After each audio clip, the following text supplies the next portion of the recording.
hope it gets like that thumbnail, mate.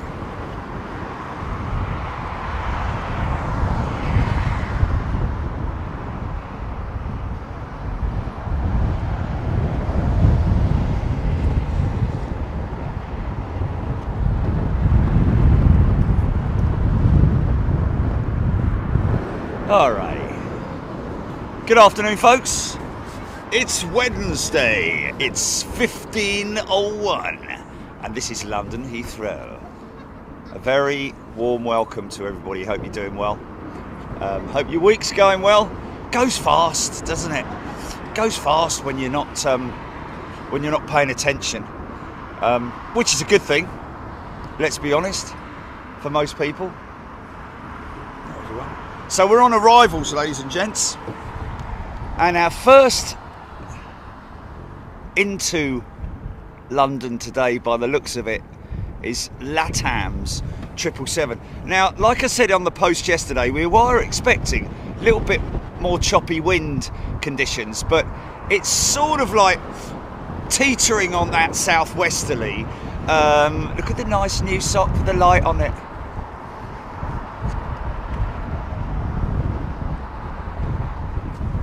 But the real gauge of just how, if anything, tricky these wind conditions are in terms of challenging, I guess is the right word to use, will only be by what we see with the action of the aeroplanes.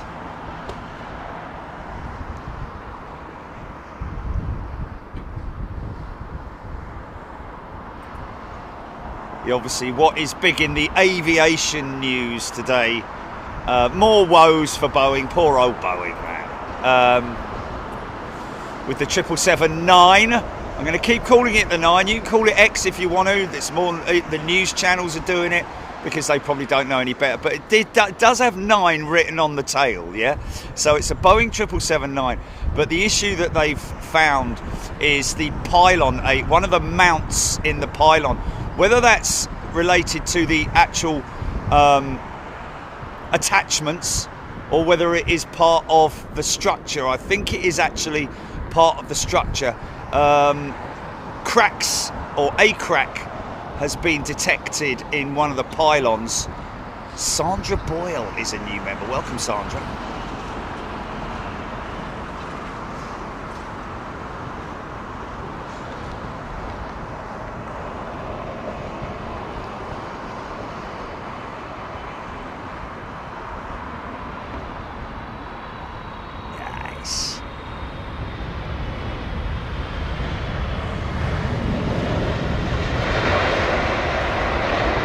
Of course, what one needs to appreciate. Do you want to go replay on that, GP?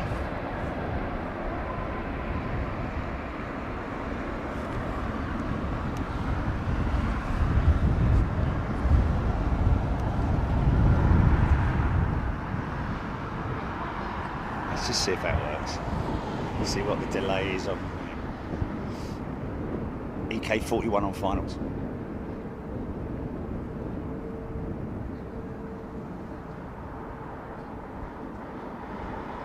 Oh, I thought you were doing it, Jilly. Well, you've just asked me if I'm ready, did you say? No, you don't need to ask me if I'm ready. Okay, it's a test. Oh, okay, yeah. So you only got the front, you only got the nose wheel touching down. You didn't get the rest of it then, no? Oh, okay. Well, yeah, we need a little bit more. Yeah. You need to roll back. You need to roll back further, obviously, don't you?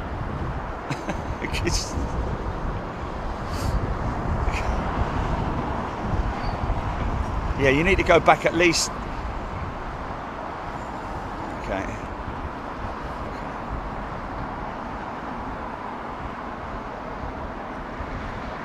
Well, I don't know if it's going to be a good one or a bad one.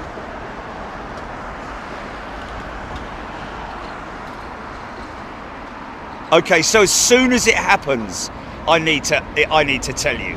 That'll roll back 10 seconds. Okay, not like 10 seconds after it's happened. Right, okay.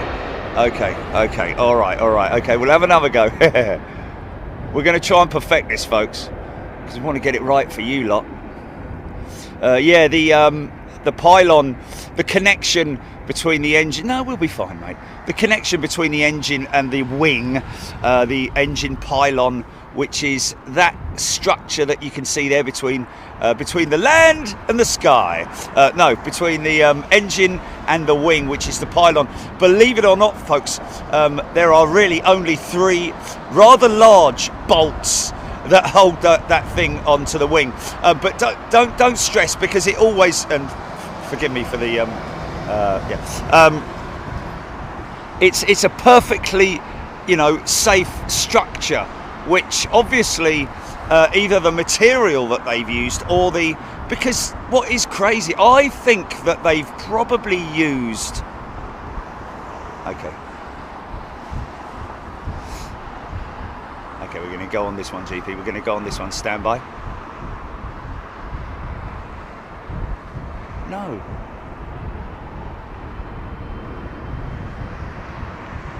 Yeah. Replay that one.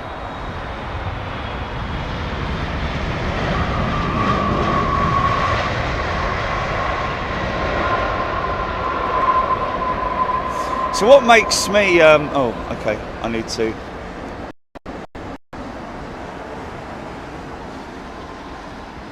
Oh, nice. Oh, was that the full speed? No, that's, okay. It just looks slow. Okay.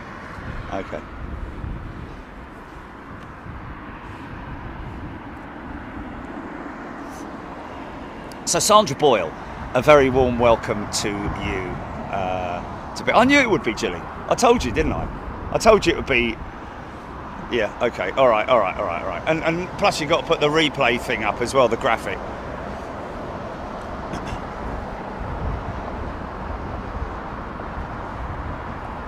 So yeah, the obvious issues that are affecting the 777-9 program.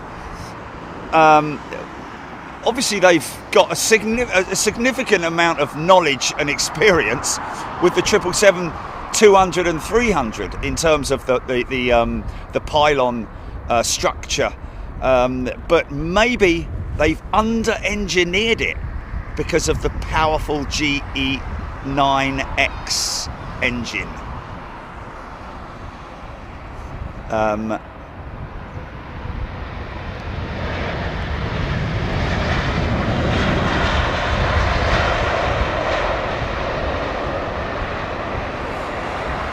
And obviously, the thing is that Boeing are very obviously knowledgeable about it. It may just be a bit like what's happened with the fan blades on the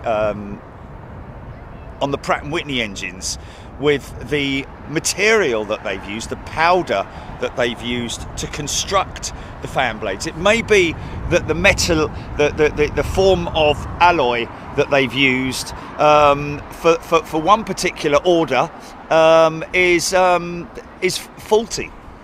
Morning, Faulty. Morning, Major. Got the papers yet, have I? The horse, remember the horse? Don't know anything, old boy. Yeah, so it may be just restricted to one particular aircraft. They'll obviously need to go through all of the aircraft that they have that they've manufactured and assembled so far, which is probably about a dozen or so, I'd imagine. So it's a good job that they're sort of like, this isn't something that they've found post-delivery. Nice. Almost looks slow.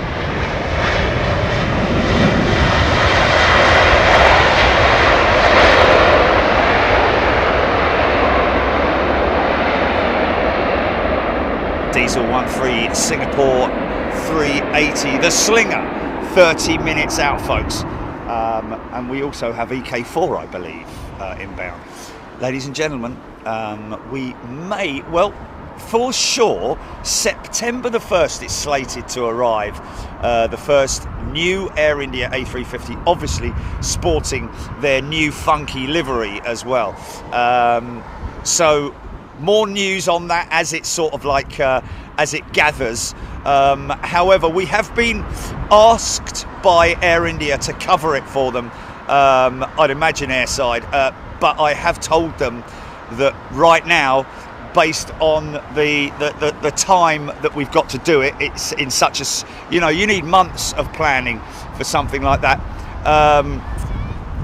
I have told them it's highly unlikely we'll be able to get airside to cover that for them, but we will obviously, we have predicting the operations if they are on Westerlies.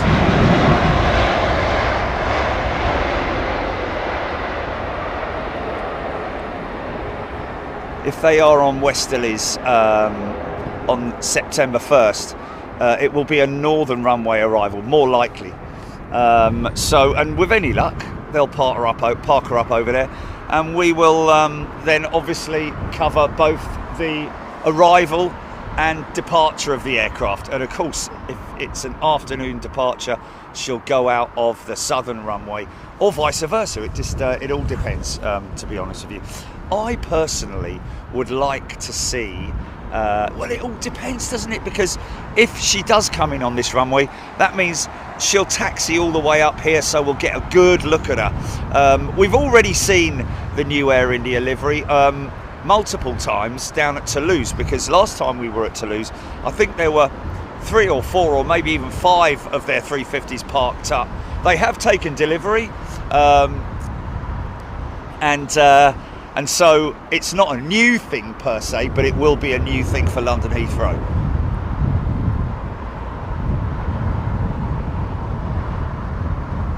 Rawata replays like matches. Dun, dun, dun, dun, dun, dun, dun, dun.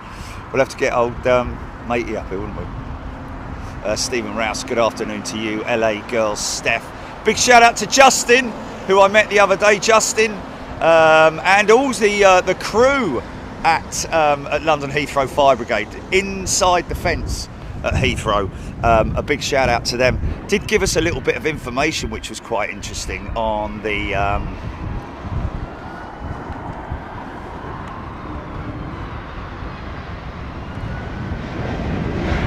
you're perfected, Jilly. It's not expected to be, you know.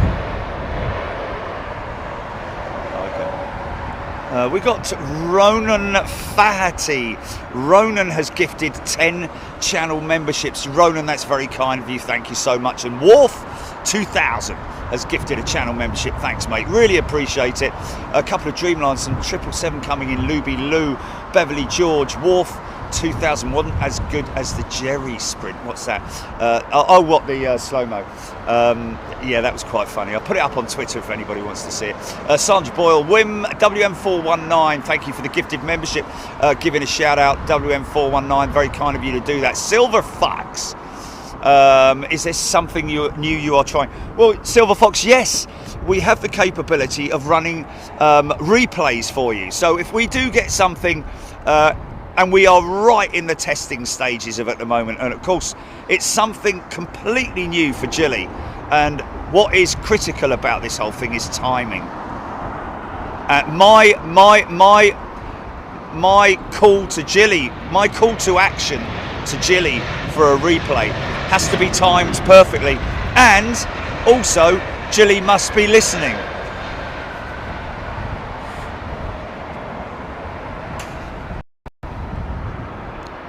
Oh, really? But how do you know whether I want it or don't want it?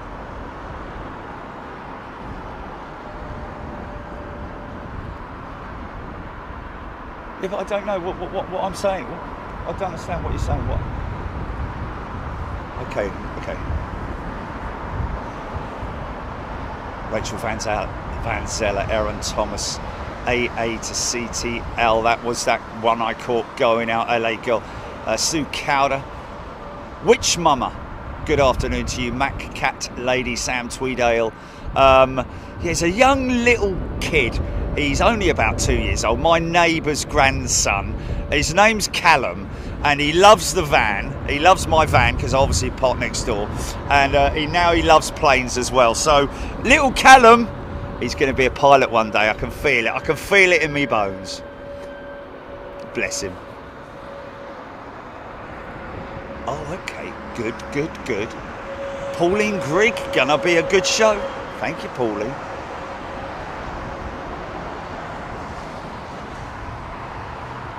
Okay. It's the manufacturer's technicians, Aidan Campbell. I saw that, and it's gone off my screen, unfortunately. Sorry, Aidan. Oh, man. Wait a minute, let me just get me backside in gear here. Chat filter, all messages, blah blah blah. Yeah, I missed that. Mythical mermaid, working and lurking. Sam Robson, Catherine, good afternoon. Eric Thompson, planes are holding over Romford. That would be the Lambourne hold over Romford, would it not be? Methinks. Inspections going on with them Trent 7000s. Chicky Armitage straight in with 50 channel memberships. Chicky, thank you so much. Hope you're well. Glad to hear everything's going well. Can you give two friends of mine a shout out? Tracy Devil, she's a devil woman.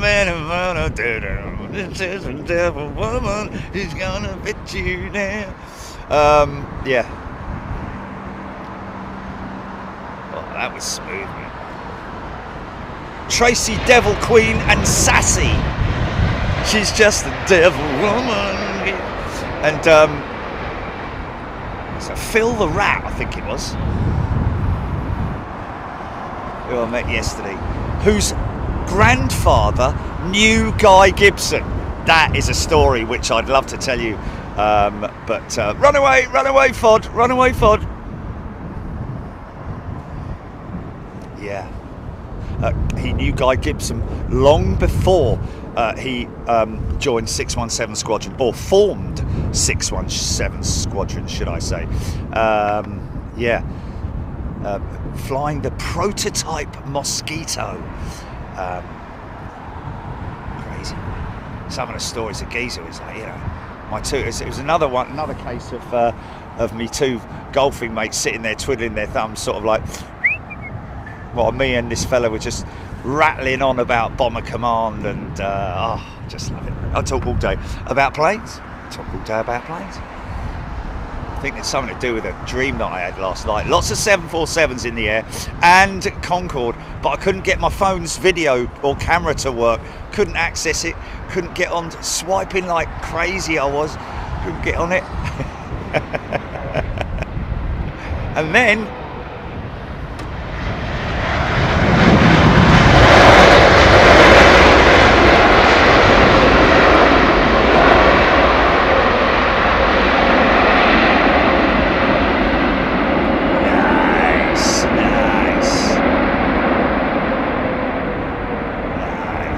yeah, and then a DC-6 sort of clipped a tree nearby, and I think it's air crash investigation related, and then sort of like turned right and landed, sort of like, well, it didn't land, but sort of like, you know, got held up in the trees opposite my house, and was frantically trying to get out of the trees by powering up the engines, and subsequently wrecking the wall and everything outside the house.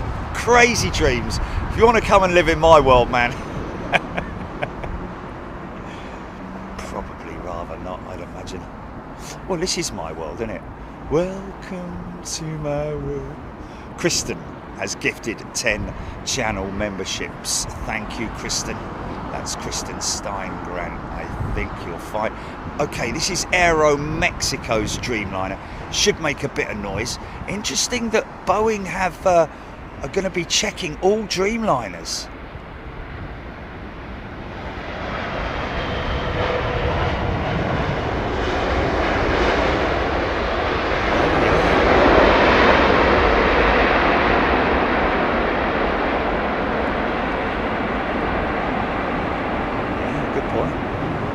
And yes, I did have pizza for dinner. Pizza dreams. Yeah, so I'm guessing that you know, you'll get Blancolio and all that mob doing their he's one of the ones that you really want to sort of like, look at these two banking out, look at that, you see that two jets, 380 long range. Are we going to get a departure funky shot, or is that 380 going to hit the cloud base before? Look at that. Go on, mate. Wow, look at that, man.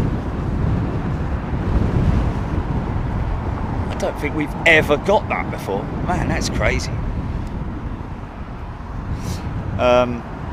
Yes. Alistair Hinksman, good afternoon. MBR Rider, good afternoon to you. Diesel 13BA 350 arriving shortly from Las Vegas. Petra van der Dries, good afternoon. Split Scimitar, love to live in your world, Jerry. The real world. So yes, it does, doesn't it? Well, you know, just be positive, man. It's got to have a positive outlook on everything. It's difficult when you're bombarded with all the crap that the world is going through at the moment, but you know, just don't get involved. Done what, GP? Oh, Chicky's gone another 50. Chicky, thank you. Smell that. Raw kerosene, folks. If only that's the one thing that I can't give you, I can't bring to you. Although if you, look, there she is, look. Appearing on every show so far from 2-7. Thank you, Chicky. That's very kind of you. Yeah, wow. Trey Boston, Steve Lillashire, Benny Big Bucks. Lots of people being gifted memberships there, and very lucky people. Lots of new members as well, which is what I do like to see. Obviously, there are quite a few people who maybe are finding themselves a little bit financially troubled at the moment, and therefore unable to afford the $1.99 or the $4.99 membership. But oh, hello, this is quite long. This is long.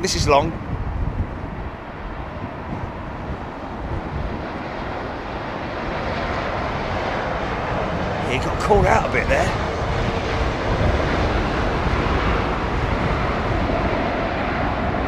Look how slow they're bringing that front end down, man. Wow. Yeah, so that's the beauty of channel membership. She's smoking, the old girl. The old girl's smoking. Look. BEA. It's in the game. Craig McAllister, Media Productions, Virgin 350 is a beautiful thing. Singapore 380, 5 minutes out. Richard Docray, thank you. Karina, Leslie White. Wait till the biofuel is used more often in London. Heathrow will be wasting of chips. Well, biofuel is, I think there's a blend of about 5% currently in the tanks. In these tanks, Frankfurt have got a biofuel tank, standalone tank, don't they? Hey, there's the boys and girls. They were going to the bike shop. It's quite interesting, I have to say.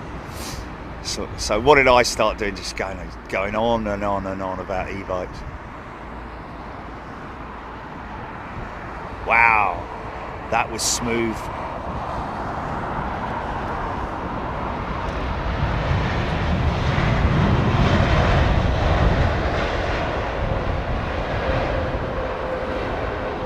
Dan Float, indeed it was.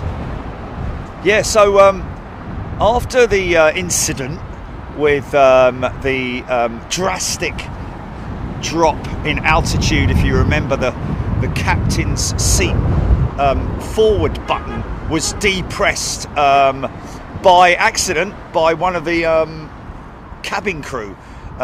She was just leaning on it, and of course the captain, it's not funny, I'm laughing for, yeah, the captain was pushed forward against the stick.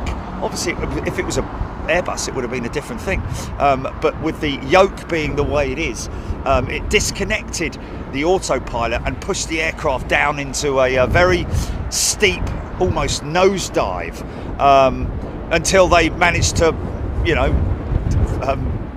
pull the chair back, literally. But the design of that, I think that Boeing are looking at possibly redesigning the back of the seat of the Dreamliner, or at least repositioning or putting some kind of a box, a hinged cover over the top of that button or those buttons, so that the same can't happen again, because it's you know, a bit of a frightening experience. But apparently, why they would want to check all 787s, they're all the same, aren't they? So just redesign it, just do a Raptor this BA319 in from Brussels. Mason WF4 is a brand spanking new first class member. Welcome, Mason, great to see you. Going to be joining us next week on our international mystery show from, yeah, nice. I could be a big plane too, you know, says the little 320 or 319. Jackie Stocks, Bruce Fine, Slinger just going over me at Greenwich, Kathy Williams saying, Aidan Campbell, obviously telling somebody who's asked there, what camera are you using? Which is one of the most commonly asked questions on the channel, believe it or not. Melanie, no international mystery show, Melanie.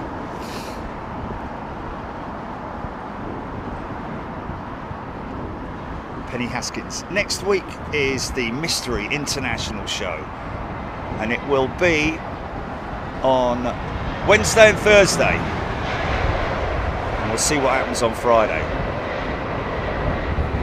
No clues, not interested. Don't try and milk it out of me, because you'll never get anywhere with it. Graham saying Iran Air caused some chaos yesterday, landing with the gear doors still down.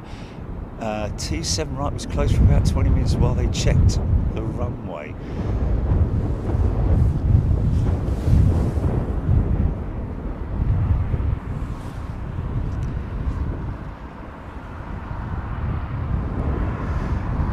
Catherine, absolutely no idea, Catherine. You'll have to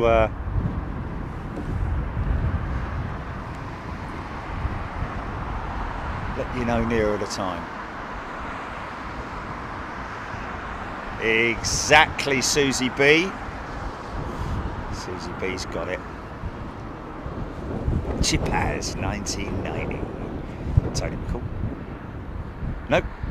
Not telling you whether it's east, west, or north, or south.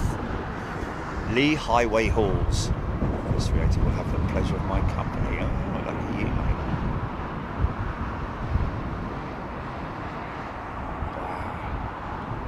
So graceful, man. Sinking on that main gear, man.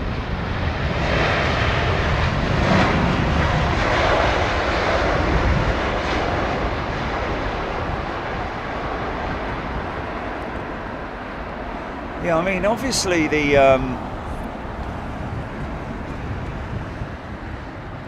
oh, Roger's saying that Delta starting the 350 service. Oh, JAL. Oh, sorry, JAL. Yeah. Yeah, no, I read about that yesterday, actually. Japan Airlines going to be starting the 350 into London Heathrow, which will be pretty cool to see. Although I have to say, if anyone gave me the option, what would you rather see in at Heathrow, the JAL 350 or the 777? I'd say, can we do it 50-50? Can we mix it up a little bit? Because I do like the JAL 777. It's a big old lump, isn't it? Dan, Singapore 380 on finals. Thank you, Dan. Fully established, 8 miles. And now fully configured, gear down. 5 greens. 5 greens, crazy. Arthur Benny just back from Cyprus. This is Gulf Air's Dreamliner.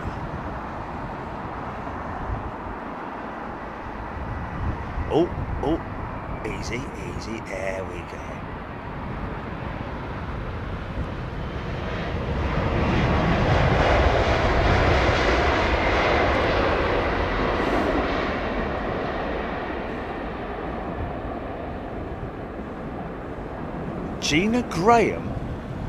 Gina Graham. My son landing on Virgin Atlantic from Mumbai at an estimated 17:10. He's first officer on this flight. Will they be still? Yes, they will, Gina. So there's one for everybody to look out for.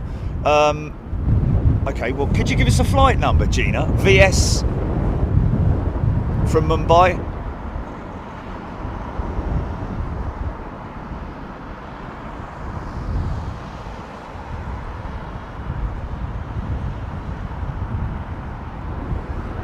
Aidan Campbell, SQ308, number 2 on flight radar 24.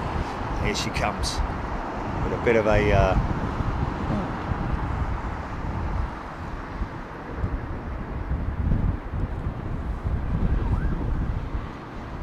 see how far that other one is behind it. Not even extending its gear yet, because obviously there's quite a lot of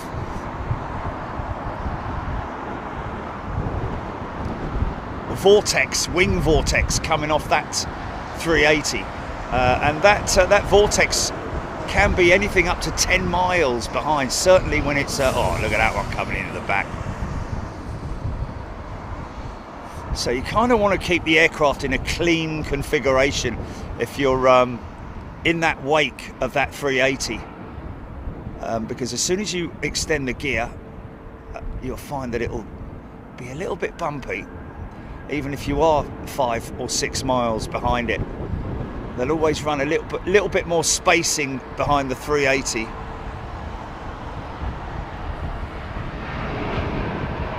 But here he is, the Slinger. Nanato asking, when will Jerry come to Japan on JAL's 350? That would be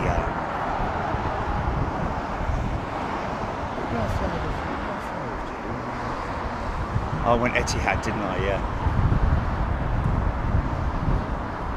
Rosemary Pratt has gifted a channel membership. Thank you, Rosemary.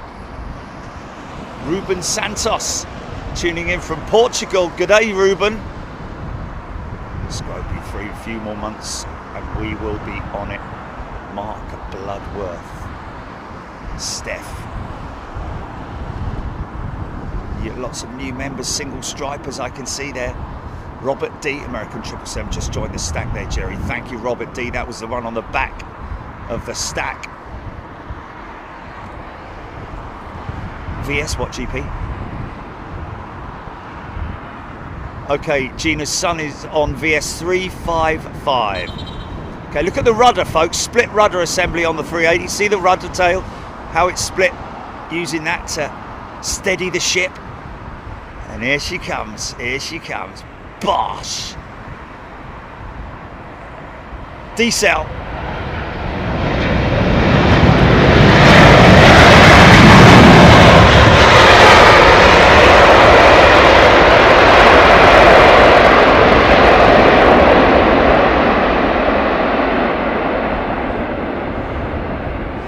Yeah, you know what? It's quite interesting, isn't it? Because when the 350 was being developed, okay, in its prototype stage, well, not so much in its prototype stages, well, yeah, maybe during its certification stages, shall we say. Interesting, isn't it? We don't know, because I think social media, the news channels of social media weren't as active as they are now, back in the day when the 350 was being developed. So, you know, there's every possibility that Airbus encountered issues of much the same with the 350 in terms of components not working, or when I say components not working, components failing. You just never know. I mean, we still don't have the full word on the component that's failed, and whether, well, it hasn't failed, it's just cracked, hasn't it? And that would have been under a deep inspection, because that means ripping all the side panels off and everything to the pylon. Watch the weight sink on those mains. There it is, she's sitting down. Open her up. I do like the JAL triple, man. I'll miss the 350. I do hope they continue with this 777 for some time at least.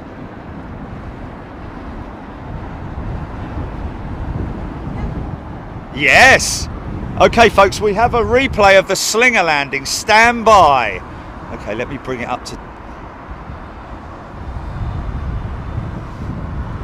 Yeah.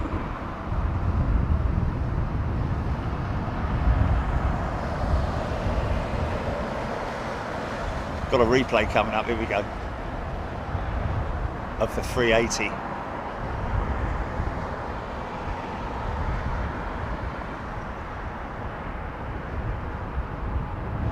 Hey!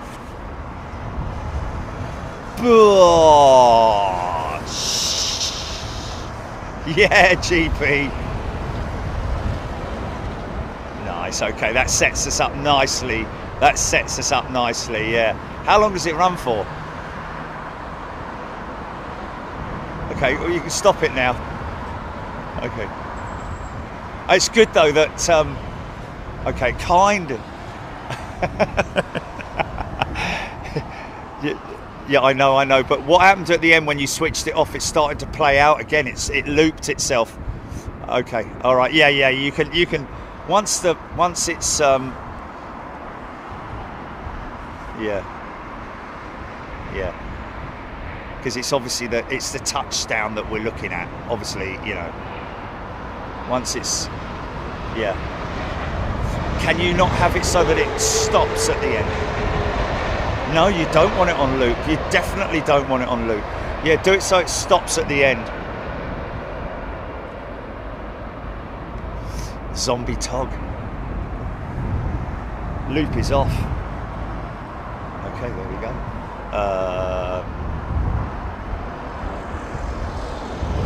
Squopy. Robbie Whiteley. Love how that was overlaid. You guys really are the goats of this stuff. We are. Well, we are the originals, folks. You know, there's a lot of people out there who's been watching multiple aviation streaming channels, but we were there right at the beginning 8 years ago, folks. American and American. We were there 8 years ago, up against that very fence down there when I was booted out by the old Bill. You can't park there, mate. I wasn't parked. I just went up to the fence, and my first attempt was real fun, man. Real fun. Even though there were only like 10 people. I've got 10 people watching. I've got 10 people watching.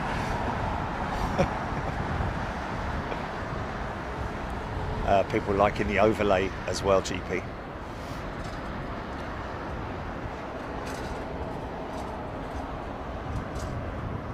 VAR. Yeah. Oh, look at her, look at her, look. Yeah, fair play, mate. Chicky Armitage, is she going? And I just want to say thank you, Chicky, and like everybody else on this channel, you are a wonderful person of the human race. We're so lucky, man. I know I do harp on about it and all that, but it's a wonderful. I tell you what, if this channel was full of idiots, I wouldn't have carried on. I definitely wouldn't have carried on. We're just so lucky to have. Yeah, we've binned all the idiots. They've been sent to the rotten bin liner.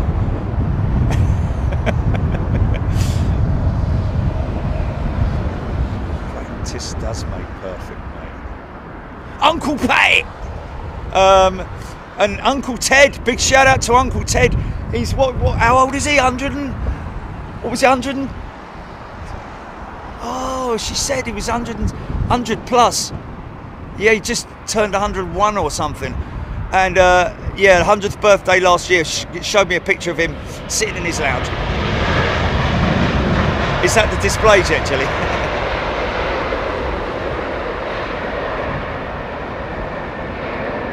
You know what we should do? The day that we get the display jet, we should play out the display, and so that everyone knows what I'm talking about. Didn't we post it? Didn't I post it a while ago? Yeah.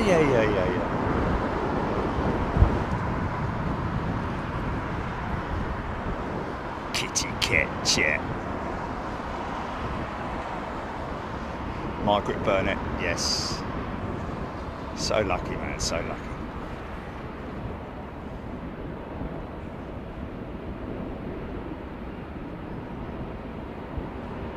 Thank you, Karina. Aviation in 4K. Is that a tradition to say when that lands? Is that a tradition to say that when that lands?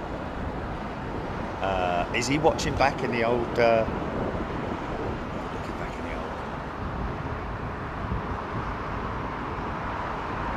oh, by the way, can I give a big shout out to all the... And there's a few of you guys who send us... Well, actually, you post the timestamps at the end of the video, so it shows that you pay a lot of attention to that, man, right the way throughout the whole show, and we really appreciate it. Trust me, we're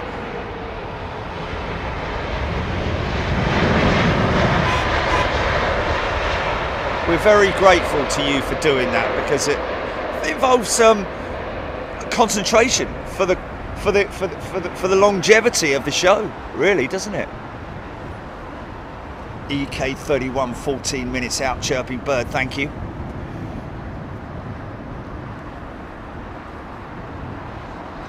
So, you know, the thing with Boeing, going back to that pylon issue, you know, the pylon issue, which is what you see there, with all the different colours on it. You see that?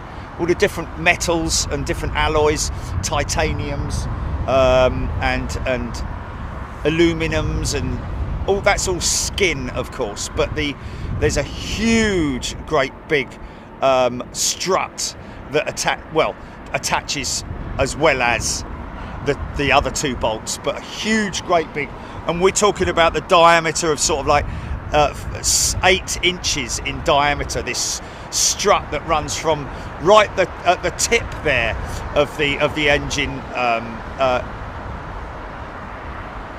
You can see just behind the nacelle there, where there's an inspection panel above it. There's all sorts of ancillaries and stuff like that. Also inside on that pylon, you know, lines, hydraulic lines, and fuel lines, and all that kind of stuff. Obviously has to feed down from the wing into the engine. Of course, airline as well for the air start. Ooh, easy, son, easy. Good line up, nicely done. Oh, very smooth. Yes.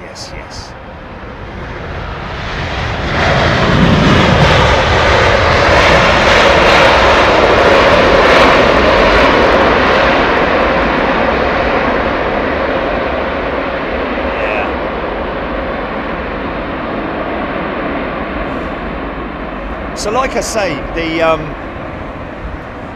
the issue with the Boeing 777-9 pylon could be related just to a batch of aircraft, and not all of them, because sometimes, you know, when you get your car recalled for cars built between November 2021 and January 2022. That batch of cars had a faulty part fitted, potentially a faulty part. So you get recalled, the garage calls you up, you take it in there, they do it free of charge. If they're an half decent garage, they'll clean your car as well, but these days it's very rare to do. Spend £300 on a service and they just give it back exactly as it was. At least give it a bleeding wash, mate. I've just spent 300 quid. Make me feel half decent. Here's your car back, thanks, see you next time. Won't be using you again, will we?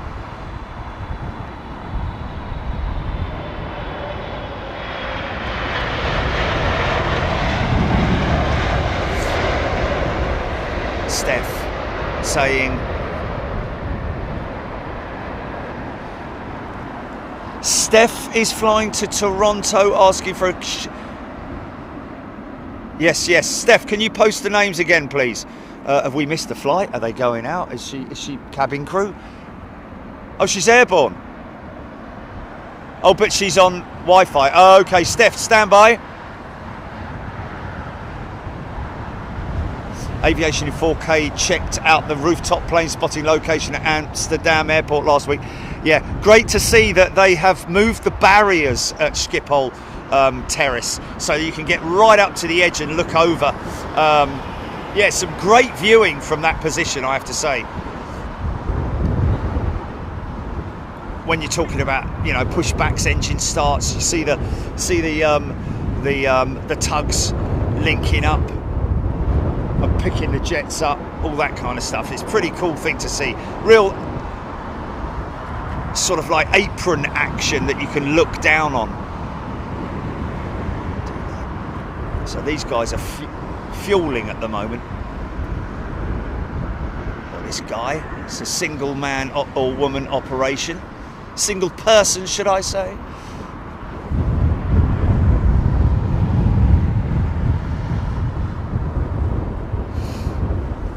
Gary D, Screaming Emu, Steffi Quinlan. EK31, 12 minutes, Aidan Campbell. What's that, GP? Just repeat that, sorry. Yeah.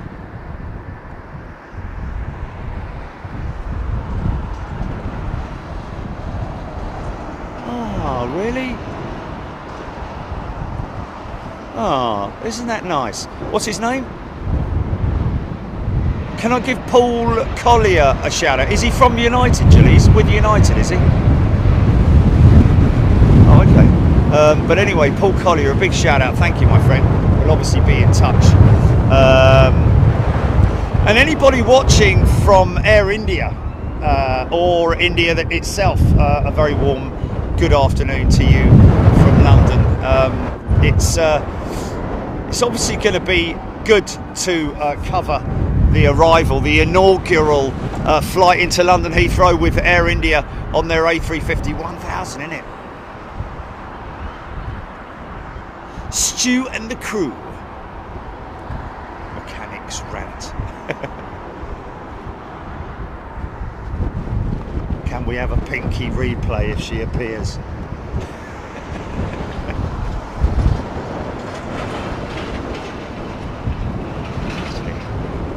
I would imagine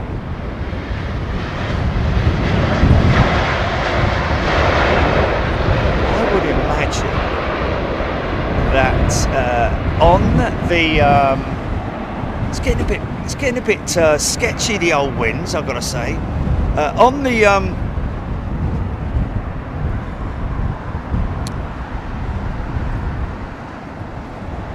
thumbnails, not thumbnails, sorry, the timestamps that we get. Again, thank you to those guys that help us on that. We really appreciate it. Yeah, I'd imagine there's one for Pinky. Last time we were here.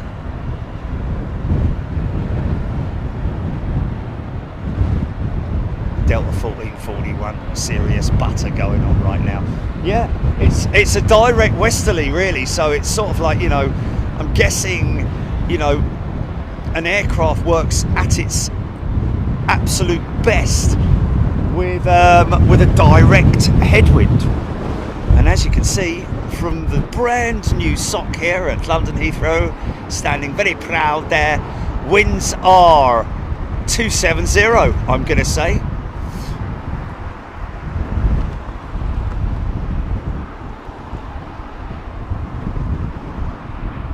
Cathay Pacific A380.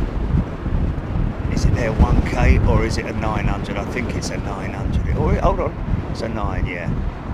So nail that landing. Decel!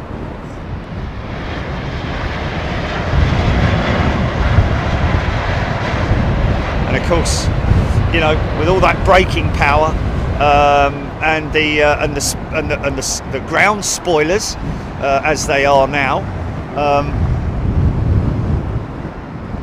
you don't need a tremendous amount of reverse decel, engine decel, should I say, which is why only a handful of jets are giving that big handful of decel, and that all depends on sometimes whether they've selected brake to vacate, where the engine automatically brakes, as in slows down to meet a specific exit point on the runway. So it'll do it all for you, kind of. Stu and the crew, Ian Hanna, always better when there is a bit of shed effect. Yes, well, we are expecting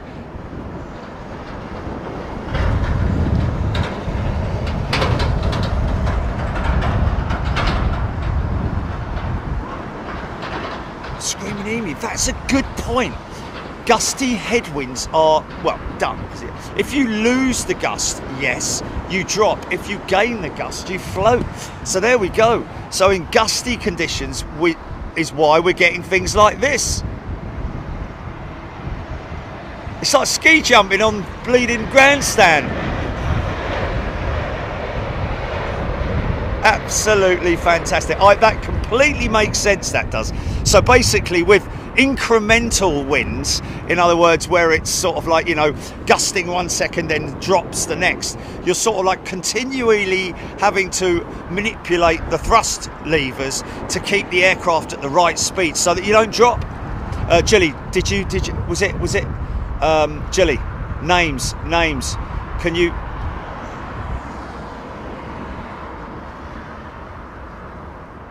Okay, Captain Mark and Senior First Officer Patrick, Captain Mark, that is, yeah, sorry, and Senior First Officer Patrick, and Ellie, the in-flight manager, and all the crew on BA93. And the passengers, hello! All the crew. Oh, that's fantastic. Hope it gets to them.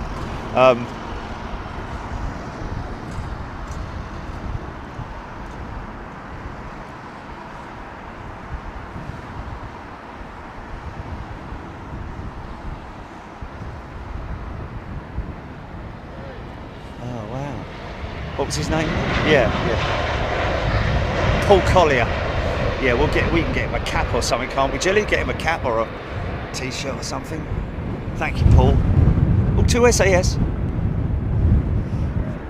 Jules Harris. No, you haven't.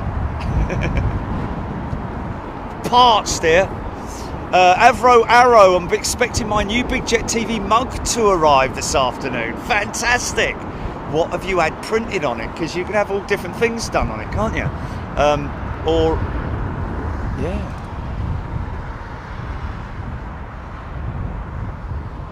Robert D. Avianca 787 due in 3 minutes. That's another 787 Screamliner, which normally, along with the Aero Mexico, gives it a bit of noise. Alan Shadbolt, ski jumping in grandstand. I have no clue what you're on about. Yes, exactly. Steph, thank you, Jerry. I'll show them when we land in Toronto. Oh, okay. I'll show it them when we land in Toronto. They get a kick out of it. That's brilliant. Thanks, Steph. And thank you for getting hold of us as well. Really appreciate it. Have a great flight.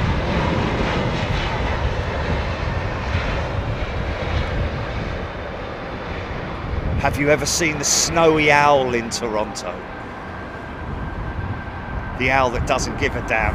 if there's an A330 taxi literally meters from it.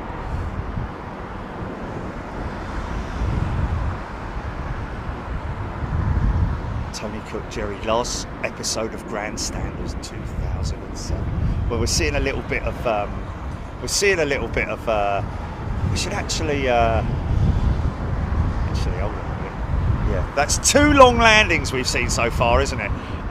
Let's try and let's try and timestamp all the long landings, and that goes out to our timestamp crew to see if I can put something a little bit funny together later on.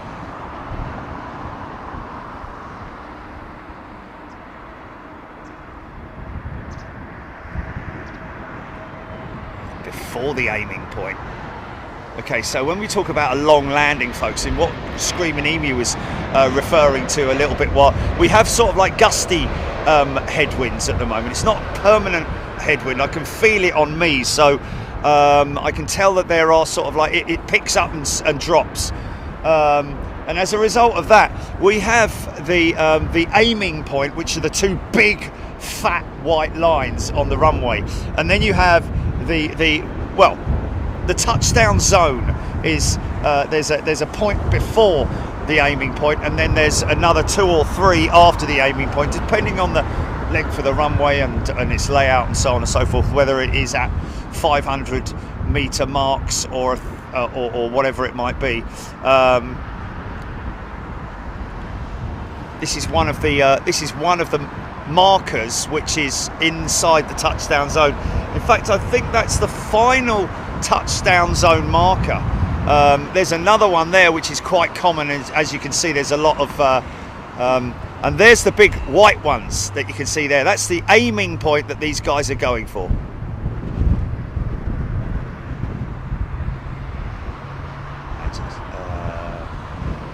Yeah, that should be it. Yeah, apple pie.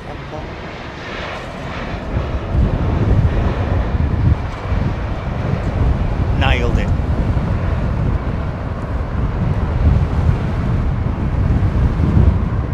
Caroline Teague has gifted 10 channel memberships. Thank you, Caroline. What's that, GP? Chocolate raspberry. They're sort of like one of those things that sort of like not like, oh yeah, I really fancy one. It's just like it's one of those things that sort of, no. Yeah. Oh, Screaming Emu, the stripes are 500 feet apart. The touchdown zone on an LHR size runway is usually 2,500 feet long. There we go. That's exactly it. So 500 feet there, 500 feet.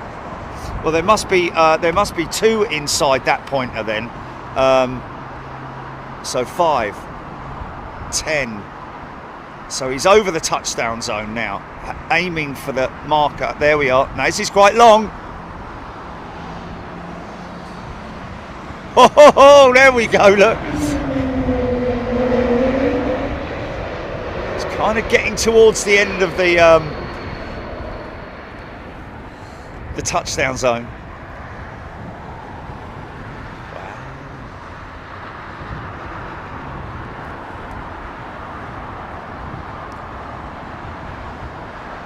A380 is in front of SAS 320 from Oslo.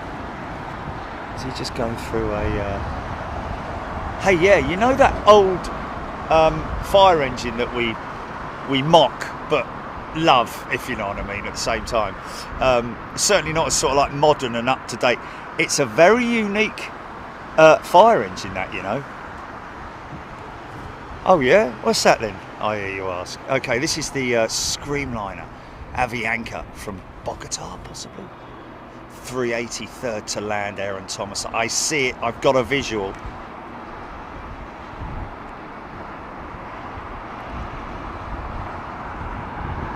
Very controlled descent and landing, man.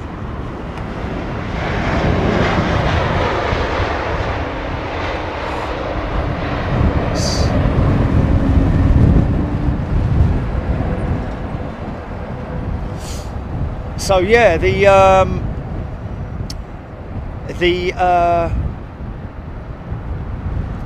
little fire engine, it's not so little, you know, but apparently it's being decommissioned. Oh, I hear you say. Well, that's what I said when they told me. I said, what's going to happen? Where will it go? They said, well, probably sell it on eBay. And of course it went through my head, didn't it? Could I possibly operate that vehicle? No, I couldn't. It was not going to fit on my driveway. It wouldn't even fit through the gates. But anyway, yeah.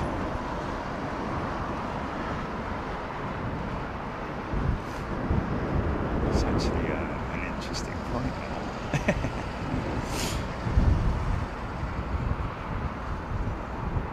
I wonder if the owners would allow me to put it in the field at the paddock and just leave it there as a permanent memorial. Anyway, apparently it's got inside that fire tender. It's got a kilometre long. I know it's crazy. It's got a hose that carries. And the diameter of the hose is about 6 inches, so it carries like high amounts of water if required, but up to a kilometre. So that's pretty crazy, isn't it? Stuart Ross loving the Air Canada Bandit cockpit paint job. Yeah, it's got to be one of the. I think it is the best livery in terms of cockpit window design. It's almost Amy Winehouse-esque as well.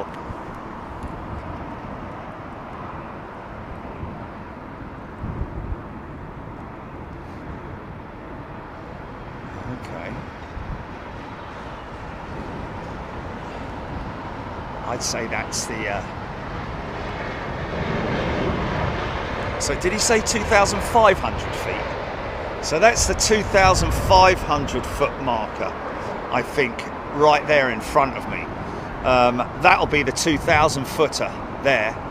And then there must be the 1,500 somewhere down there, because that's quite a long way between there and the aiming point. That's the aiming point. And then I'm guessing that the 0 point, the beginning of the touchdown zone, I'm guessing that is at the, what is it, 500 foot mark? Or is that 1,000 foot? Possibly 1,000 foot.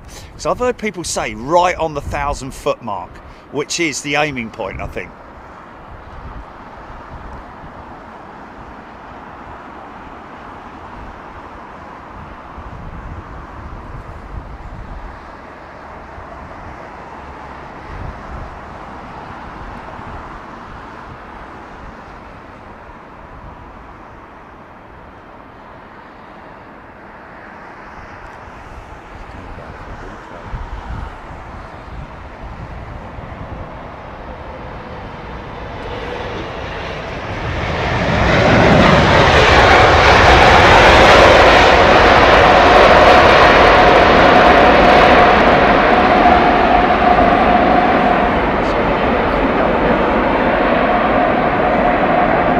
Yeah!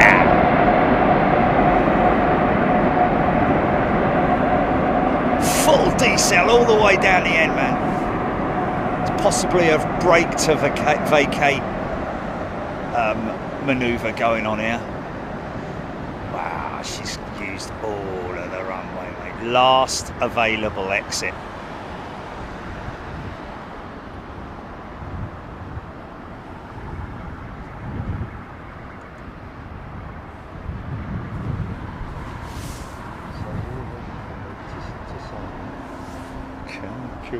Cool. Okay, while that turns, let's just watch a quick replay of the 380 touching down.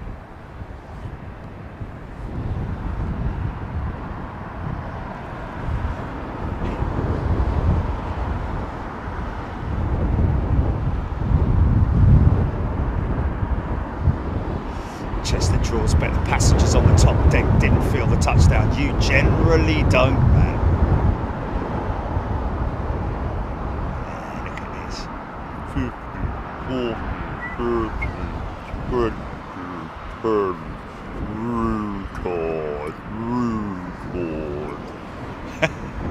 Yeah, how cool is that though, man?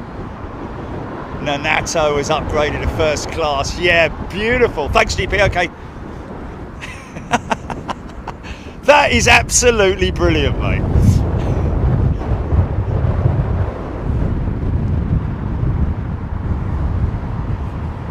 It's the slow voice. Did you hear the slow voice, man?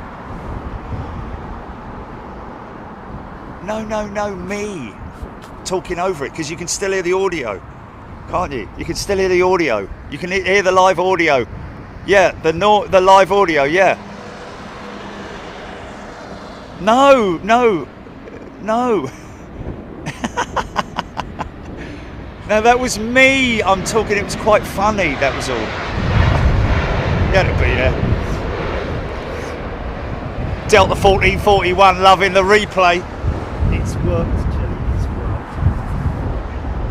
Actually, can't believe it. Fair play, GP. It's all about the timing, man. It's all about the timing. And by the way, can I say, it's Jilly, the technical side of it, but I was the one that brought it up. Yes, my idea, yeah. Can we do this? I'm sure we can.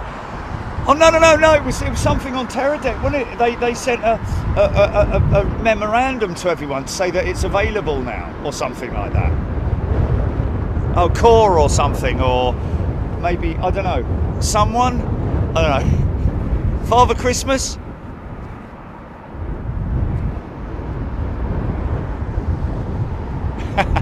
Screaming. Enjoyed the slow voice. Korean 747-8, easy for you to say. Due to land in 3 hours, Craig Hicks. Well, that's going to be, we've got a Dreamliner from Mumbai, I think it is, with crew on board. And there we go then. That'll probably be, would that be our closeout GP? Something like that, the Korean 747.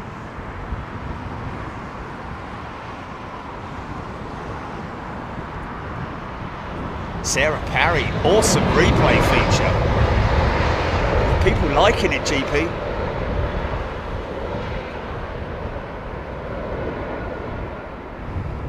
Oh, don't you worry about it, Peter. Though, what's that, GP? Say it again. What's happened?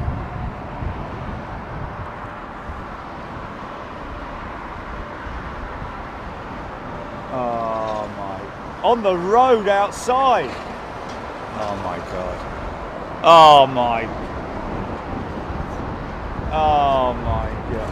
Oh, okay, so he's not coming in. That's what it is, he's not coming in. You lazy sod, man. Lazy sod.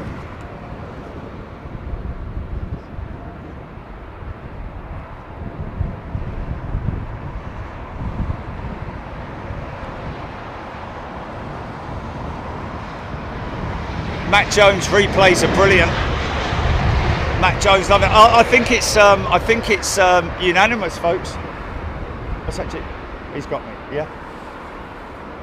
Well, he said he can see me, or.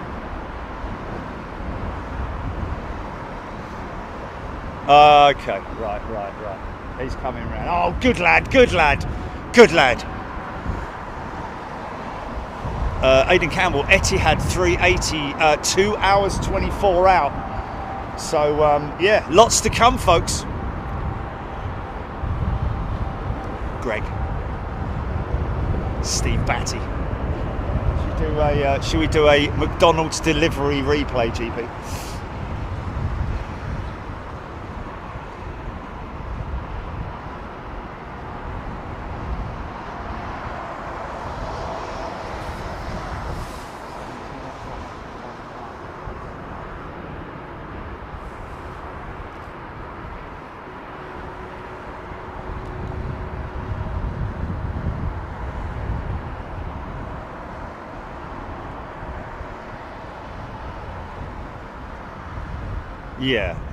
Yeah, potentially, yeah.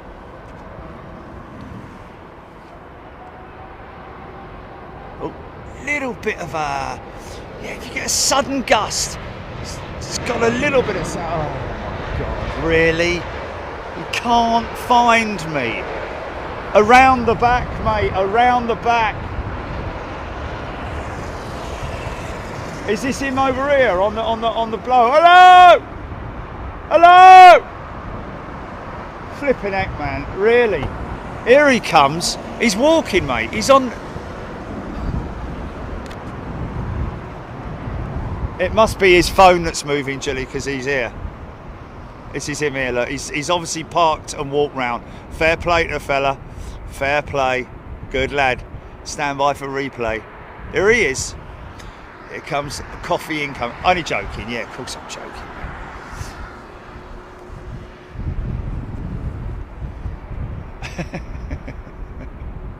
What's happening? Your guess is as good as mine. Oh, beautifully done.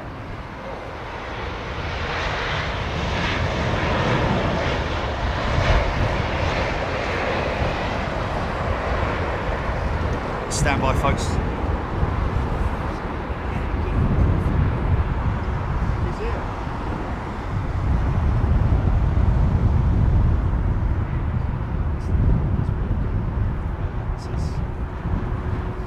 Thanks, mate.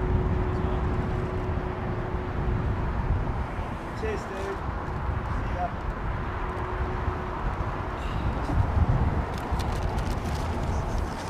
So busy going. Delivered by special branch. Oh, Ben Brown. Someone's saying congratulations, Ben Brown. That's no surprise there, mate. But I guess he's passed everything with flying colours, isn't he? Diddle terum, look, diddle terum. I bet he's passed everything.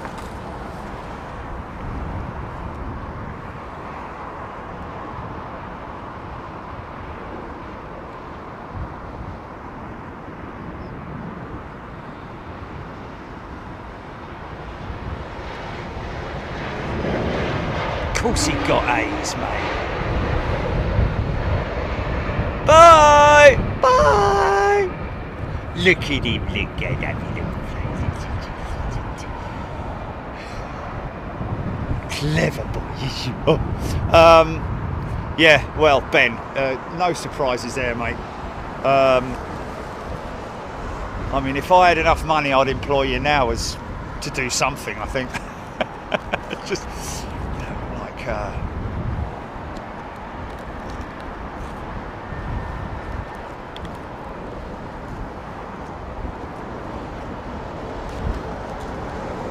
Michael White, I didn't need another reason to watch Big Jet TV, but the replays have just given me one.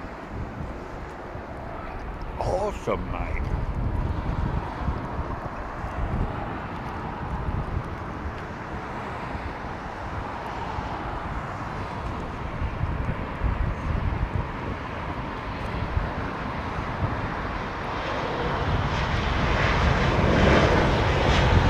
What's that? Funky.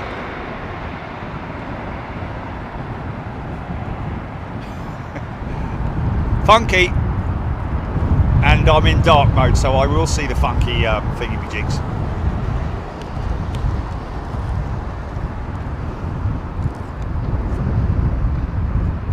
Game Tunes has gifted a channel membership. Thank you, Game Tunes.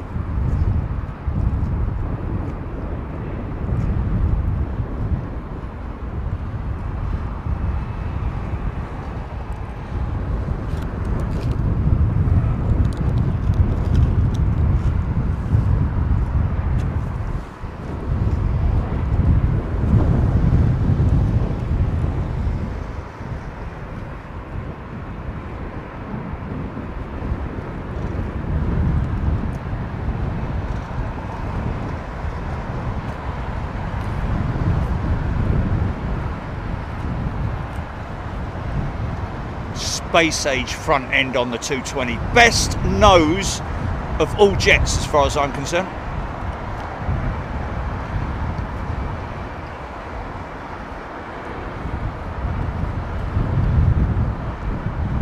And don't forget, folks, that is not an Airbus design. That is a Bombardier design originally. Airbus bought the CS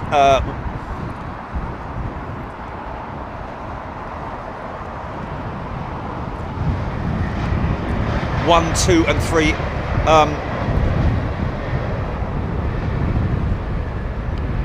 literally bought the whole package, lock, stock. Initially it was Airbus invested in the A220 program, but then ended up buying the whole thing lock, stock and barrel.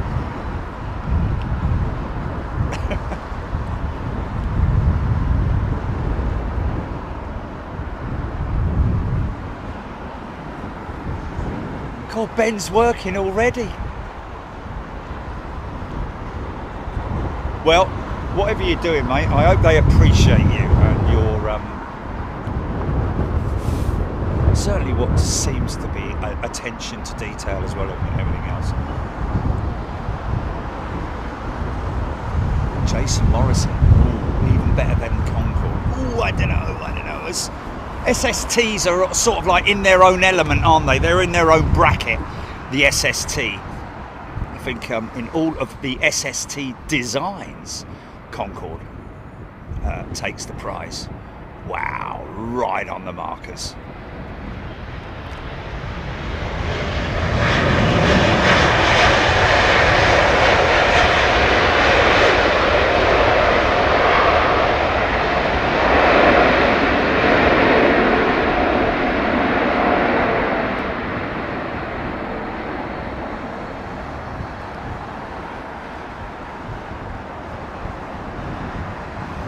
Nice.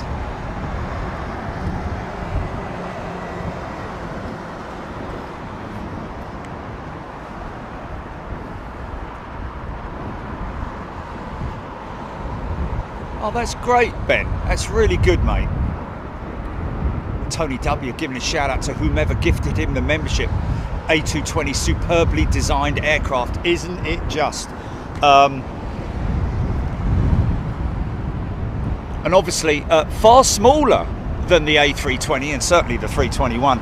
I do think, I have read before that apparently they are looking to extend the 220 and maybe introduce a Dash 400 variant. Or was that my wishful thinking in a dream at some point? I don't know. Aidan Campbell, Concorde was so advanced that the other industries say they had a Concorde moment. Yeah, crazy to think. I mean, the flight engine. It was new tech, but old tech. They still needed a flight engineer, and in fact, on Concorde, very interesting thing I heard. Some fella when I was talking about the Concorde the other day, he mentioned to me that was the geezer from Rolls-Royce, working 40 years at Rolls-Royce. He used to work on the engines. On parts for the engines, so they used to. He said they were bulletproof, those engines.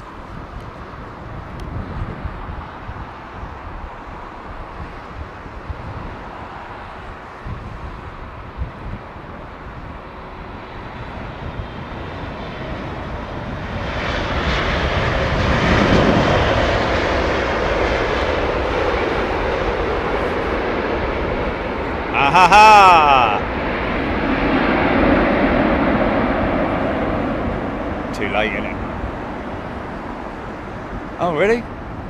Well, you know what I'm looking for as well, don't you? That's the good thing. Well, you do. I mean, oh yeah, look at that cloud. Replay, Chilly.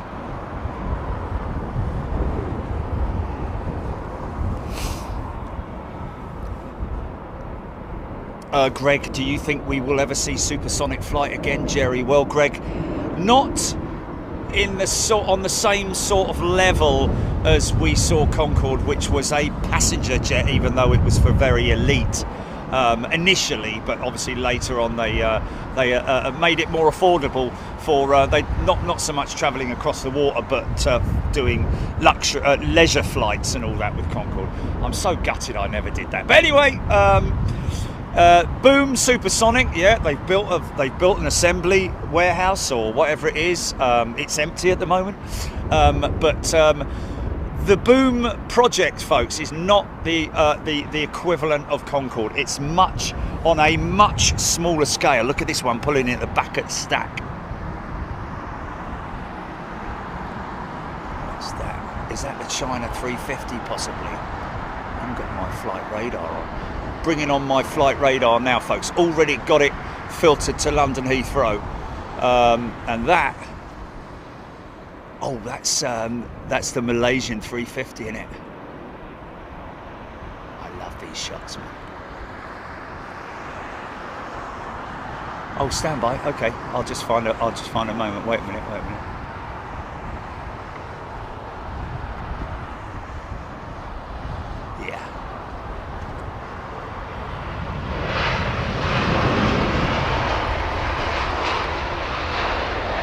Okay, folks, just going to show a quick replay of that Turkish 777 touchdown, and I'm not going to watch it, GP. I'm going to leave it up to you to know when to. Actually, I am going to watch it.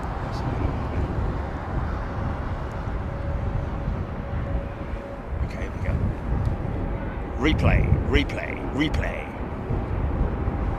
Ooh. Matt Weaver's gifted 10 memberships. Thanks, Matt. Going to replay.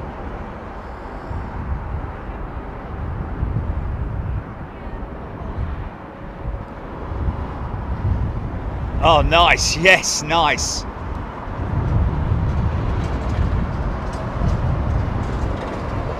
Yeah. Wow, that is pretty cool, man.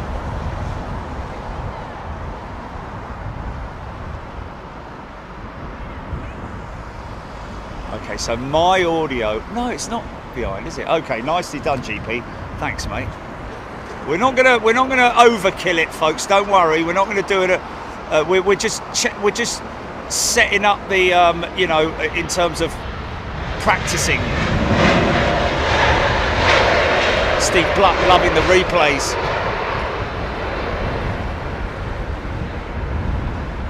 Georgie boy, they will not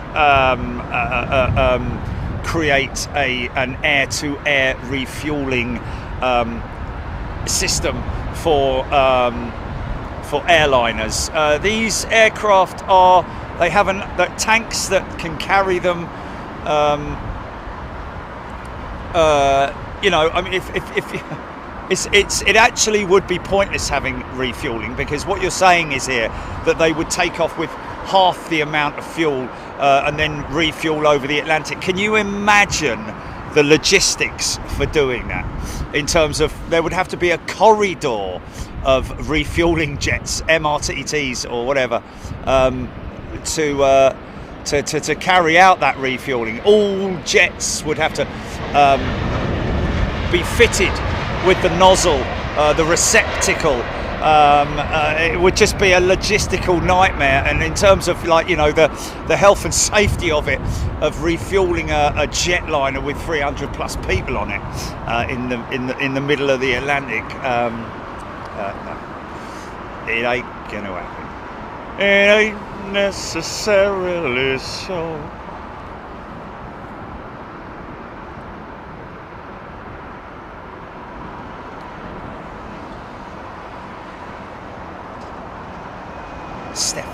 Steph, 2,501 miles to go. That's Steph on the BA flight to Toronto.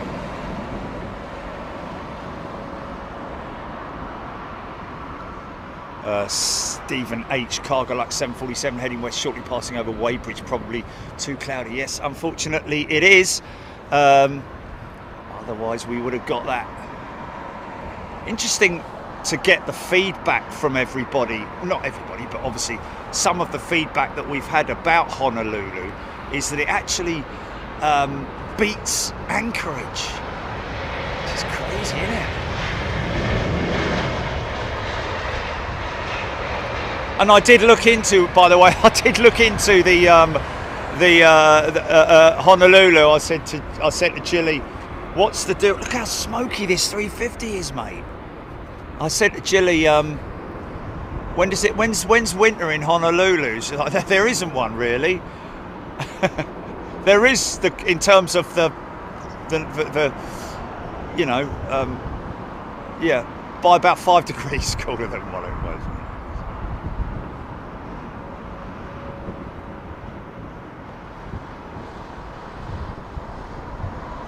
Yeah, no, absolutely, Screaming. It's not a bad thing to go around. Your company would rather you went around than putting people's lives at risk. If you're off centre, look at that little blasts of power coming out of the XWB engines on this A350. I'm guessing it's a 9.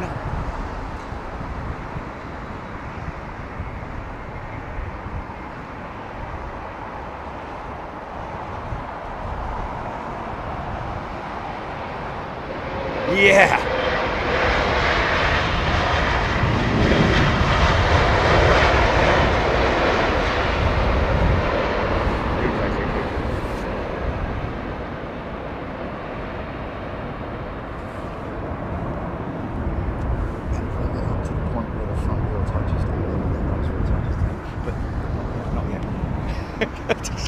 It's quietly giving you CTAs, man. Oh, bit funky, little bit funky, little bit funky. Wow, yeah,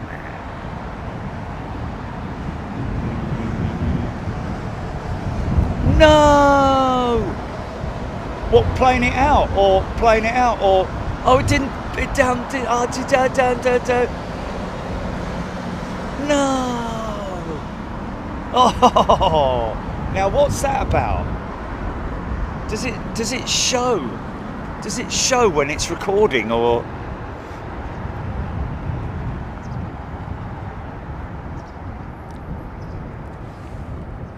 Oh, that's a shame, because that Malaysian touchdown was pretty damn cool, man.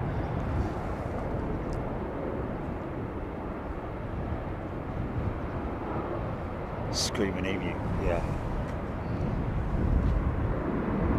Yeah, can you imagine that? Ding dong! Ladies and gentlemen, up from the flight deck, just to let you know, you might see a rather large aeroplane out on the right side of your window at the moment. Don't worry about anything. It's just, oh yes, and the long thing trailing behind it. Yeah, don't worry about that. We're just going to line up with it and refuel. Mind you, if it became a thing, it would become a thing, wouldn't it? You know. But no, far too much. You know, not only that, but when the nozzle is attached, when the nozzle of an aircraft being refueled is attached, both the pilots of the refueler and the receiver have to keep at an absolutely dead level altitude and speed as well. Which you wouldn't want to do that for, because they normally give them a very quick burst of fuel, don't they? It's delivered in some crazy amount, you know, 1,000 litres a minute or something insane like that. Yeah, it's delivered under high pressure, and of course they don't do that with airliners here. Everything's, yeah, I mean, you never know. Maybe in the long future, but to be honest with you, in the long future, it's not. The fuel is going to be obsolete, isn't it? That's what they're aiming for. Not that I can see it happening for many years. Lovely aeroplane.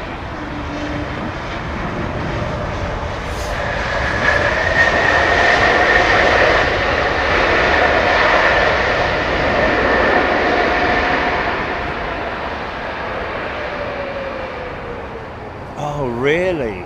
Oh, that's a shame, man. Yeah. Left turn, Clyde.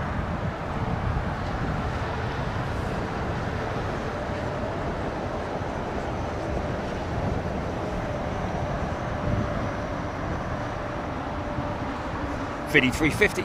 Ellis Chernoff, good afternoon to you. I think airliner plumbing is limited to 50 psi. Yeah, it goes in at around about God knows what pounds per square inch in a refueling system, built tough. You know, I think they deliver a huge amount of fuel in a very short space of time into a very tough receptacle.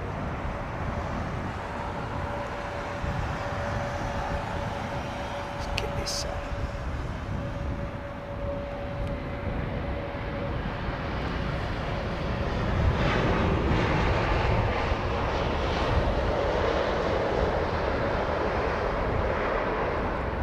Engine started yet.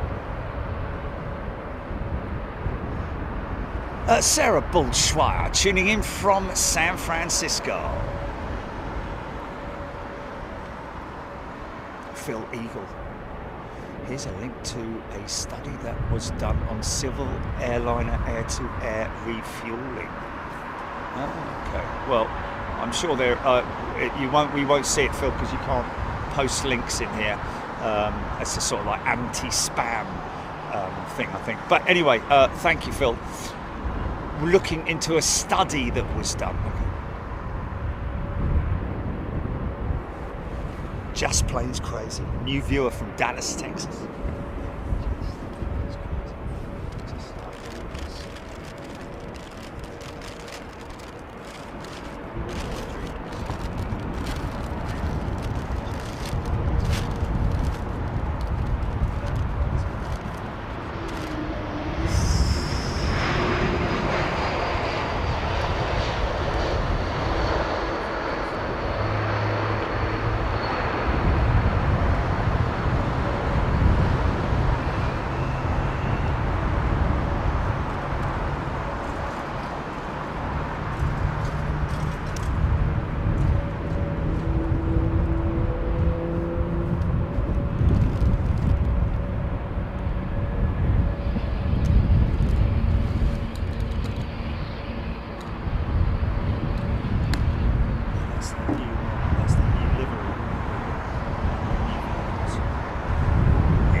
Number one start. Fire up the number two now. See the APU is still on. See the little hatch below the tail. Okay, we're going to fire up number two now. The air starter system has been switched over to the number two engine now, winding up that engine to a point where it starts to, where it's fast enough, and then they can inject the fuel into the combustor, and that's the noise that you hear here.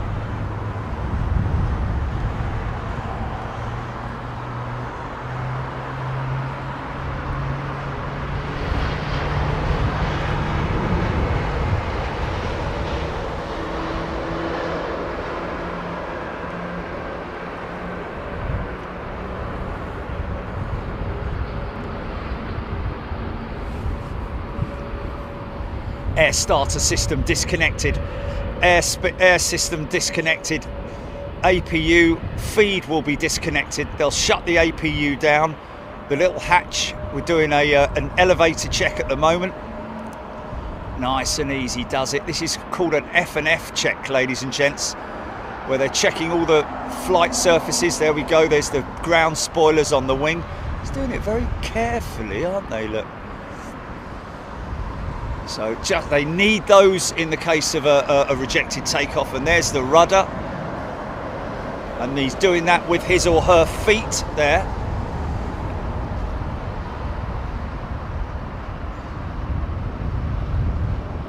Yeah. Done very okay, Gary D, Air China 350 and next. This could be nice. Get your finger on the button, GP.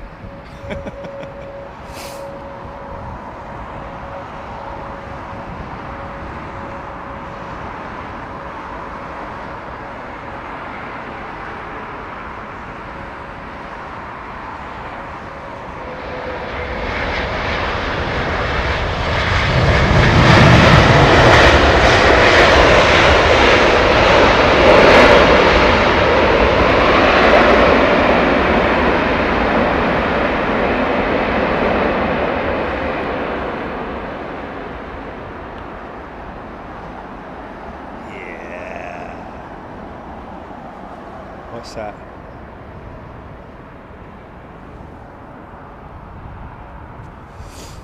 Well, then now what you need to do is say, I've got it whenever you want it. Right, there we go then. Chilly, stand by, stand by.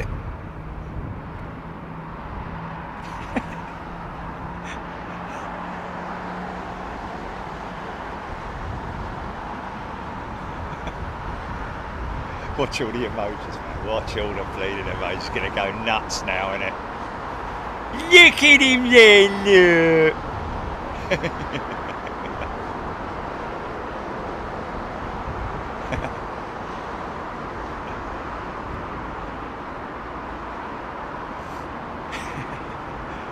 Just waiting across, waiting across. Look at all the emojis. All LA Steve arrived yesterday on the Twin Otter, which lands on the beach. We'll come back to you in a minute, Pinky, don't worry. Just going to get this Finnair jet, because that'll be its only appearance today, I'd imagine.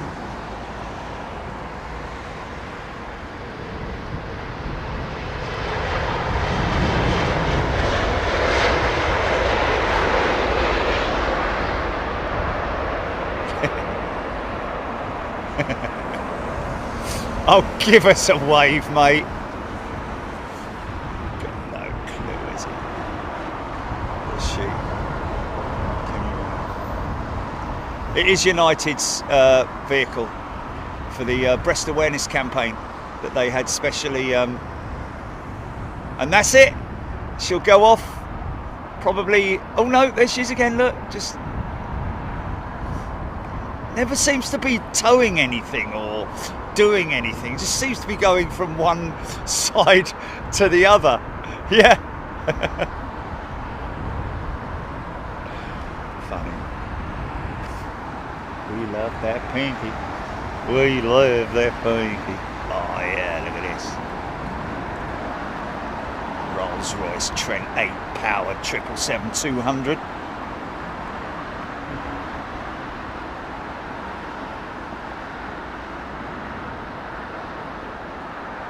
No, we can't have a Pinky slow-mo. It's slow enough as it is, for crying out loud.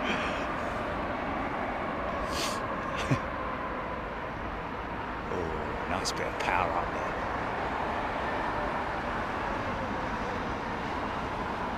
She's a lady, talking about my little lady. Whoa, whoa, whoa. And the lady is mine. Something like that.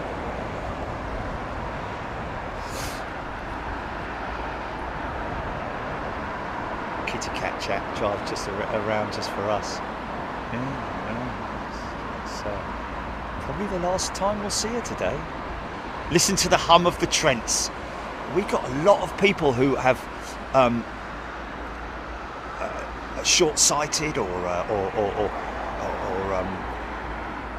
blind, who can only hear, and their hearing will probably be better than ours. So those guys and girls who are able to listen in and hear those engines,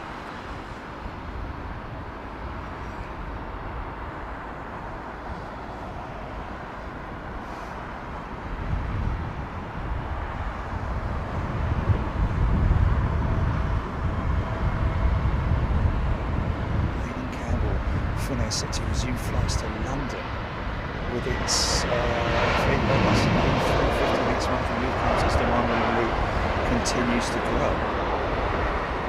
Well, it's already got, Finnair's already got its 350s in here, hasn't it? Or is it just Finnair are going to, I mean, are these not scheduled then, these 350 operations with Finnair? I thought they kind of were. I mean, I know that we've discussed it before, where the 350 may be put in place of a 320 on that specific operation because of freight demand, belly freight. Obviously, you can fit a lot more belly freight in the A350 than you can an A320 or 321. you can't speed up stuff with Benny Hill music, because Benny Hill music has got to be a long video. And yeah, it will be copywritten, but to catch what, GP? Dan, yeah, good question that. What about a early morning shows? That's going to happen in the winter, because obviously we don't have the long days in the UK in the winter. It's usually dark by about, what, 4:30 in the deep midwinter. Frosty winds may blow. It bleeding his frosty winds and all, I tell you.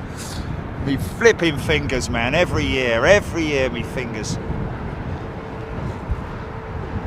I'm like claw hand when I finish. Very difficult breaking everything down in the winter.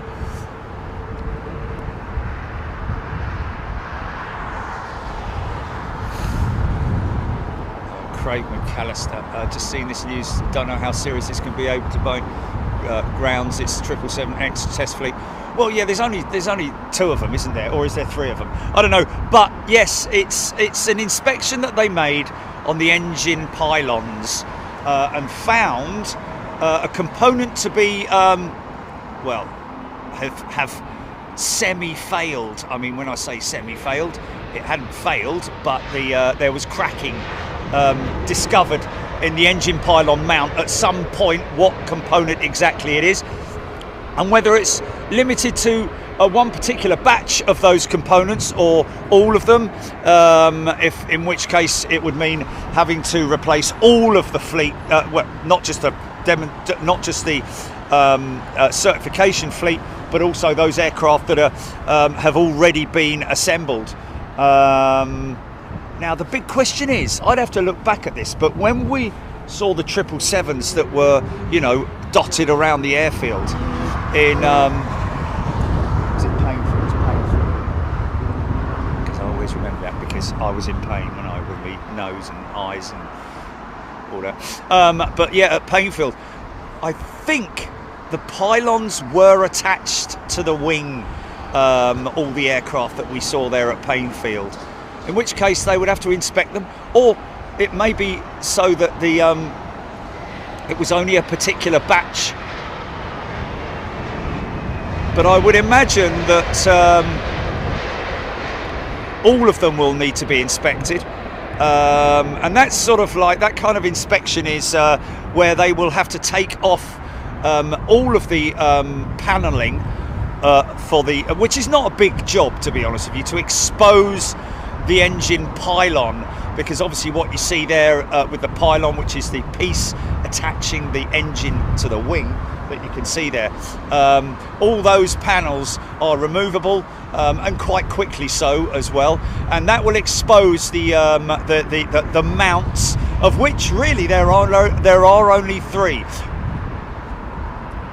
One big main one at the front, excuse me, one big main one at the front, and 2 big ones at the just at the wing attachment, which are very, very strong. I mentioned it earlier on about the strut that attaches the wing, the pylon, sort of like, well, the wing and the engine right the way through it. It's a huge component, making it very, very safe. But it just appears that one particular bracket or whatever it is has failed, and I'm going to put that probably down to not appreciating the sheer power of the engine, or it may be just from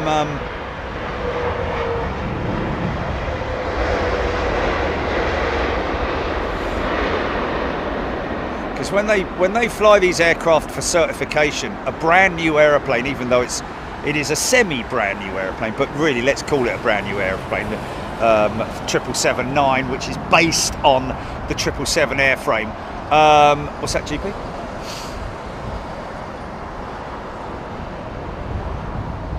Yeah, exactly. And we don't know. We don't know that, you know, because like I mentioned earlier on, that, you know, when the A350 was in development, the news channels weren't as rife as they are now.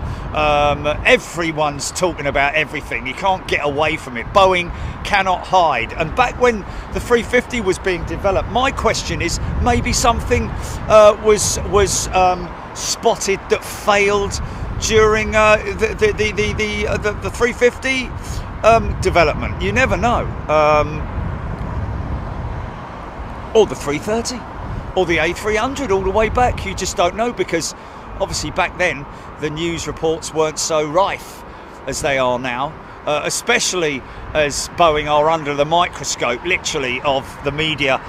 So any sort of communication between the FAA and Boeing is going to be heavily scrutinised and reported on.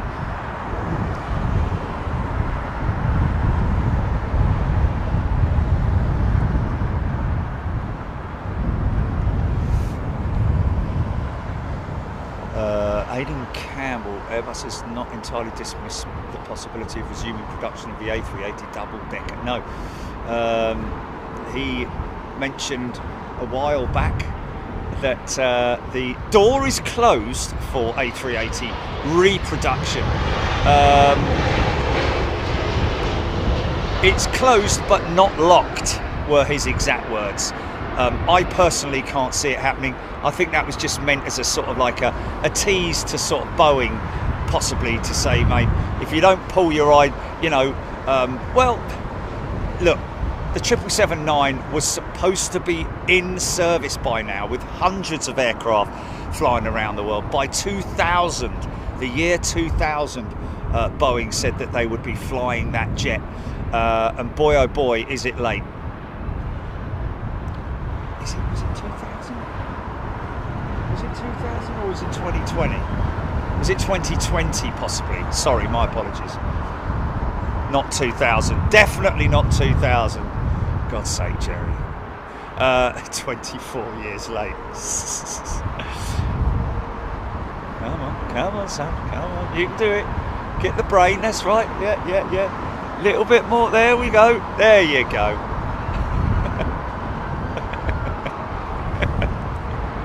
Yeah, I rewound too far. Major replay. One of those rare planes on final, 737 MAX 8 Royal Air Maroc, Raskas. Thank you, Raskas.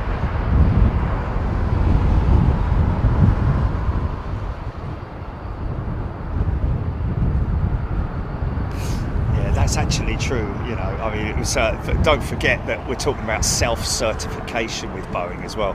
A little bit naughty in it, you know. Like, that's primarily what the issues that Boeing have been having have come back and bitten them on the arse, literally, for self-certifying, and not. And also the CAA, isn't it? Is it the? No, it's the FAA in America, isn't it? For them not keeping a massively close eye on it.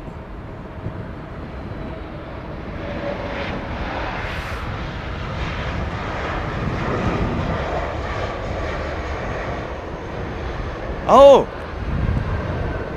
okay. So, okay. Somebody just okay. Art Jones, he's not a member, but I'm going to read this out. Thank you, Art. You see, what you read in the media, what you hear, is not always true. Reference the 777-9, it's not a pylon issue, it's a thrust link mounting component, which is mounted over the rear of the engine. Interesting, a thrust link mounting component. You got the that's let me just have a look at that. I'm going to try and Google that, see if I can get an image up of that. I reckon we thrust link.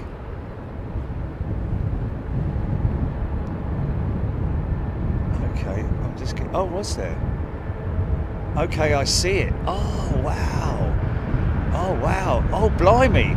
It is that big bar then, isn't it? It's that big circular bar. That's the thrust link. Oh, let's just... Aircraft engine mount with single thrust link. Is that number 62 there, that thrust link? Wow. But that is linked to the pylon, isn't it? I mean, that is the pylon, isn't it? I mean, I know the pylon is the... Wow, look how steep that guy's going up, man. Flipping heck. Mate, that is crazy. Look at the climb rate on that Egypt Air jet, man. Gone up like a bleeding rocket. So the thrust link component. Let me just... I'm just going to visit that. This is aircraft engine mount with single thrust component. Okay, with single thrust link component. Sorry. Let me just have a look at this. Right, number 62. I'm thinking that that's the thrust link. Let's just have a look here.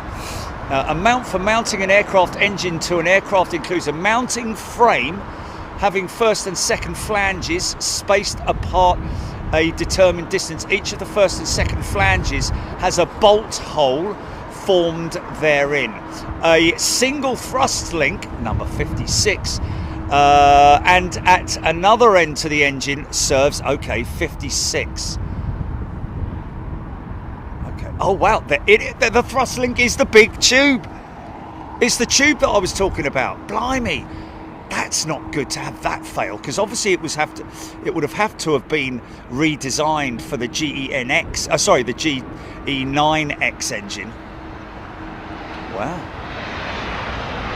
So it kind of is the pylon, because that is the pylon is the engine, you know, what the engine hangs off.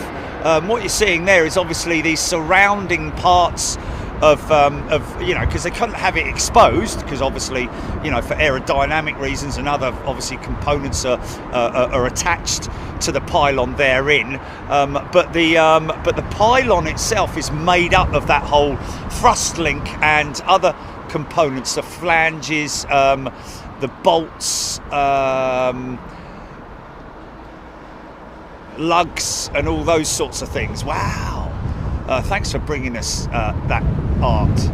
So yes, confirming really that it is linked to the pylon, the engine pylon, but the thrust link component, mounting component. So that's what he's talking about. Is if you look at the mounting components of an aircraft engine, a big aircraft engine like these that you're looking at, you will see that there is a huge, great big long pylon, which is the mounting link.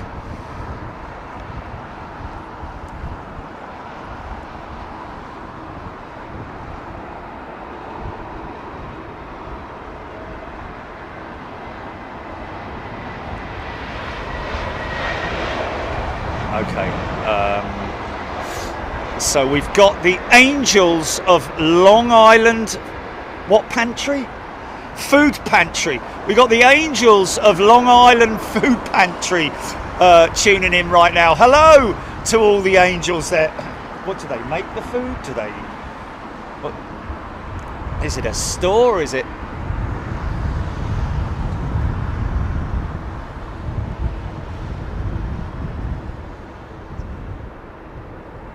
Oh, fantastic. Okay, well, there we go. And to anybody else in there. Oh, so the Angels of Long Island, I think, are probably the good people of Long Island, I'm guessing here.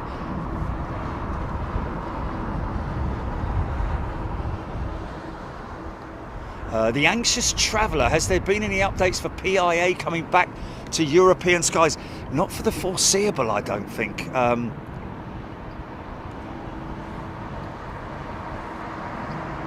Oh, the wonderful people of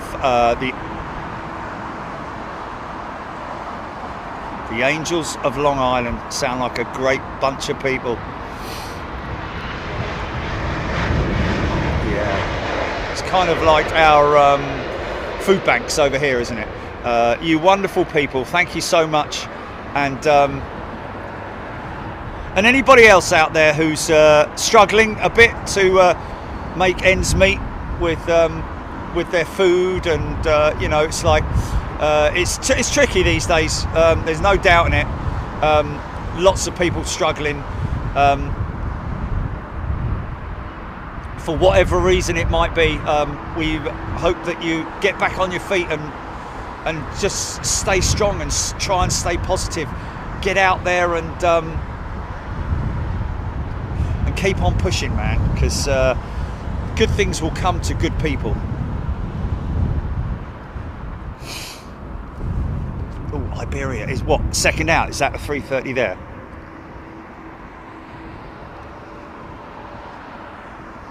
This is another service, this one behind this, folks, the Iberia A350. I'll tell you what, this might be a good one to do a replay on, GP. This Iberia 330. And the reason I say it is because if you look at the undercarriage arrangement on the A330, see how the back wheels are drooped right down.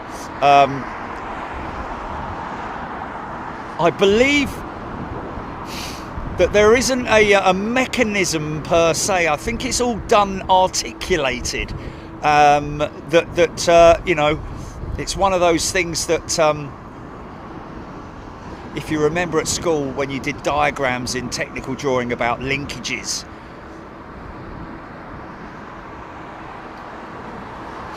Okay, stand by. This is another example of a carrier operating a bigger aircraft based on either freight or passenger demand. Back set will touch first, then I'll roll it. Whoa, didn't roll it, straight into it.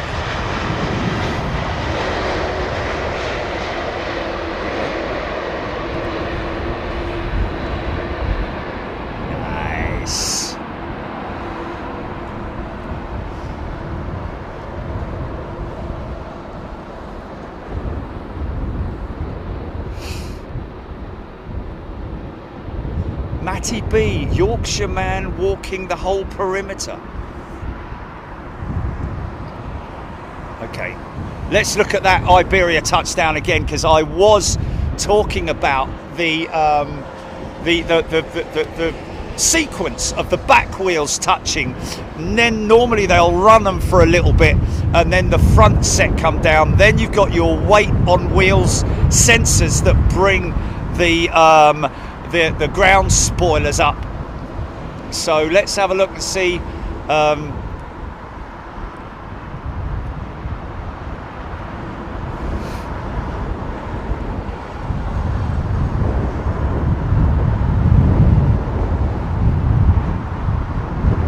Nice.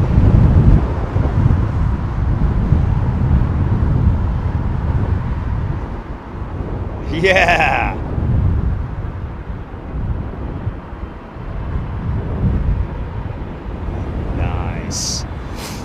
That's, oh mate, just missed that. Gutted, sorry folks.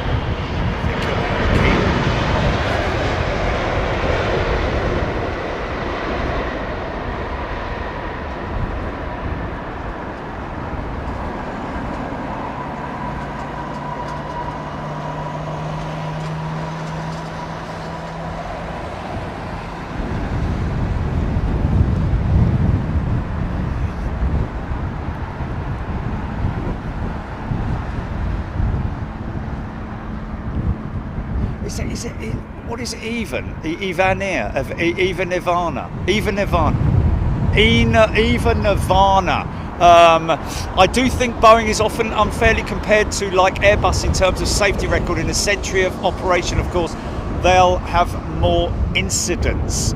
Well, currently, Eva Nirvana, you know, at the moment, yes, Boeing is sort of like, unfortunately, under scrutiny because of all the, you know, it did quieten down quite a lot, didn't it, after, you know, once the MAX, but ever since the door blew off on that 737, things have really sort of like, you know, come You know, it's just a way of exposure, isn't it?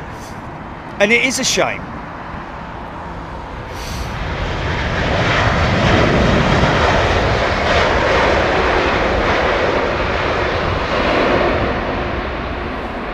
I think it's a great shame. I'd love to see Boeing, you know, I mean, I'll be honest with you, this issue with the engine pylon mount, whatever it is, you know, the component, it is something, to be honest with you, that shouldn't be a massive bit of news, in terms of it's something that they need to either revise in the depending on where the crack is. I'm imagining it that it is at one of the ends of that pylon thrust mount. I think it's something that that normally would probably not have been related to Boeing's woes per se, but unfortunately, because of the fact that they are in the limelight at the moment, it's kind of another thing with Boeing. But you know what I mean, it shouldn't really be a major piece of news. It's just something that they've found. It's a brand new engine, and therefore in terms of long-term testing for the components of the engine, and of course the engine mount, you know, let's face it, that's something it's got a lot more power, the GE9X, than the GE90, the 115. Not a great deal more, because I believe that they are actually thinking of derating the 9X anyway, because it is too powerful. But anyway, it is probably, you know, I wouldn't imagine that it would be I wouldn't think it would be anything to do with the actual material itself. I would have said it was more likely the machining of the attachments themselves. Somewhere along the line there, either the material that's used for the attachment, or the flanges, or whatever it might be, have failed, and therefore they need to revise that particular part of it.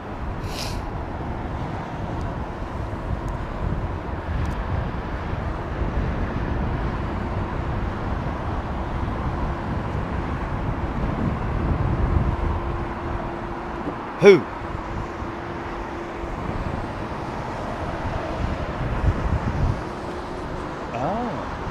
Really?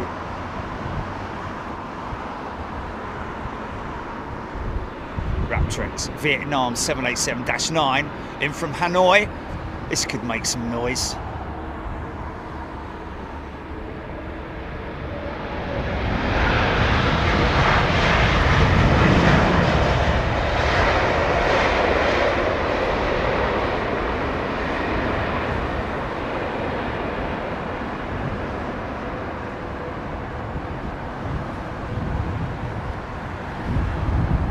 Even Nirvana, I don't know, complacency. I think it's because, don't forget that Boeing doesn't manufacture any of the components. It's all third parties that manufacture these components. This particular component may be manufactured outside of America. It may be made in Germany. It may be made in Spain. Who knows? But basically, it's a bit like Spirit Aerosystems supply all of the fuselages for the 737, and other components for other airliners around the world. Do a big bit for the A380 program as well. So, you know, it is,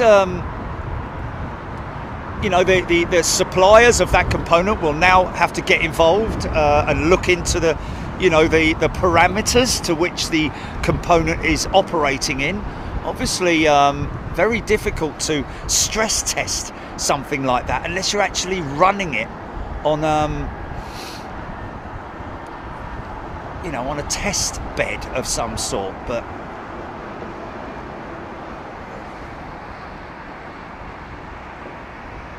guessing that it's quite difficult to simulate.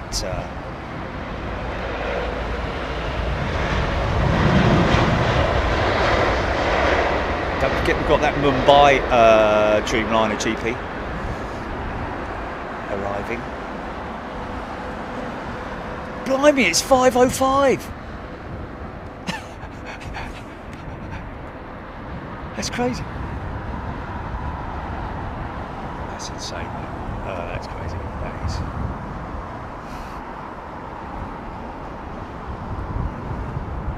Rascas, that was Lucy in the sky with diamonds.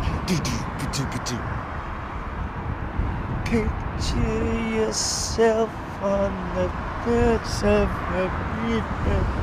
It's beautiful.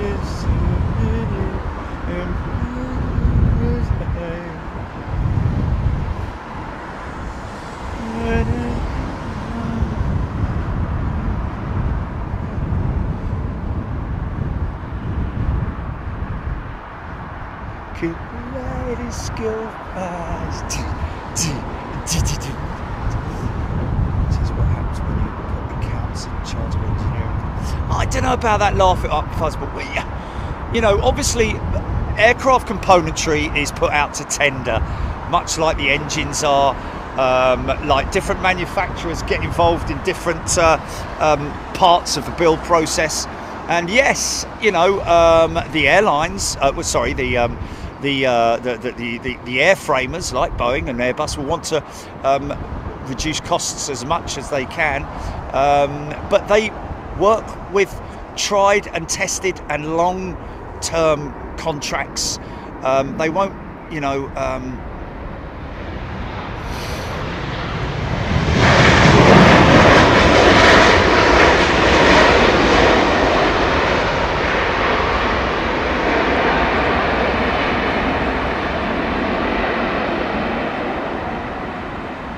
yeah, and half of the problem, like Jill is saying right now, is what half of the problem that's happening here is actually the media. And like I said, Jilly, earlier on, you know, back when Airbus were developing the A350, I'm pretty sure that there were issues with components back then, but the stuff that didn't come to light because the news and the media back then was not as rife as it is now, with everybody scrambling for headlines. You know, Boeing, you know, like, at it again, oh my god, not Boeing again. Like they're really sort of like, you know, overkilling it, and that's and you know, it's clickbait basically. It's all the media, it's clickbait. And so anything, it's even made the headlines today on the BBC, which is like, you know, really there's a lot of terrible things going on around the world. There's something that's standard procedure with a new aeroplane in it. I mean, I know it's not a new aeroplane, but it's a, you know, it's a new engine on a new wing. It's a brand new wing, okay? So therefore Boeing have had to develop, and their you know, development teams have had to develop a completely new wing to accommodate this huge engine, along with the pylon and the componentry in terms of fixing it to the wing. So it, you know, it doesn't surprise me that there's been an issue with it. You know, it's a pretty standard procedure with a development aircraft. You know, it's a brand new wing, so that is a completely new you know, concept wing that they're looking at, with the, you know, with the hinged winglet. Now look at this for a component in terms of the pylon. See how you hardly see anything there on the 737, and that is the issue that they had with having to push the engine forward and raise it as well, so as to get the required ground clearance. But as a result of that, it upset the, see how below the wing the nacelle is on the 320. Have a look at that, and then you look at this, which is, you know, above the leading edge of the wing there, which, you know, upsets the airflow across the wing, which is why they had to bring in the MCAS. Actually, it's not MCAS, is it? It's the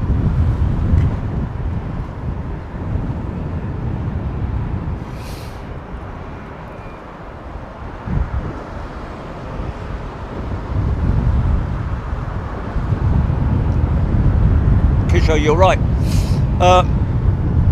The media are just all over Boeing at the moment because it's for them it's news, you know. Well, it's not really news, if you know what I mean.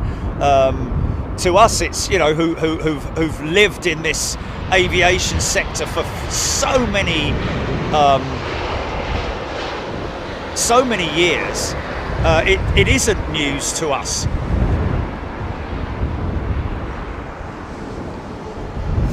Craig Hicks, Korean, 747 over Hungary, 2 hours out. Our Mumbai Dreamliner, Jilly, with the with Steph's, is it Steph's son?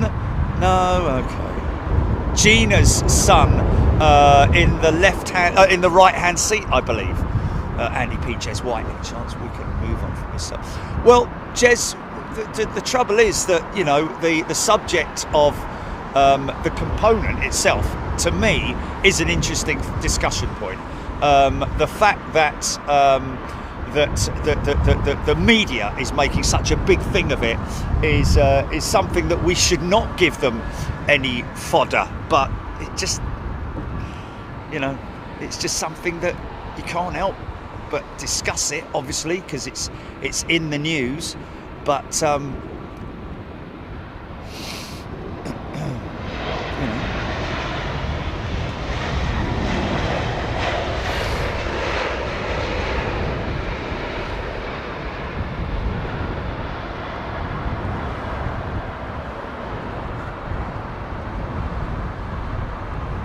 Mr. Huggy, maybe they should do 4-engine aircraft with smaller engines rather than 2 big and heavy engines.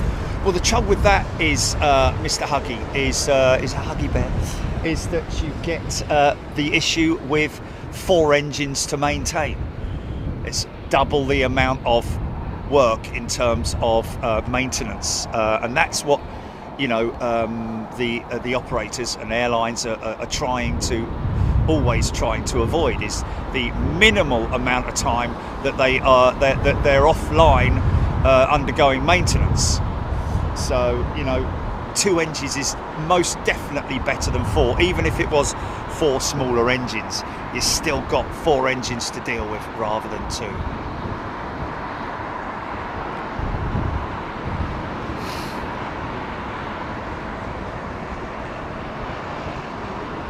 Easy, son, easy. Bit of a... did I miss that?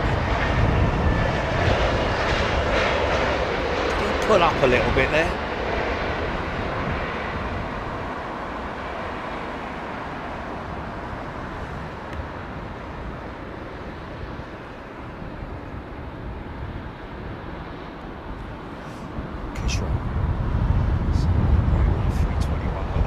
Sealant on belly fairings and over wing skin panels.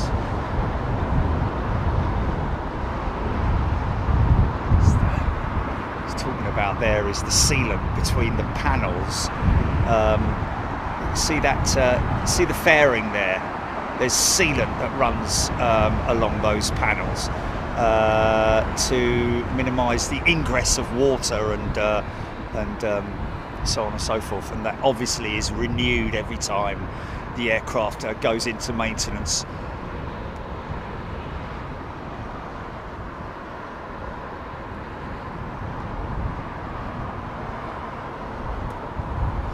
Yeah, Karina, yeah, it's good to teach ourselves, isn't it? Lots of stuff out there that you can research in terms of learning about airframers, how they work, the different components.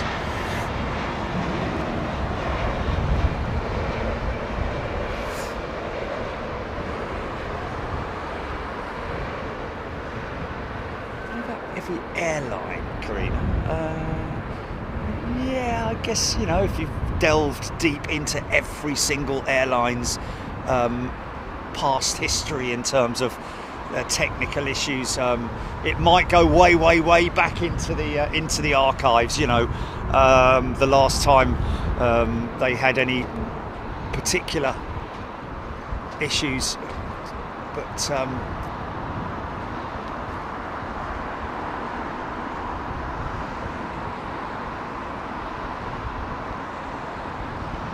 Steve Reed, very true.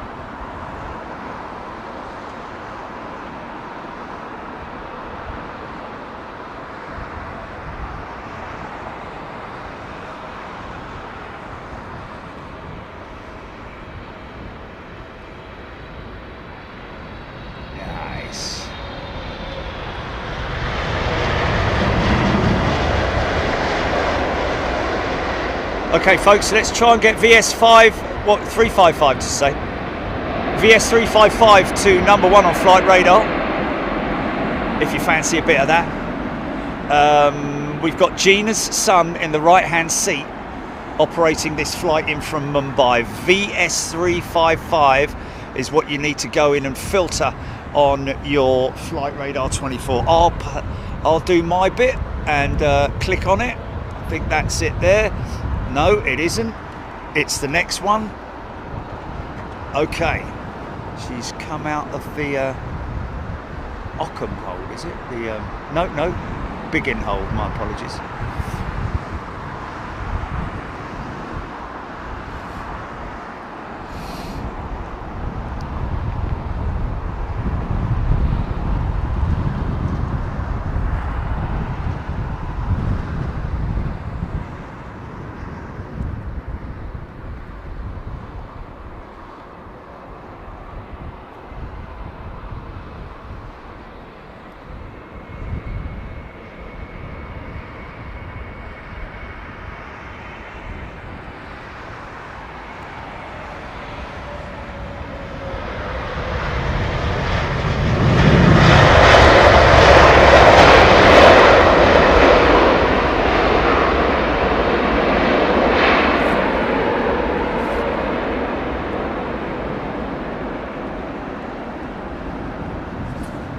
Funky. Yeah. Oh, really?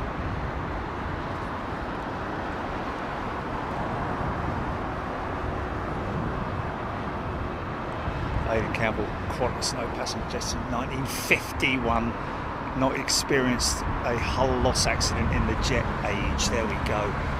And they were back in a beautiful old jet age of the 707s and the lovely old liveries. Amanda Lewis, my granddad worked at Hawker Siddeley years ago, and I remember having a little model of a Hawker Siddeley. That's the HS125, is it? Wow, how cool is that? Diesel 13 got it to number 6. We got it to number 6, folks. What are you gonna do? Hey! Lufthansa jet waiting for his colleague to push. 2 mousies.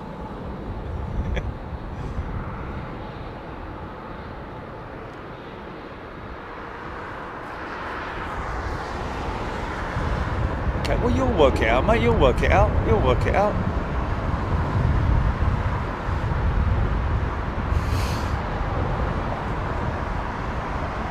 This is the Embraer Profit Hunter E2. Big engines, man. Half the size of the flipping fuselage.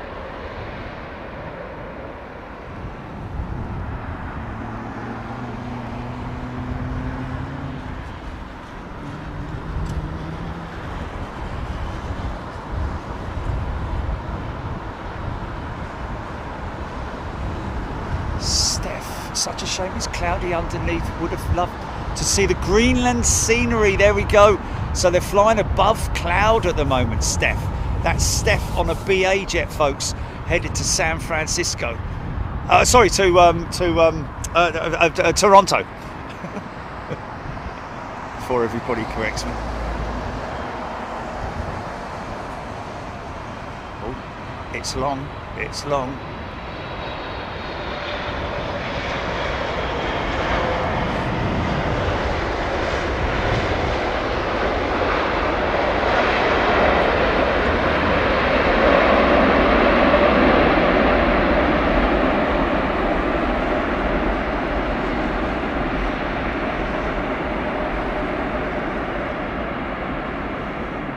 Luke Morrison tuning in from Brisbane, Australia. G'day, mate.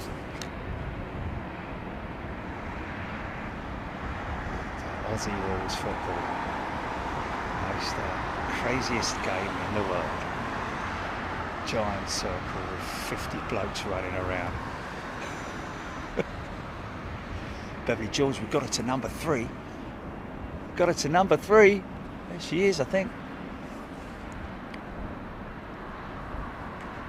Okay, that's a group shot.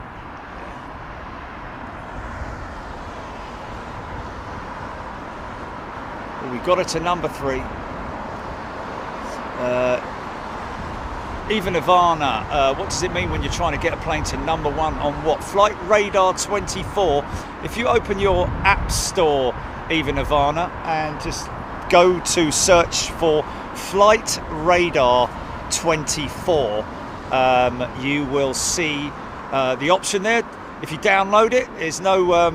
It's a really legitimate app within app purchases, but only if you want them. You're just going to get ads. But basically, you can go in there, and then once you've downloaded it onto your phone and onto your home page, that's what I would always recommend, is download it onto your home page. Then you can. Select the airport you want to. If you go down to the bottom of the page, you'll see a few buttons down there. One of them is filter, and if you filter to London Heathrow, LHR, the airport, if you go to London Heathrow, you'll be able to see all of these aircraft that you're looking at that are moving around the airport, so you'll know where they're coming from and where they're going to. And when we select an aircraft for to track, as you can track an aircraft right the way across the world on Flight Radar 24, all you do is you just find the aircraft that you're looking for. And then, like for instance, if we were to say we're going to track this 747 that's inbound, I'm scrolling out, I'm zooming out from the on my Flight Radar 24 app, and I'm looking for a jumbo jet, which should be pretty easy to find. Is that them there? No, that's a 380. Looking for the Korean. I could filter 747. But let me just have a look here.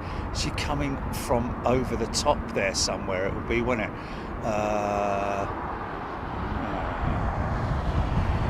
Okay. Where is it now?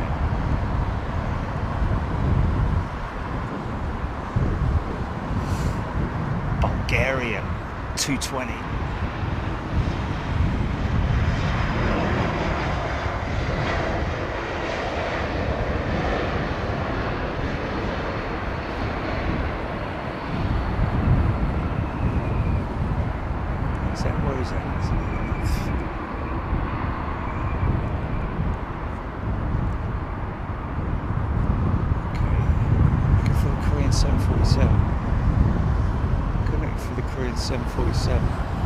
There it is, there it is. It is just north of Vienna right now. Now I've selected it and highlighted it, so now you see the purple line which indicates where it's come from. But when you select it, below it will give you all the information on the aircraft. Now by you selecting it, that will then show up as a person tracking that aircraft. And when you select it, if it's popular, then it will rank within the top whatever, however many of aircraft being contract. They only have a top 10, okay, so the top 10 of aircraft. Yeah. Oh, is it? Okay. Okay. Okay, I'm just hearing from Jilly that apparently the colour of the line determines the altitude of the aircraft. So I'm guessing purple is... okay, if it's red, it's very high, above what, 40,000 feet or something. Okay. Big old lump there. Look at the actuators there, folks, on the front. You can't see the actuators. Rear wheel steering on the back set of wheels on the 777.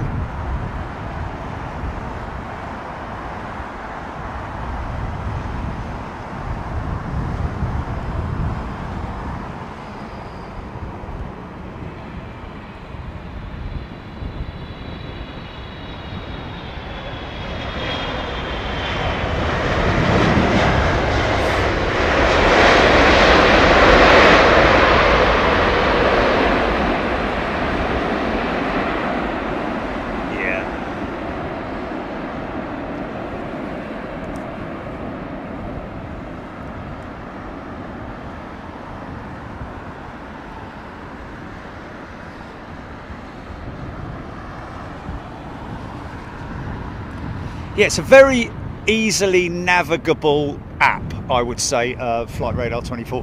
Quite self-explanatory as well. If you know the airport code, if you're not aware of the airport code, your local airport, for example, then go on Google and just type in airport code 4 and then type in your local airport. That'll bring up the 3-letter airport code. Then you can type that into the filter for airport. And then you can choose incoming, outgoing, inbound, outbound, or both. There's all sorts of things you can do with it. You can check aircraft information as well. It'll give you the age of the aircraft, and you can delve deeper into it.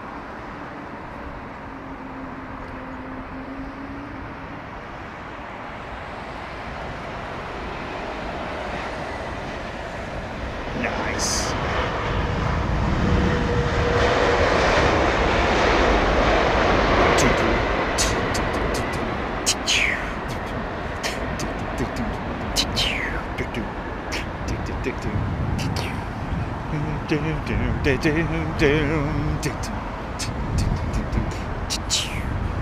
She walked in the cold,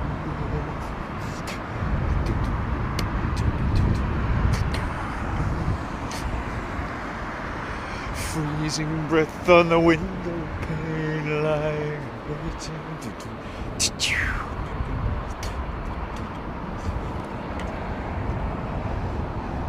the sound.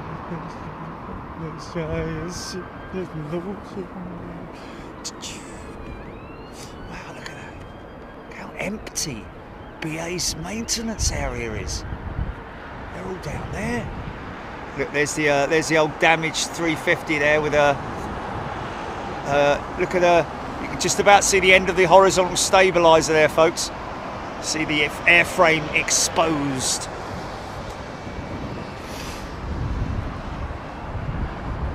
Steve Batty, get a transponder in the van. I'll tell you what I have got in my van is one of those Apple blah blahs.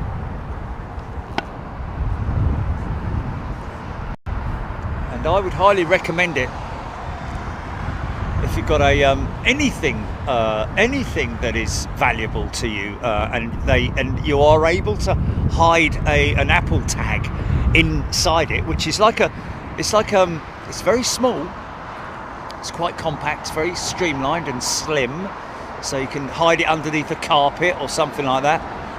Underneath the carpet.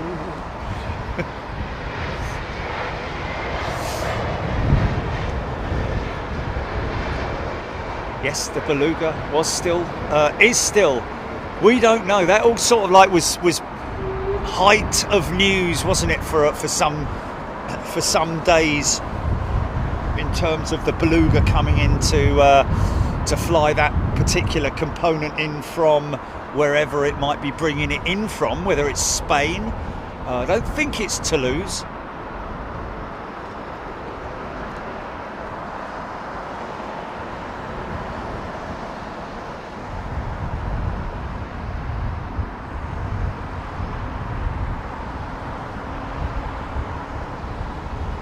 Yes, Lloyd Bell, you're right. Well, there was a 767 sitting outside the United hangar earlier, but she's gone in for a nap.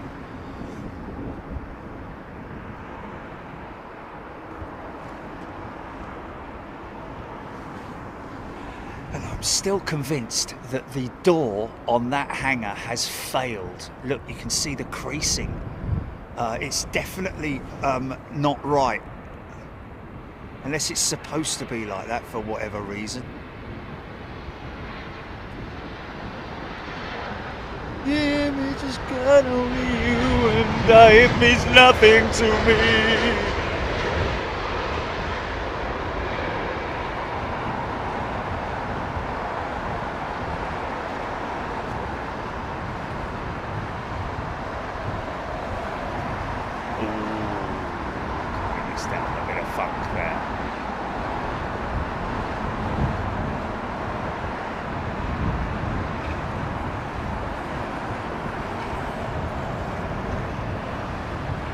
Getting on for the same dimensions of a 757-200, the old 321.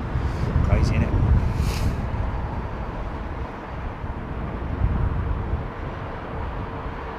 Jack Moore, or Jake Moore, sorry, a bit quiet at Heathrow at the moment. Yes, he does seem to kind of have that sort of like quietness about it, I've got to admit.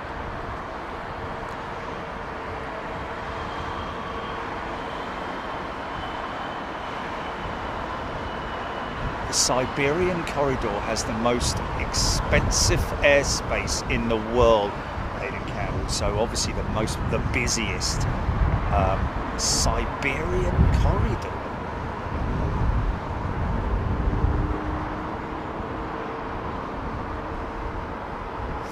Mark Ashell just giving us an update on the Korean 747. She is 1 hour 37 minutes out, folks. Lufthansa. I love the grey. I love that old livery, man. I don't care what anyone says.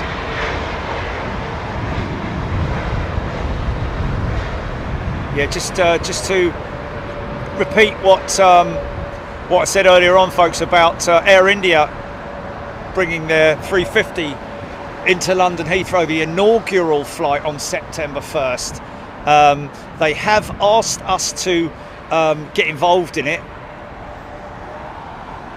but and that's from an airside perspective. But I have already told them that unfortunately, due to the tight constraints that Heathrow now have, far tighter and more convoluted than it used to be. For a start, you have to have £50 million worth of insurance, which I don't think anyone would give you that, would they? You'd have to buy bolt-on after bolt-on after bolt-on after bolt-on. I mean, we got £10 million liability insurance with a 5 mil bolt-on.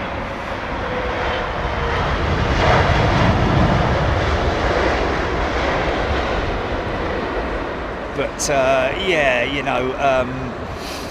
the only way that it would work would be if Air India were to turn around at Heathrow and say, look, we'll cover the whole thing, we'll pay the insurance, etc., etc. But even then, I think it's difficult. I just think it's difficult, because what you've got to appreciate is that you have to have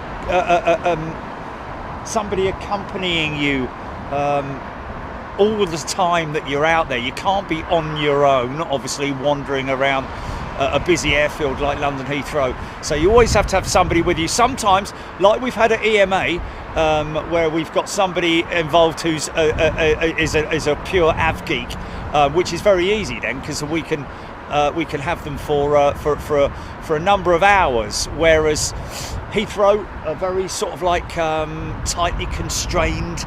They'd have to go off to have their lunch break and so on and so forth, which is kind of something that we don't really get involved in, as you're aware. We do have somebody at London Heathrow in the press department who's a very, very keen av geek, which is good to have, isn't it? You would want someone who's passionate about aviation working in your communications department, wouldn't you? Anyway.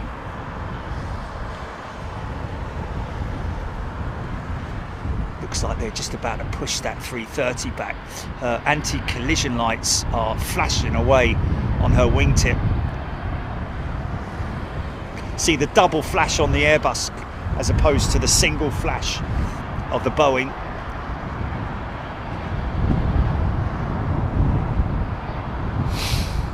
Of course, during this procedure is when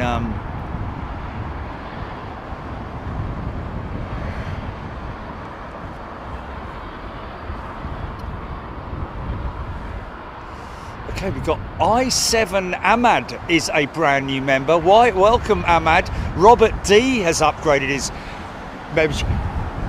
Oh, excuse me, flipping heck. His membership to first class. Thank you.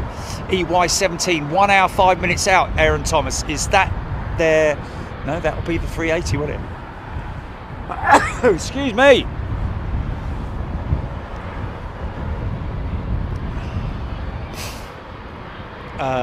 Tim Rorick, what different engines are used on the 777?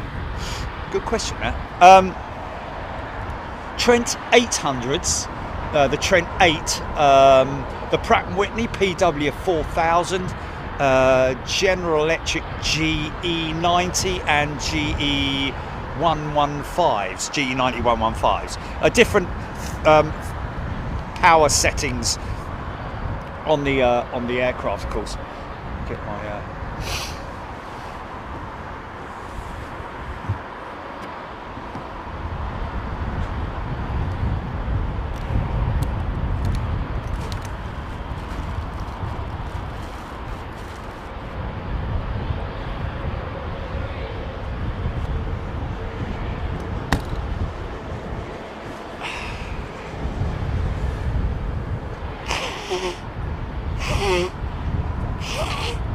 I'll name that tune in free.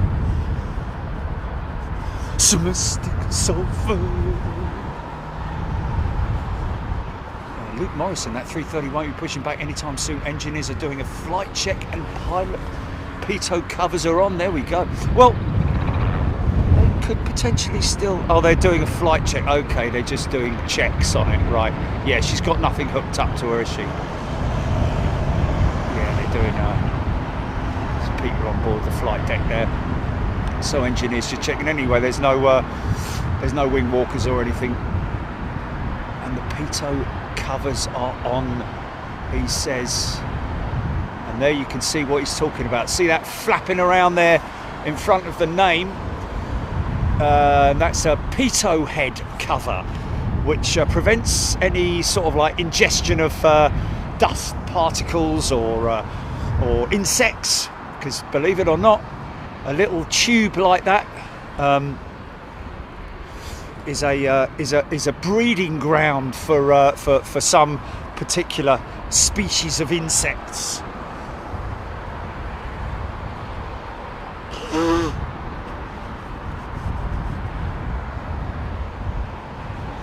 And that pitot tube carries out quite a few tasks, actually. Airspeed indicators,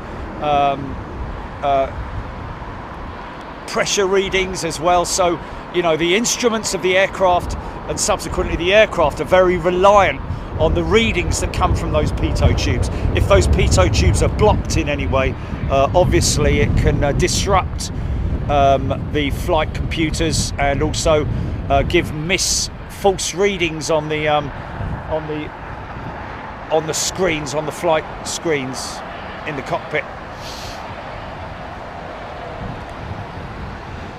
Philip Jones, Korean Air, 747, 7 p.m. ETA, so she's an hour and 20 out.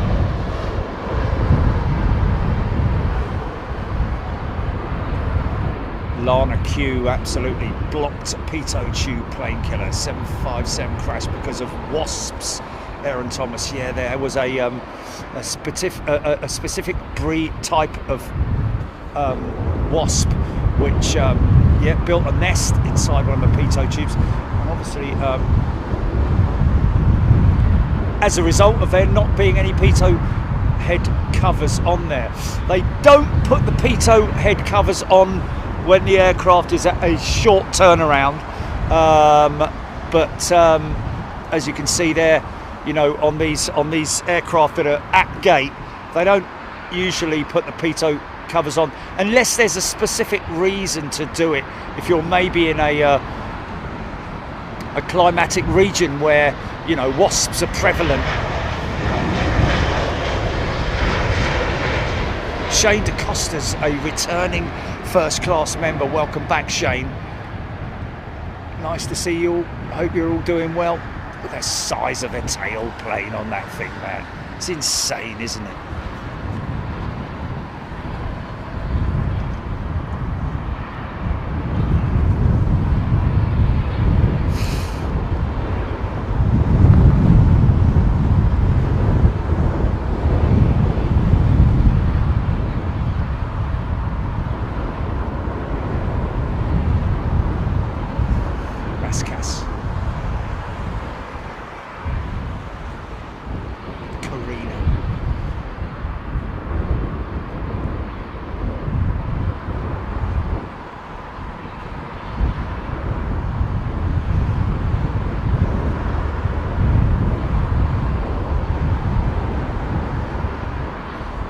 JD the Prophet flying out to Dubai middle of September. Excited to try Emirates Premium Economy. Well, I can tell you it's good. Natasha Webb is a returning member. Welcome back, Natasha. Yeah, that Premium Economy with Emirates is like business class on some operators in terms of it seating comfort and legroom and all that.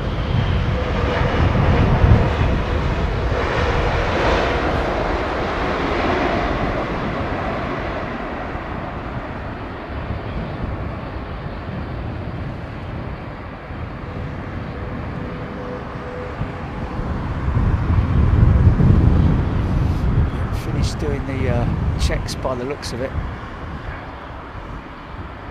We are I've got to chase this in the next couple of days, actually. We are looking at doing a piece with Virgin Atlantic on the return of these CEO jets back to the lease companies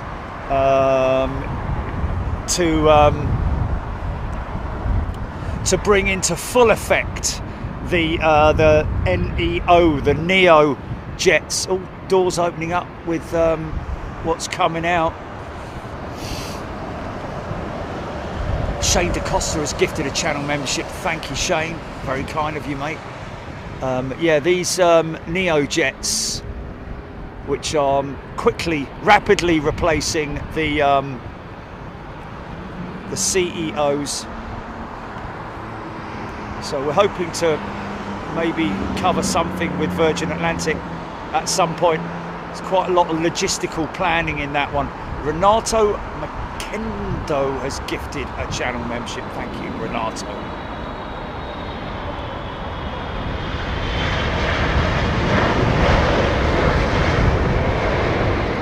Oh, Renato's from Embraer in Brazil. Good day to you, sir. Love your little E2 jet, mate. Always been a big fan of it. It's a good-looking aeroplane and also very efficient. Highly efficient. Renato, I'm intrigued to know a little bit more about your automatic takeoff system that you're offering the customer. Something that we could maybe discuss at some point, so I can get a little bit more information on that. You all right, mate? Sorry? Yeah, you'll have to wait till I finish, mate. Is that all right? Thanks, man. Oh, hold on a minute. I've got something in my bag here. Wait a minute.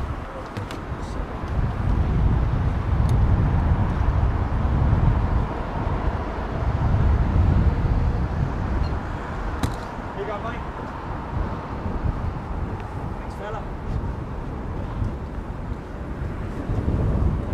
Okay. Are they Are they starting? Looks like they are. We might get a nice big booming start up for this 777.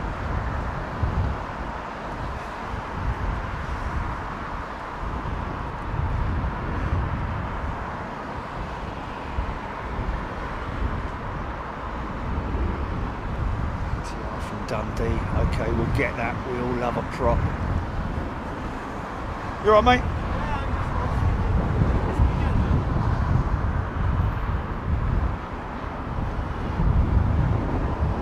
Fly SSC1, watching and working, lurking and working.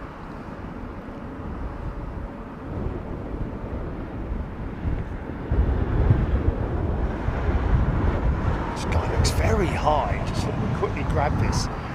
Just looks a little bit high, doesn't he? He's going to do a fly past. Oh, he's fine. Oh, it's going to be a rapid descent. Here we go. Oh, he's a flight control engineer. Wow, he's brought that down rapid, didn't he? Nicely. Whoa! Blimey, what was the descent rate on that? That was quite steep, wasn't it? That was a stall type landing.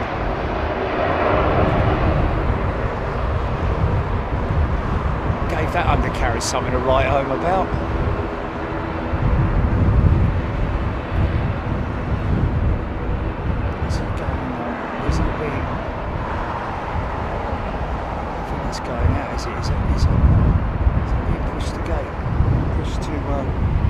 Stand possibly.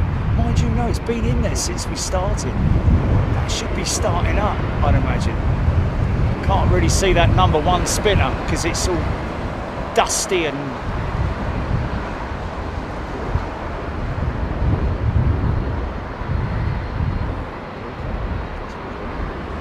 okay. Not yet. Stand by. I'm just waiting to see this. Yeah, we're gonna have a look back at that ATR in a minute, folks. We've got it queued up and ready.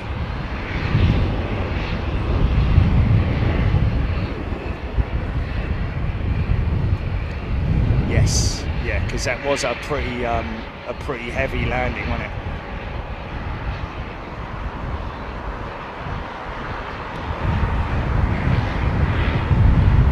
Is he starting? He's being pulled, isn't he? He's going to remote stand, I reckon. That Air India jet.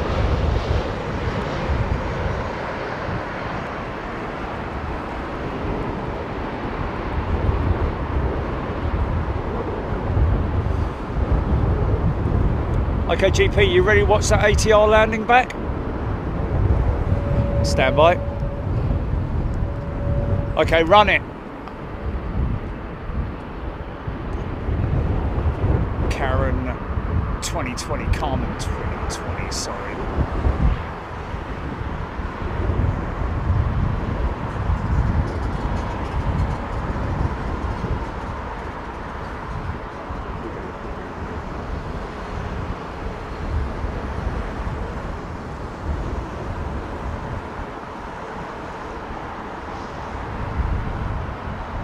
Mate, this is fantastic. This is fantastic, man. That was a rapid drop. Watch the gear, watch the gear. Whoosh!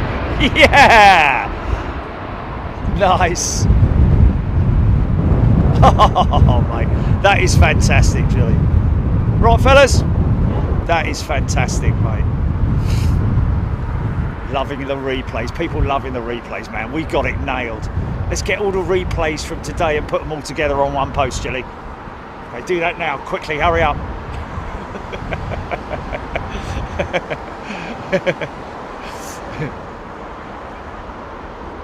You haven't. You haven't. That's brilliant, man. Loving the replays. People loving it, man. Look at the big smile on that 777. He's a happy chappy, isn't he? Look.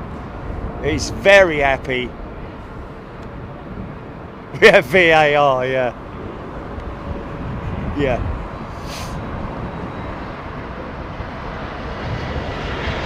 No way was that a foul. Connie will op Vacanti has gifted a channel membership. Thank you, Connie.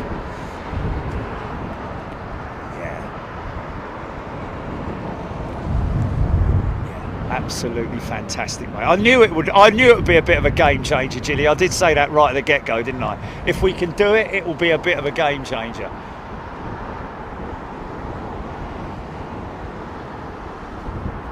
Why does everyone thank you, Gilly?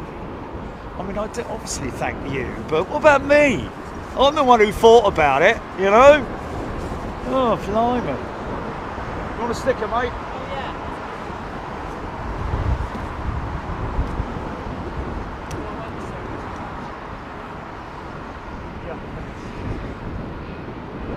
One who started it.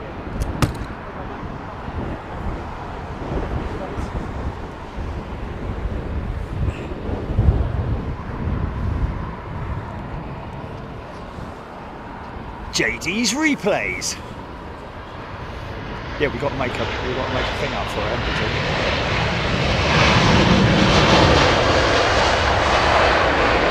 Martin Smith, those yeah, I mean you know, in all honesty, the replays, I've been dying to show the replays. The only thing is that obviously you can't do it on departures, can you? You can only do it on landings. Really, that's the only opportunity that you'll get it. So yes, the stormy shows and all that. So basically, landings really more than anything else. You won't really be able to do it on departures because it'll be kind of pointless.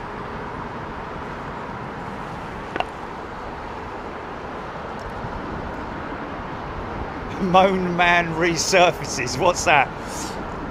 Is this a fella about the I find your position and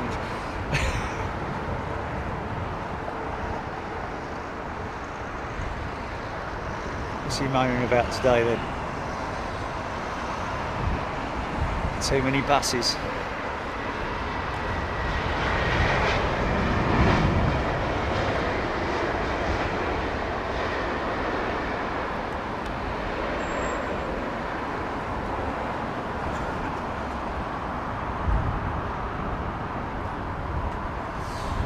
You know, it's, that is a quality old school livery, for me anyway, old school. With Air India.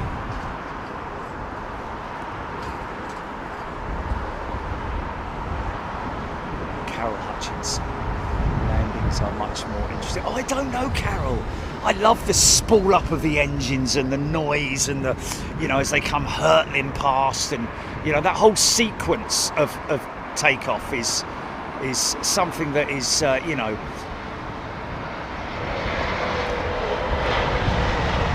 just as action-packed for me anyway, and you know, to be honest, it is personal preference. Some people prefer landings and takeoffs. Some people prefer takeoffs and landings. You know, but we mix it up, don't we? That's what we love to do here on the channel. What I love to do, and you know, so that you guys are always entertained rather than just you know, the same old thing from the same old place. Backwards, forwards, you know, blah blah.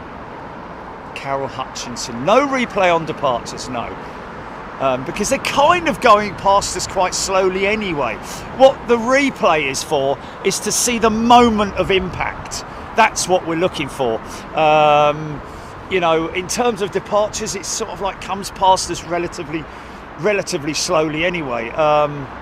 But you know, we'll see whether we can mix it into other stuff. I don't know.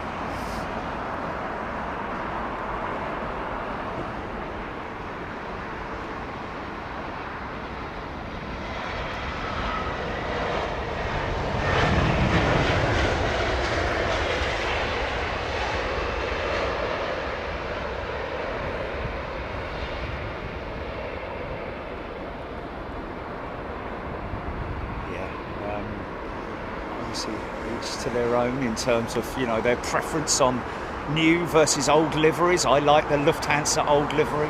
I like the Air India old livery. Big fan of both of them. You know, I think what Air India have done is very bullish.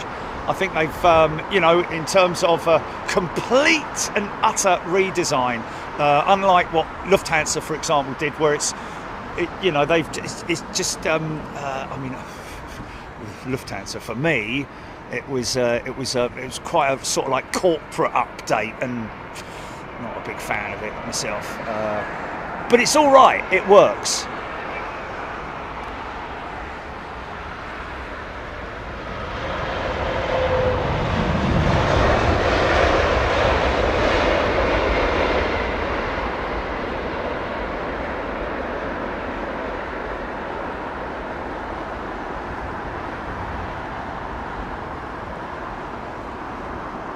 Ding.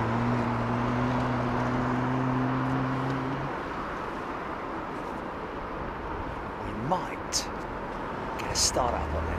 There it is. Nope. Oh. Car's starting behind me.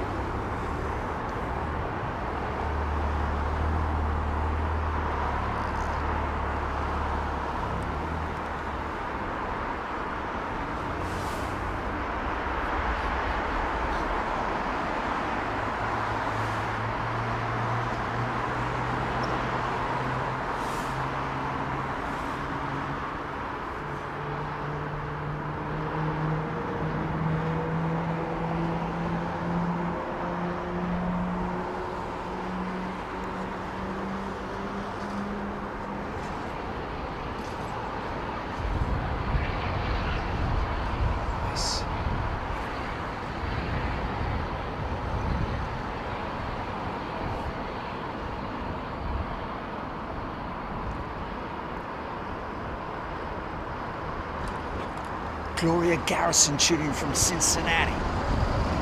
Hello, Gloria. Good looking jetliner.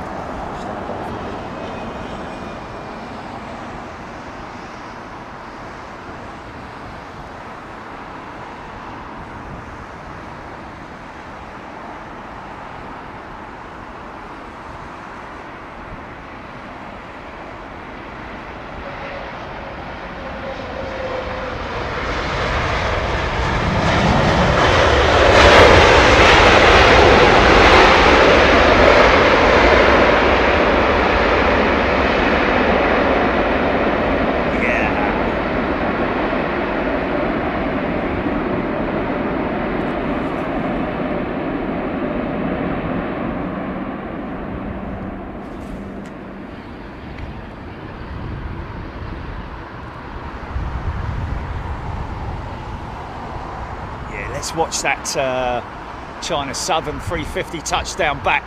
Cue the replay, GP.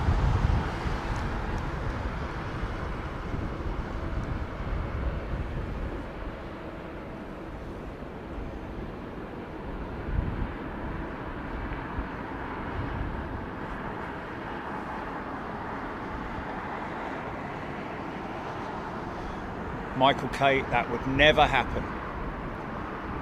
Don't you worry about it. Yeah! Oh, I'm loving this, man. Oh, look at that. Nails it. Bosh. All that weight just collapsing down. Now you can see the weight all dropping down onto the mains, man. Sliders coming on. Decel all in effect.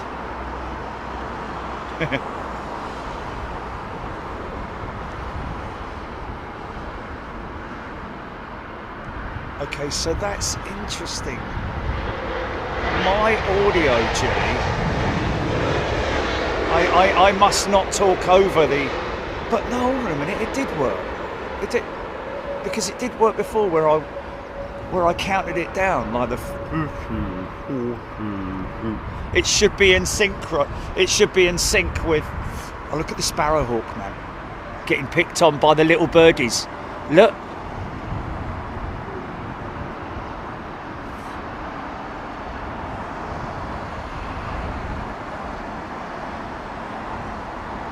Okay, well, how come it was in sync on the on the touchdown when I did the...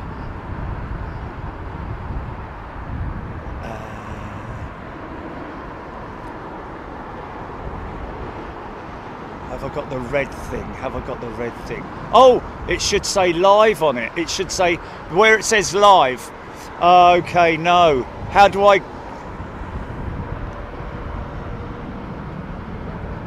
Oh, there it is. Okay, so I got it wrong then. Okay, so I have to click the live thing. Ah, okay, yes, I've got it. We might want to do another test, mate.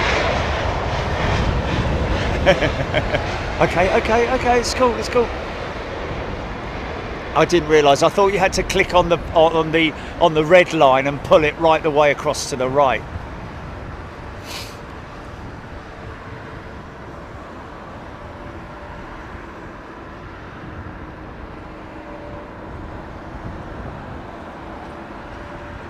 Okay, well, how come the 50? How come that was so? It wasn't in sync. It's never been in sync. So I need to basically, yeah, yes, and comment on it as it's been paid out. Yeah. Clive Clark's gifted a channel membership. Thanks, Clive.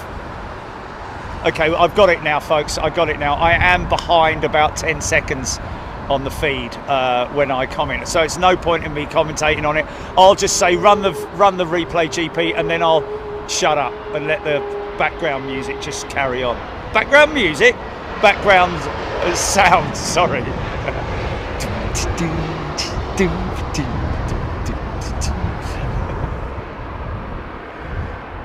I got it now. Yeah, I got it. So I think that's the final piece of the puzzle has clicked into place. It's fallen into place. Yeah, we're good.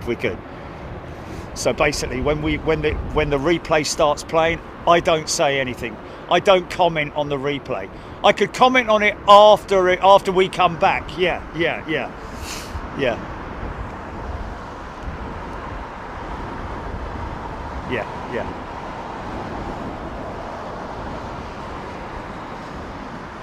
Mark Lee is thanking whoever gifted them the membership. Very kind of you, Mark. Thank you. The sound of the planes are basically music to have geeks. They are, aren't they?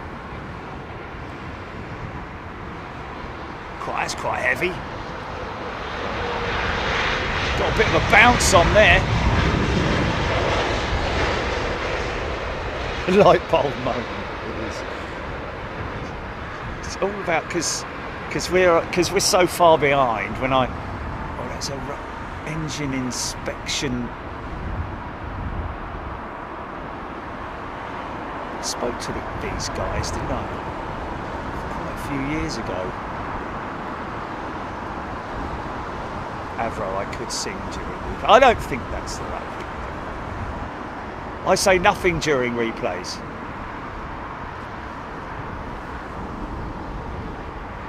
Even if I say, "Cool, that was really cool," it's still going to be 20 seconds after you stop playing the replay. WM419, the added replays are butter. Great job. Well, there we go, folks. Thank you.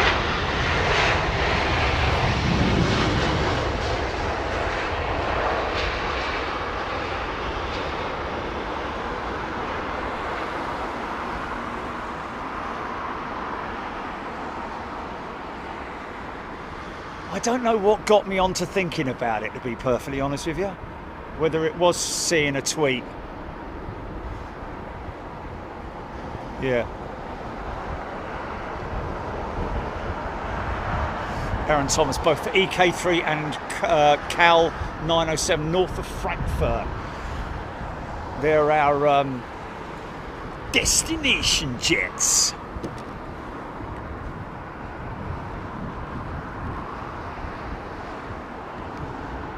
Ellings 321. Good, they've sorted out their pilot issues.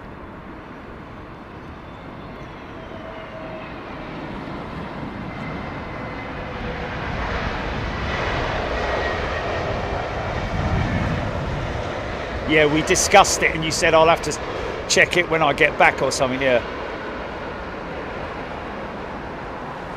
Brian Longmuir, loving the replays, but I'm sold on the background music.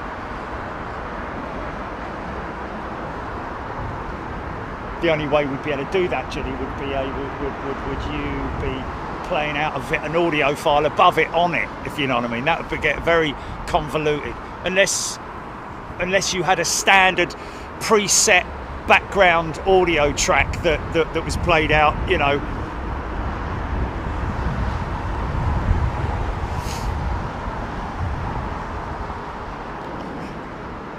B738 Ash, huge winglets on the 767. Never realised how large they actually are. 11 feet, Ash. 11 feet tall. You stand in your average front room and look at the height of the walls. Had no idea that they did it. No idea at all. Ah, well, it is what it is, GP. Just be aware, folks, that the replays are something that are nothing related to anybody else. It's just something that Gilly and I had a discussion on, and we were like, you know, would it be possible to do it? But you know, so there we go. Not in relevance to any other channel.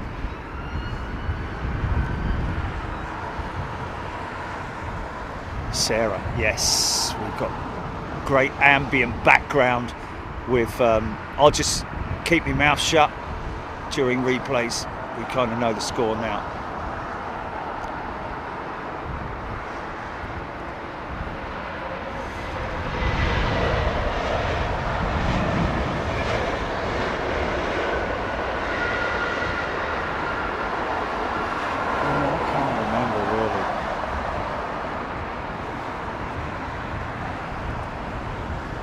Yeah, probably in one of our long-winded discussions.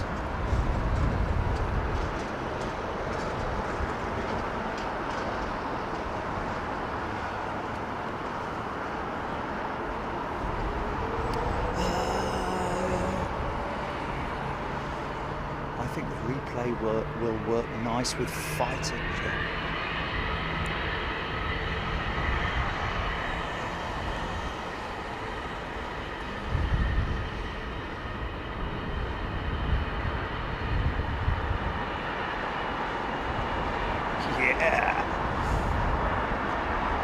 Don't you just love the sound of those engines, man?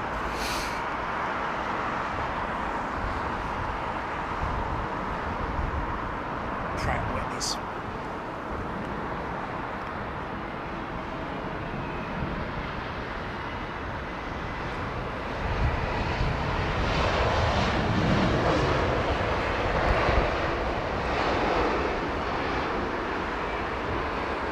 Gillian Sankey, yeah, the replays.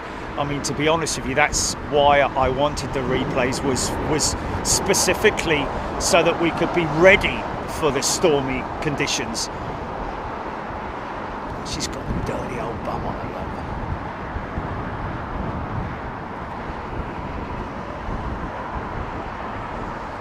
love. So be aware, folks.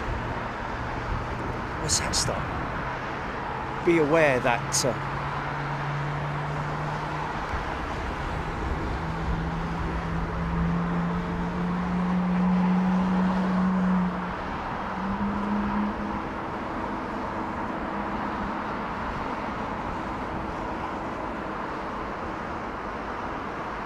Scene Office Blue tuning in from the Lurkers Lounge. Hello, Scene Office.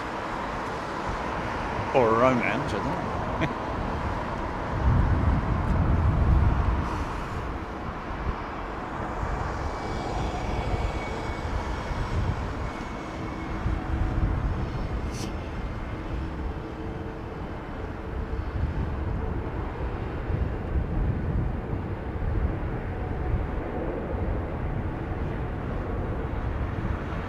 Very possibly. Yeah, very possibly.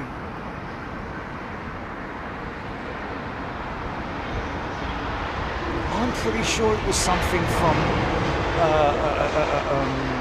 Terra Deck or Core or something related to that, where it said now we can do slow-mos or something like that. Or maybe I saw something on Twitter or something from them. Because why would I mean, I've been watching replays all my bleeding life, and I would have mentioned it a long time ago, wouldn't I?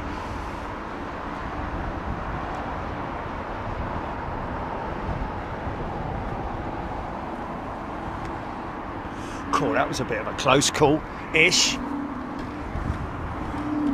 Beautiful bank shot.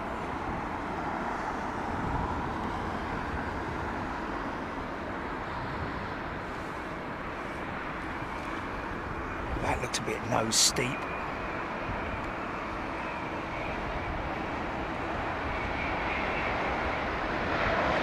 Yeah!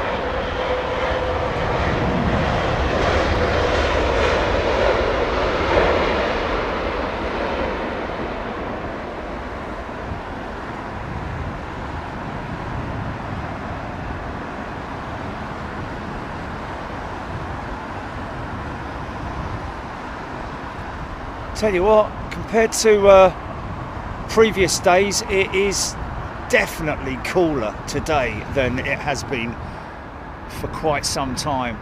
And also bear in mind that I am 12 feet off the ground, so it's chillier up here than it is down on the ground. So obviously the heat rising from the pavement. Second A220 today, Lowlander. Helen Clapp, please can we go back to Honolulu? They're very kind of you and polite of you to ask you that way. Aaron Thomas, bit of a floater. Aidan Campbell, Korean 747 update, just over an hour away. Thank you, Aidan. Let's just check our mics. Mics are 50%. Get rid of that now.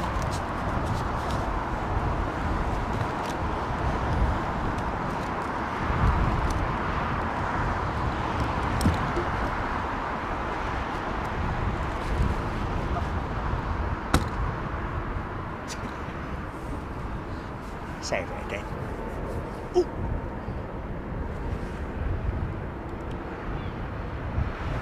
Carl Foster, you're nearer the sun in your van.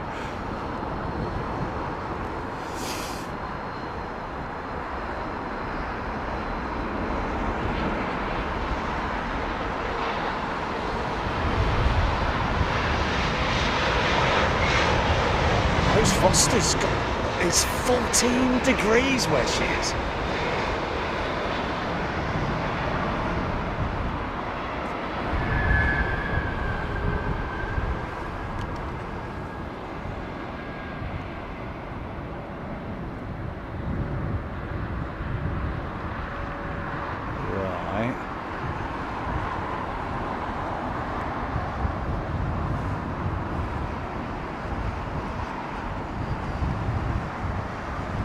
Called a blended wingtip, that folks, that you're looking at on that Airbus A350. Much like all wingtips are more or less, apart from the fence style winglets, which are squared off, or the type that you see on the Airbus A380 and earlier models of the 320 and the A300, etc., etc. But that is effectively called a blended wingtip. There's the big row going to gate.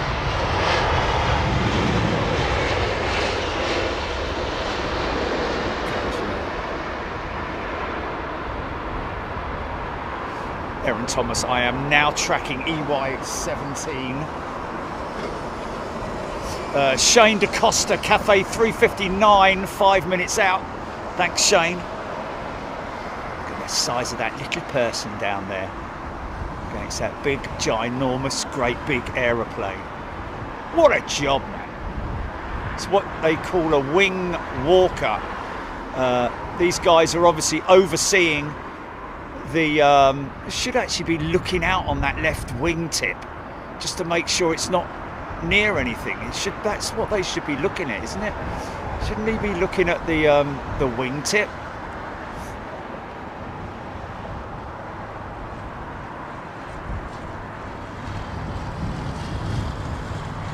I don't know.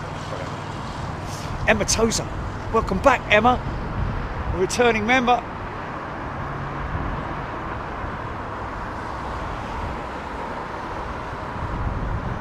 Rose Foster, Korean 747, now north of Frankfurt. Oh, blimey, look at this old thing. All these bits and bobs hanging off of it. Cool, blimey. She's had some unpainted parts attached. Engine. So that's not starting, folks. That's just going to gate, even though they're running the APU because the aircraft is now alive. So they can run the air conditioning systems inside the aircraft. No engine start on that. That is another aircraft that's starting somewhere. Can't see it out of sight. If it might be that, is it possibly that SAS 320? Look at the size of the horizontal stabilizer on that thing, folks. Now you can see how it is that the wing, the span of that horizontal stabilizer is the same size as the wing of an A380 or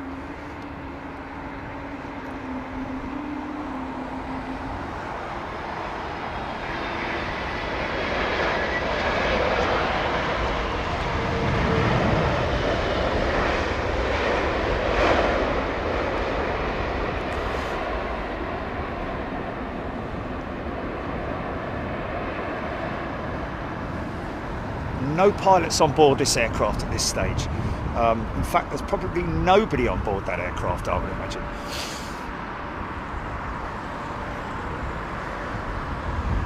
And like I say, she's not yet live in terms of the engines running. It's just the auxiliary power unit that you can see in the back of the aircraft there. That big exhaust pipe sticking out the back of the aircraft is the outlet for the APU.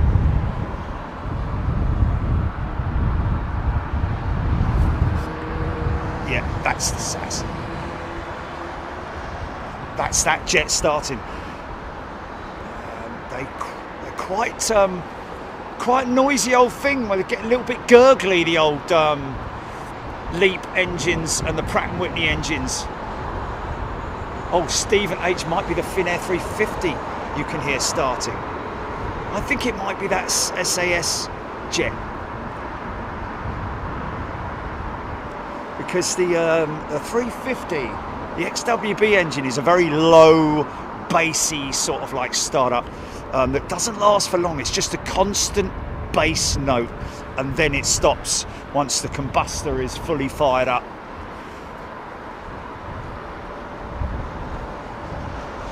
Wow. Victor Charlie 10 left Palma de Mallorca airport this morning at 33 degrees. Got to Glasgow airport and it's 13. I don't know what the temperature is here now, man, because I tell you what, it's not that flipping warm. 19. Don't feel like it, mate, with that wind. I think there's a bit of a wind chill in there, you know. I mean, I'm not joking.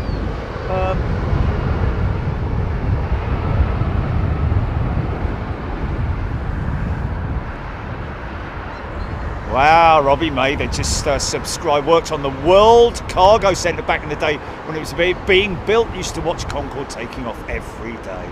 Oh my goodness me. You, along with so many other people on this channel, are so lucky to have experienced those days. Unfortunately, I was away from the UK most of the time, getting involved in other careers and stuff. Look at that, isn't that funny? Look. Fuselage of that flipping, and it's a long way away obviously, but yeah, I was I mean, I did see Concorde from time to time when I was a young lad and visiting my relatives who lived in London.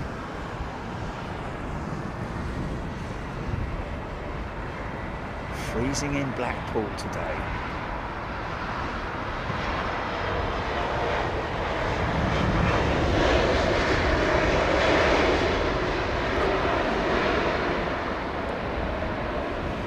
might put me flipping. I might put my coat on. You know. I mean, does it sound ridiculous that I'm considering that? Does it? Does it not? Because I've got my coat down. It'd just be another layer. Just get on with it, mate. Stop moaning. Sarah, we were living in Hillingdon in the 70s on the flight path of Concord Ride. Wow, Hillingdon, yeah. Well, that's right here, isn't it? Nearby, close by. This is Cathay Pacific's A350. Second one of the day we've caught landing. See the big HF. Oh, easy.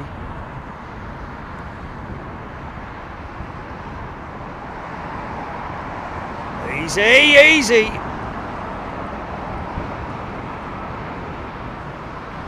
Oh, beautifully saved, man.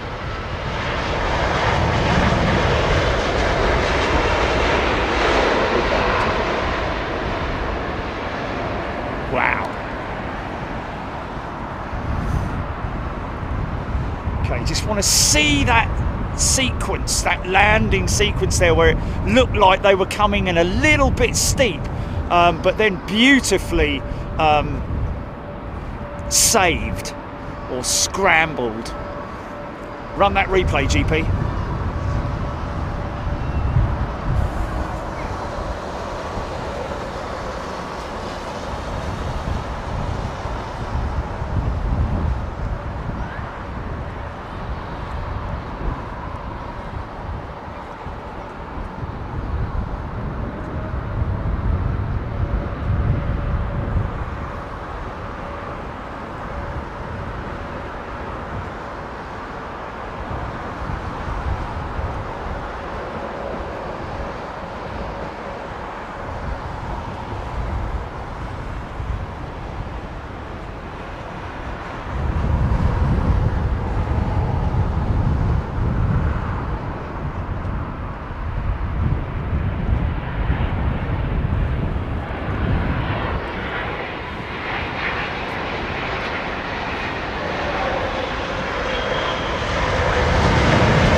Talk to their jets in rough weather conditions.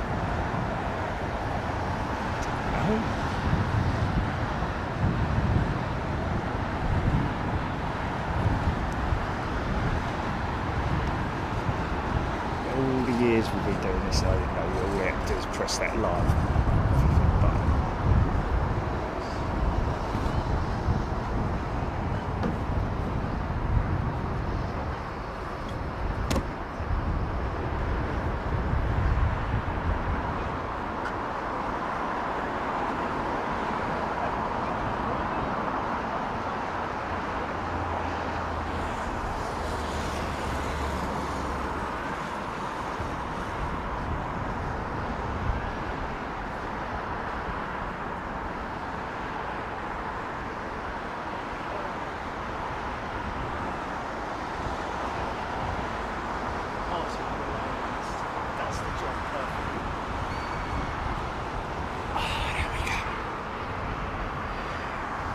Sue Taylor just popped in, loving that slow-mo replay.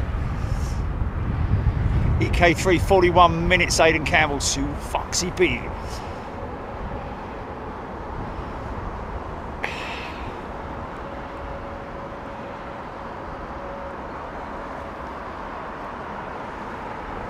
Sue Taylor.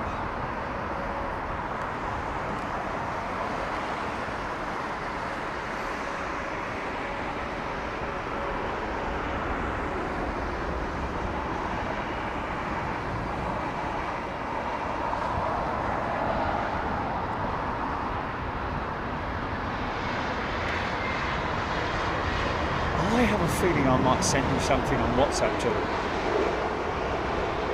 Like a slow-mo from either the Gulf or the Gulf, maybe.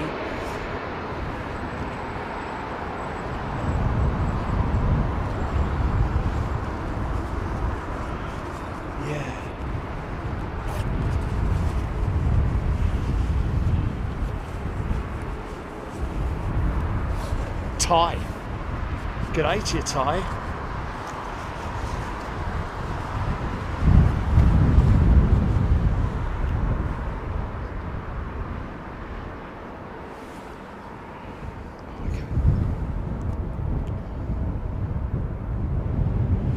Kurt Landgraf, they're working on another SST, are they not? Well, they're working on another,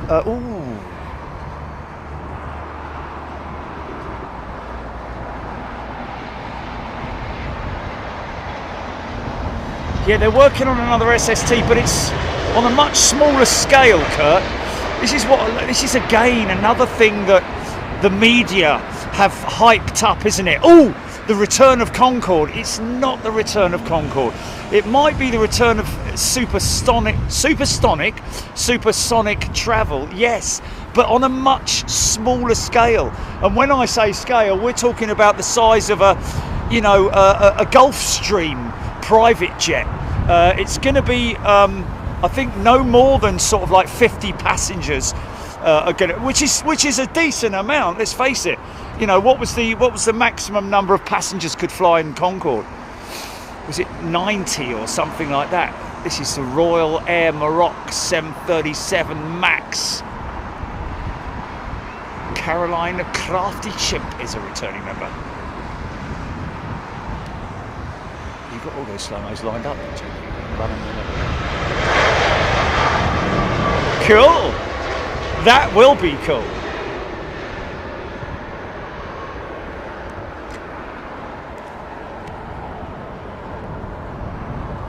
Ram Max HGC. Royal Air Maroc.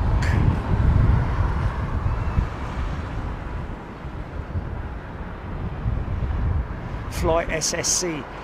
Yeah, again, I've got to say it. Boom is an enterprise that has been created as an SST. Yes, supersonic travel. That's as far as close to Concorde in comparison that you're going to get, basically, because it's only got the capacity to fly around. It's going to be a very luxurious aircraft. It's certainly, I think the cabin layout is going to be more like a private jet as well. So, 50 people in the cabin will be the maximum, and a nice comfortable layout.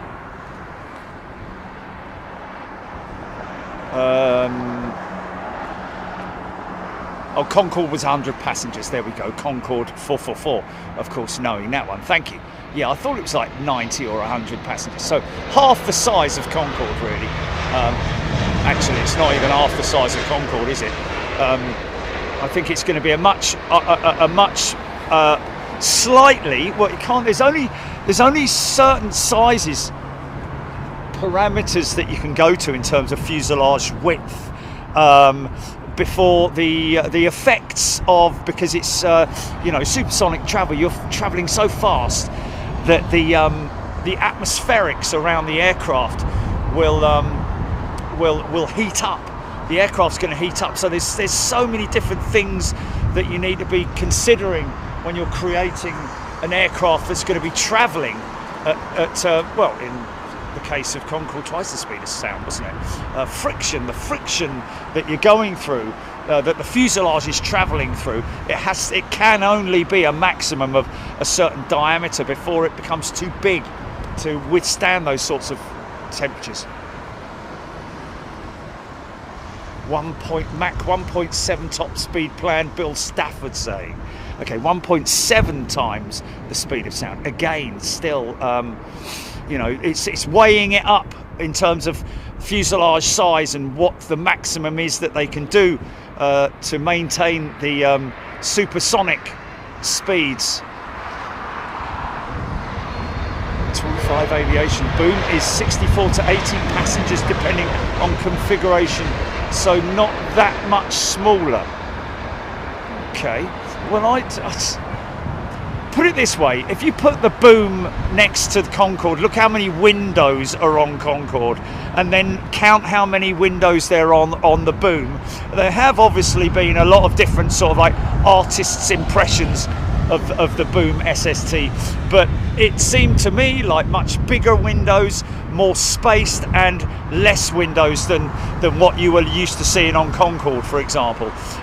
Maybe it's going to be a wider cabin. I don't know exactly what the configuration is, but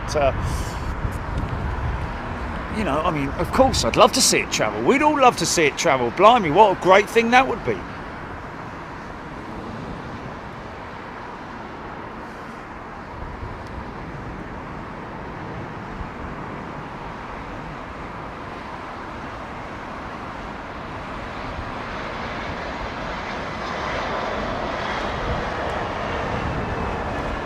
Got it inside the touchdown zone. Touchdown! What about him?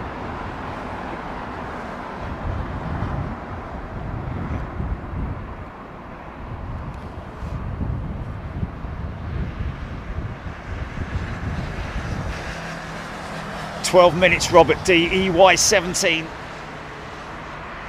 Flight SSC, I flew on Concorde both sides of the channel. I would not fly on the Boom, the name alone is yuck." Okay. Well, I think, to be honest with you, that to fly on Boom is going to be for the elite. Certainly not going to be the bucket and spade brigade, is it? It'll make the flight time across the Atlantic far quicker, but at a price, really, at the end of the day, because, you know, whilst everybody is working on, you know, more efficient engines, and I mean, Rolls-Royce pulled out of the Boom program, didn't they? They were going to supply the engine for Boom, but I believe it's now General Electric who are possibly looking at doing that.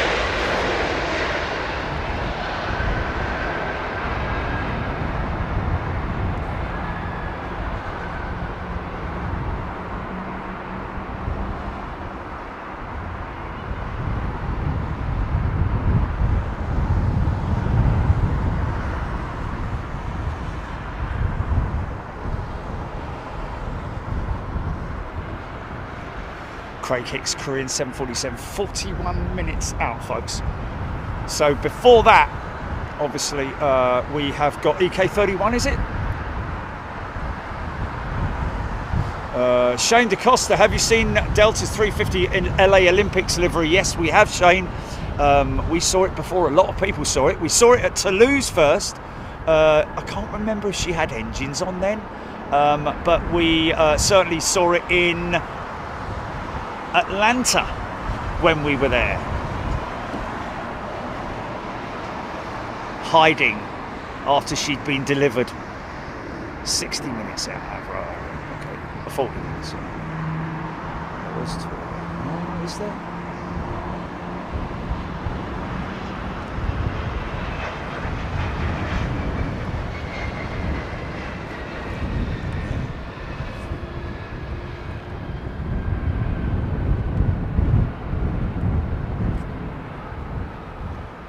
So the last person to leave the aircraft, having just disconnected the mic, he will now turn and show the locking pin to the crew, and there it is. Give him a wave and off they go. That is the locking pin for the undercarriage steering mechanism, which basically locks the undercarriage out when they're pushing the aircraft back, so that they don't damage the steering mechanism. It's all completely in control of the tug operator, as opposed to the aircraft, the pilots.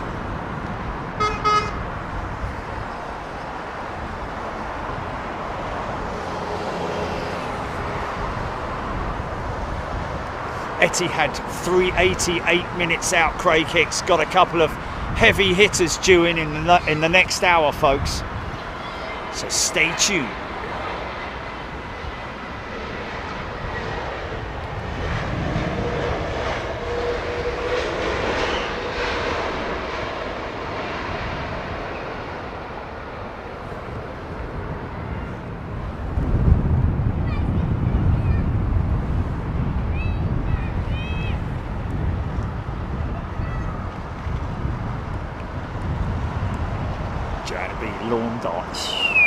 Oh, UMSI 78 Etihad 380 joining the back of the stack. What was the update, Gilly? The last Prism update? Because I've just had another message from yeah,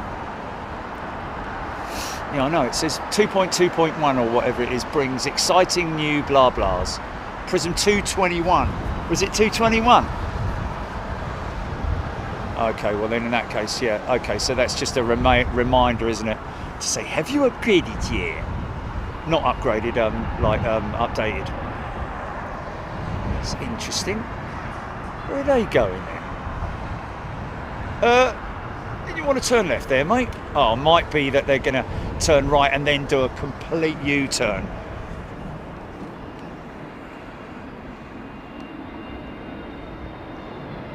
Ooh, easy, son. Bit of a tip on there. So don't forget, folks, tomorrow we have got high winds forecasted. Whether it'll happen or not, because it was actually supposed to happen today, it'll be a bit more blustery. Oh, okay. No, it wasn't right. So we're expecting tomorrow the winds to be quite blustery. And of course, if that's the case, then we will be out here to bring you as much action as we can. But I do understand. I believe it's going to be early morning that the winds are going to be at their highest, sort of like in the 45s, that sort of region. So we'll have to see, but just be prepared to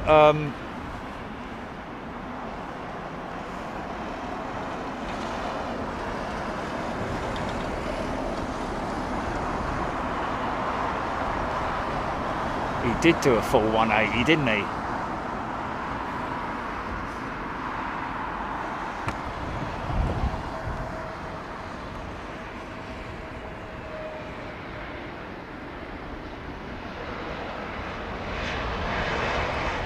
Yeah, that'll be about 4 o'clock in the afternoon, won't it? No, about 7 o'clock in the afternoon.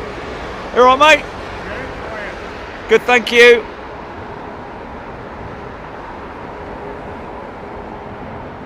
Okay. Will we?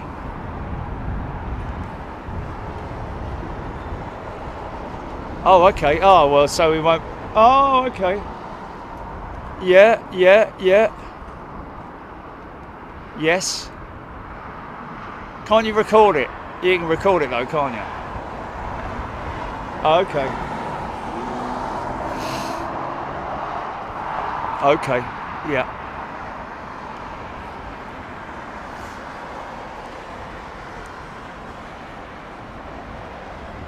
Oh, Morgan, I've learned so much about jets thanks to this channel. Well, thanks, Morgan. I mean, I have learned so much about jets through obviously my own research, my own perseverance in terms of getting things right and getting things wrong, but also for you lot as well. We're so lucky to have so many pilots and engineers, technicians on the membership platform, which obviously is a great thing, because it's no better person to learn from than the people who are right at the forefront of everything.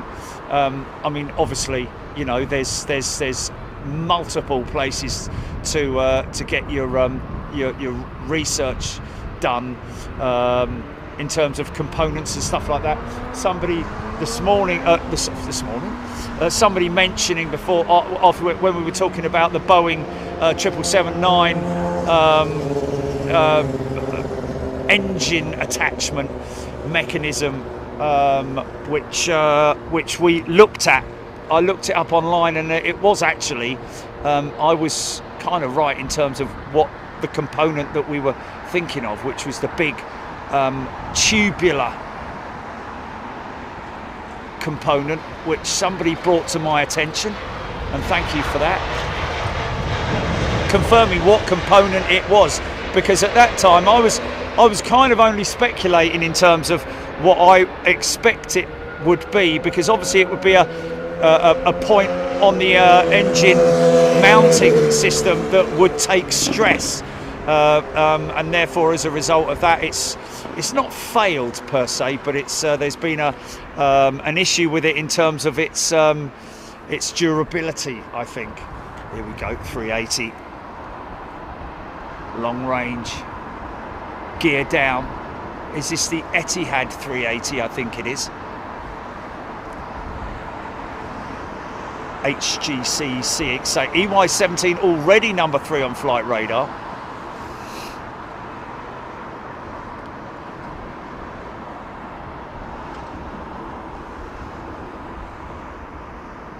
Aidan Campbell 33 minutes out for the Korean 747. Mike D. Diesel 1-3. Bill Stafford. Mark Arnold. Wins from 0500. Okay, EGLL TAF shows wins from 0500, 220, 220. Okay, so that's southwesterly, isn't it? 18, gusting 29 knots until 10 AM and then decreasing. Oh my God, Jilly, we'll have to do a very early show tomorrow. We did say. Okay, well we'll yeah, but he's saying that that's TAF. Mark Arnold showing. Okay.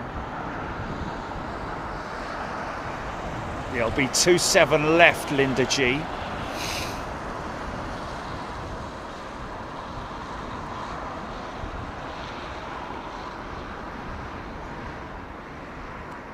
So in other words, early morning arrivals, 7, around 7 AM is what we're talking about. Yeah, in the paddock, yeah.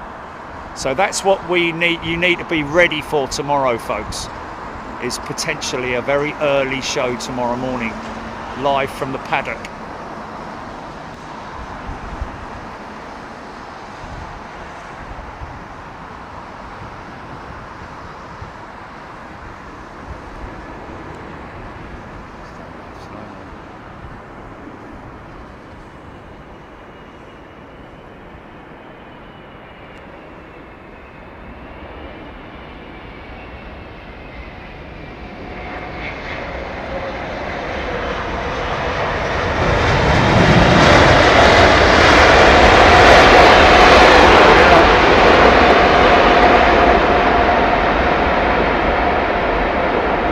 Yeah, man.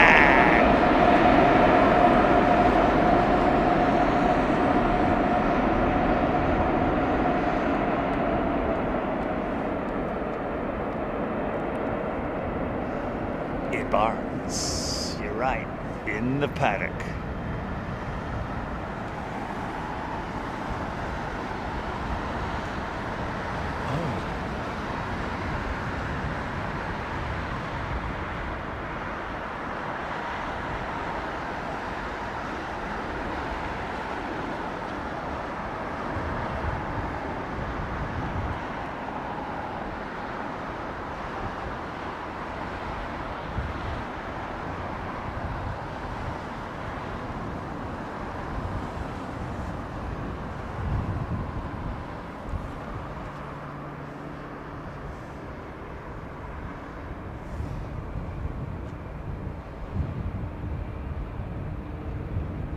Big Lump Airways.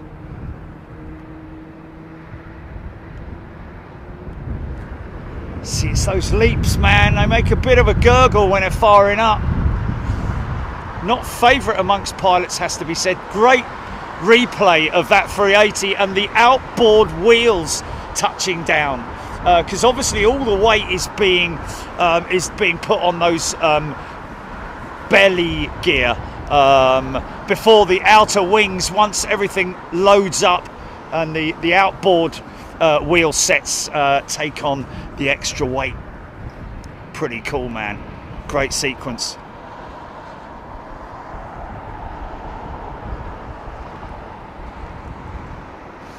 Oh, I like that. I like that.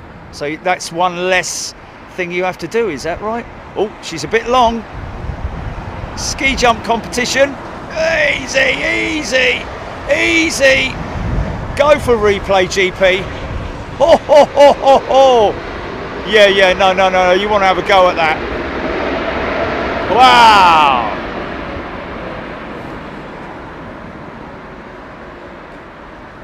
Run it.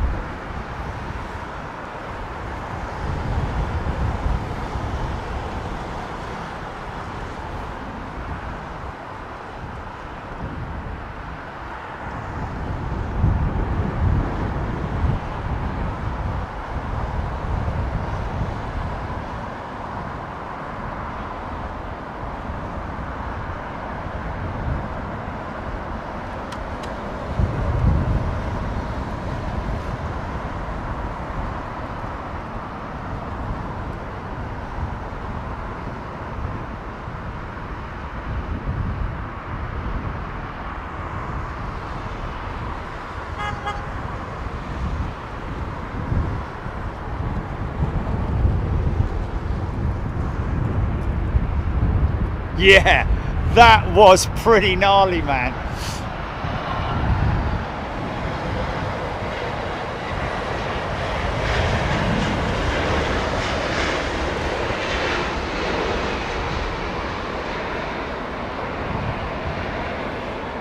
Wow, lots of people cool, man, liking that.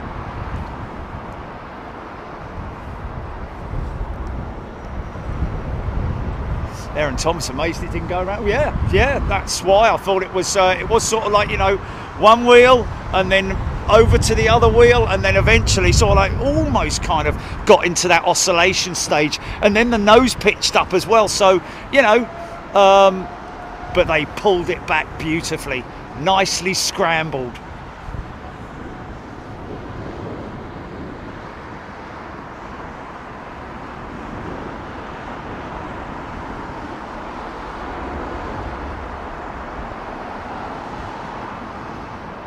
Denise loving the replays. HPM, yes, it was almost a tail strike, wasn't far off. That was smooth as.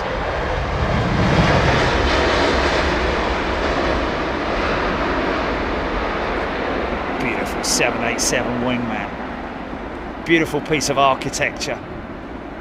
Carbon as well, man. Crazy. Oh!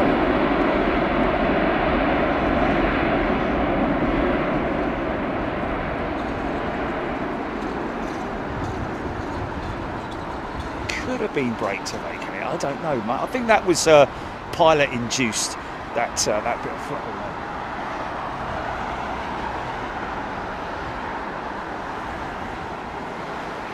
Oh, steep. So. That's always great when you're sitting on the jet and it's turning, got a big bank angle on it like that. You can look right down and see everything. I can see my house from there. Jilly waving a big red blanket out in her garden. Wasn't it a plastic swimming pool or something?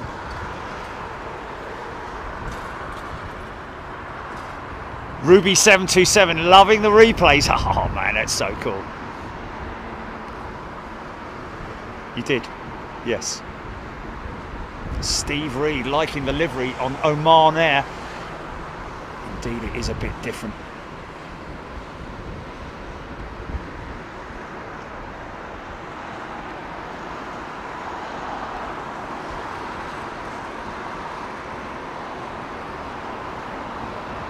Top of the Pops tomorrow night. It's obviously not, but.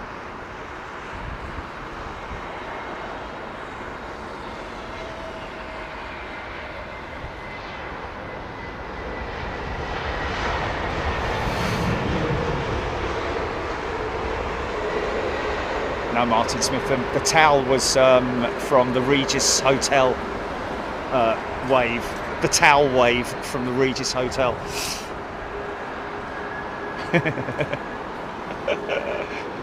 Denise Canning, Richard Miller.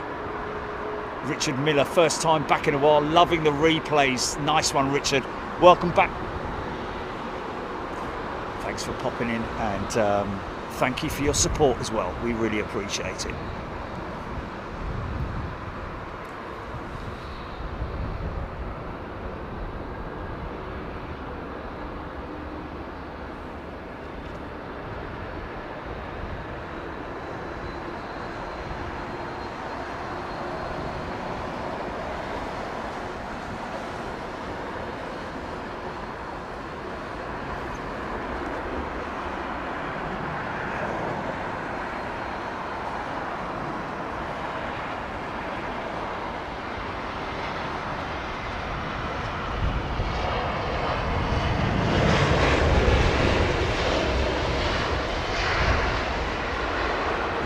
Kenya 787-8, 2 minutes out.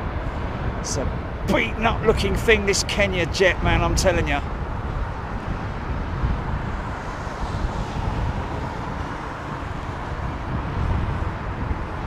Martin Smith, Big Jet TV, always evolving, yeah.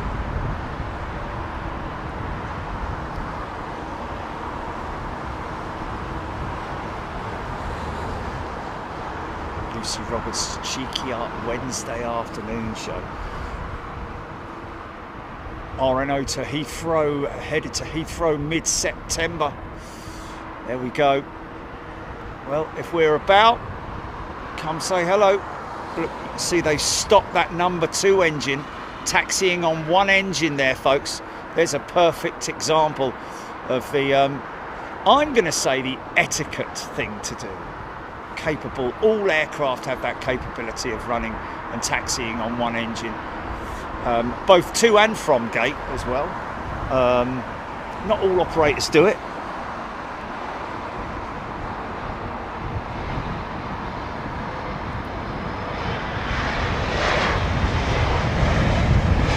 But when you consider the amount of that's probably spinning due to the wind, I would have imagined. That's probably, yeah, spinning due to the wind, I think. 13 minutes for EK3, Craig Hicks. Thanks, Craig. Eddie Crow, Kenyan 787 is very late, he's saying.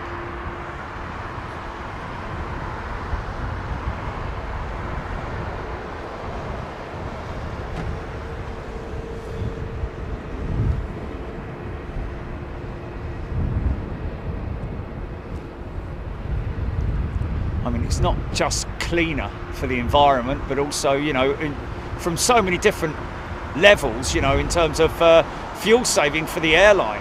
You multiply all of these taxis. See the left-hand side of that engine is where all the ancillaries and I think the air starter may be bolted to that part.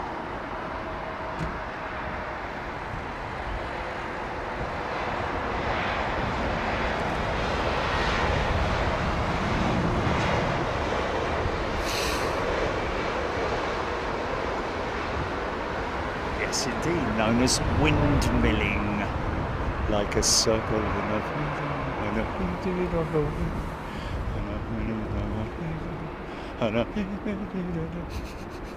smell that.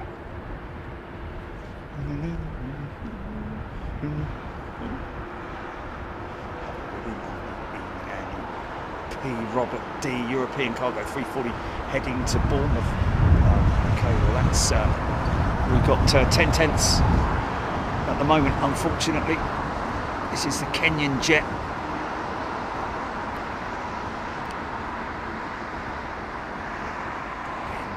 Engine taxi, high cloud.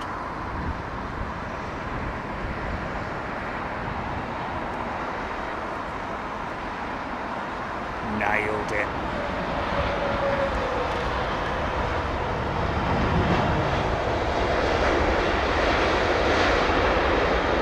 Look how grubby that thing looks, man. And you know what you're seeing on your screen right now is nothing compared to what you see up close when you see that jetliner. She may taxi past us. A clutch of Neos.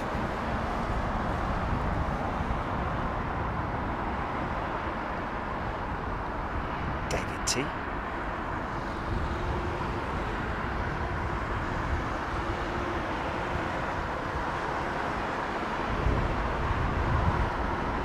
David T negative.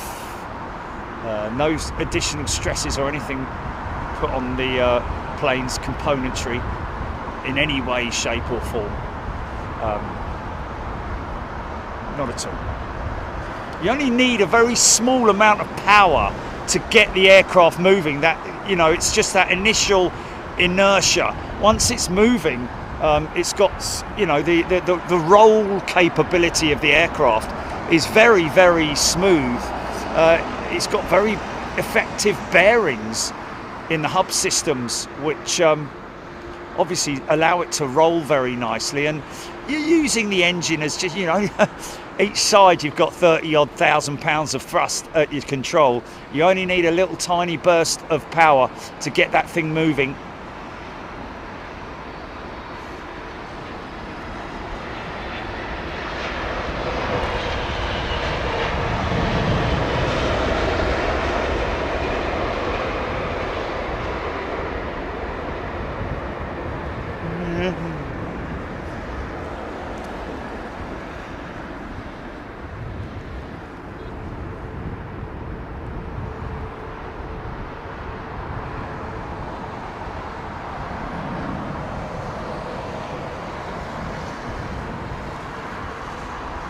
Blue sky, towel wave was hilarious.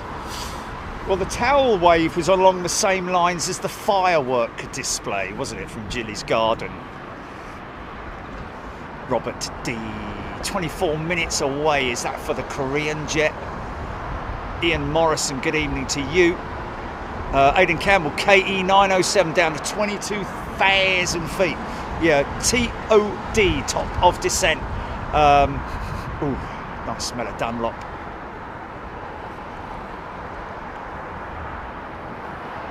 To both of you, thank you for giving us the replays. They are mesmerising, Blue Sky saying. Thank you, Blue Sky.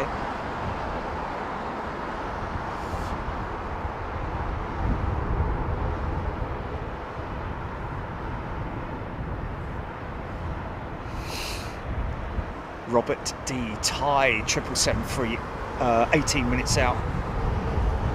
Aidan Campbell just south of Clacton.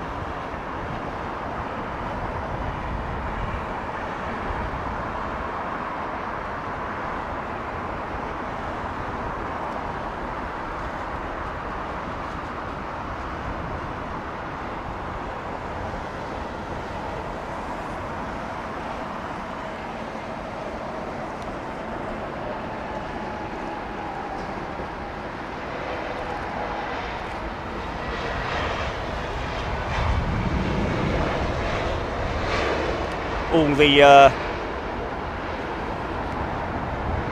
British Airways Neos running the Leap 1A engine exclusively on their jets.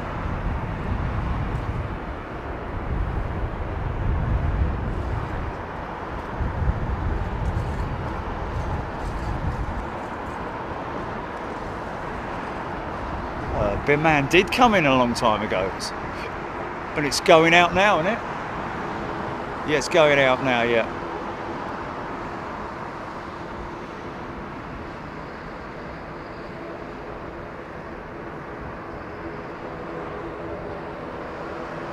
Anthony Allen.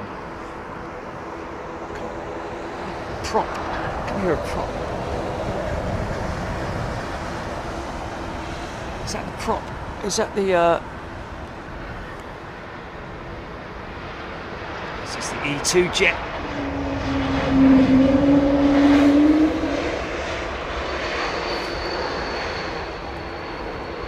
I know that the Pratt & Whitney engine is not exclusive to the E2, but it just seems to be quieter on the Embraer than it is on the A220. I don't know if that's... It just does appear to be that way. That's a Binman jet, is it? I think it is, isn't it? Yep. Is that displayed yet? No. One day, mate. You better have that queued up and ready, Gilly, in case one day they bring that in unexpectedly.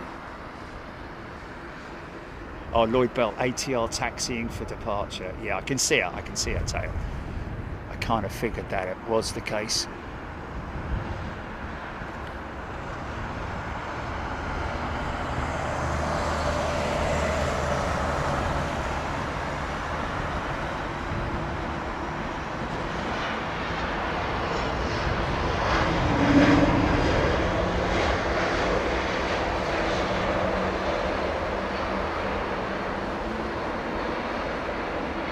Sarah Deal loving the 220.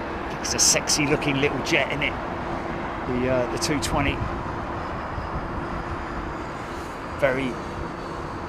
I mean, look, I've said it before and I'll probably say it numerous times again, but these aeroplanes are not designed to look good. It just so happens that they do look good.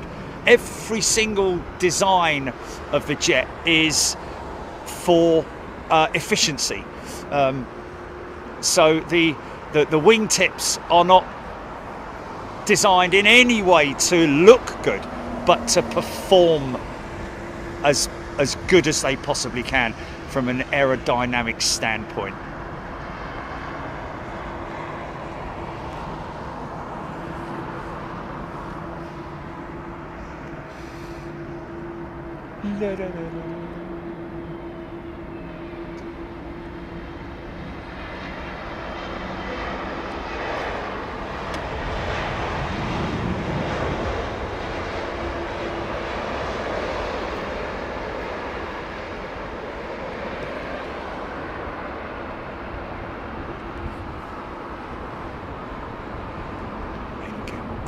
Speed 266 knots. That's going to probably be the Korean jumbo, I would imagine.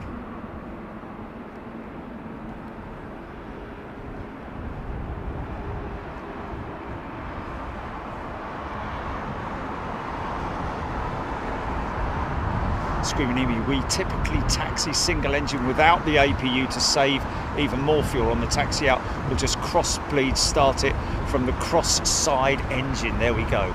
So once the main engine that is able to carry enough, well, I mean, cross feed for the other engine to start. So in other words, what you're saying is that the APU is used to start. Oh.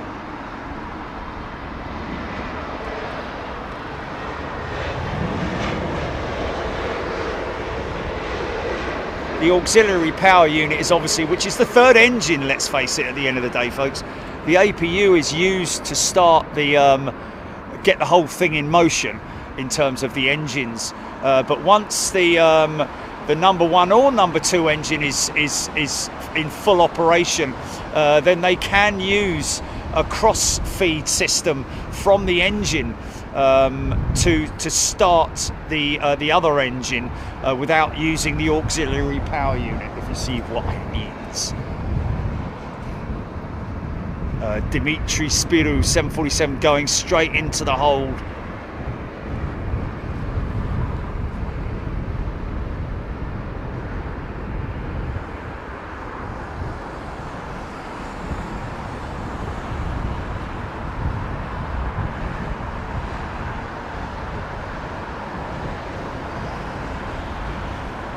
Seems like a spacious cockpit, doesn't it, the A220? Modern aeroplane. Oh, nice, Eurowings 737.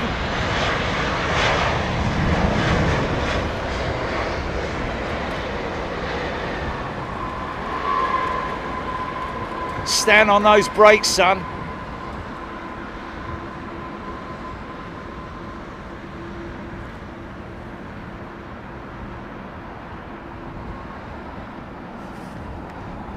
Oh, it's got the Smart Wings wingtips. Yeah, that's right, yeah.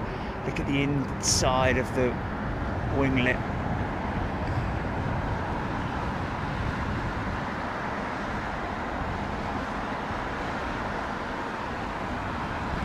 Obviously, the released aircraft. Wow, it's gone up quickly.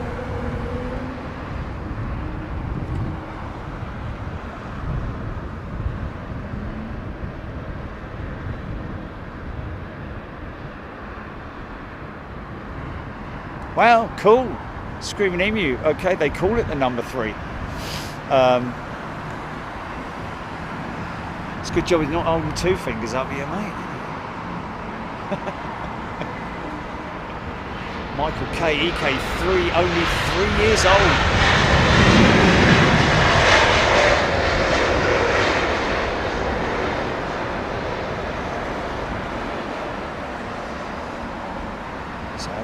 So this must be one of the last 380s delivered to Emirates.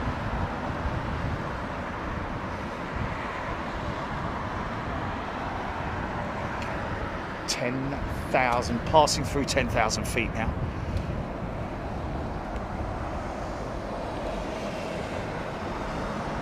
EK3 number 2 on flight radar. Thanks HGC. Reno to Heathrow, is it a coincidence? Southwest Air and Southwest Trains have the same colour. I think it is a coincidence, you know.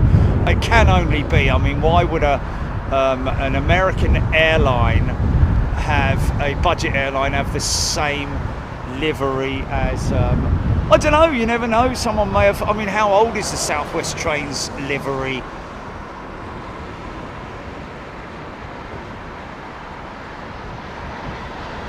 Did they nick it? Did they, I think it is more coincidence than anything else. Look at that old one right up the front there with the old CEO engines, the IAE engines. See them?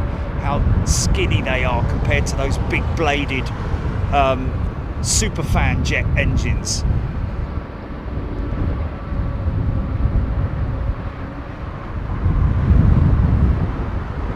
Eve Hosgood, how come it's considered safe for an aircraft to fly now?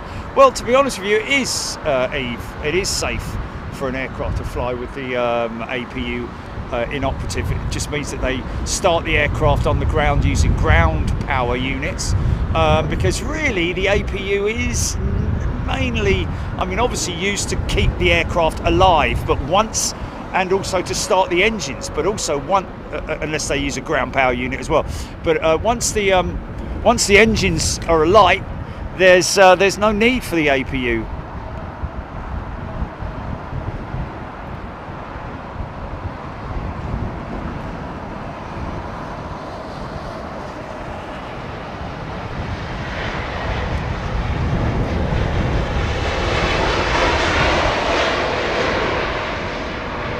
A6 EVS was the last A380 Raskas.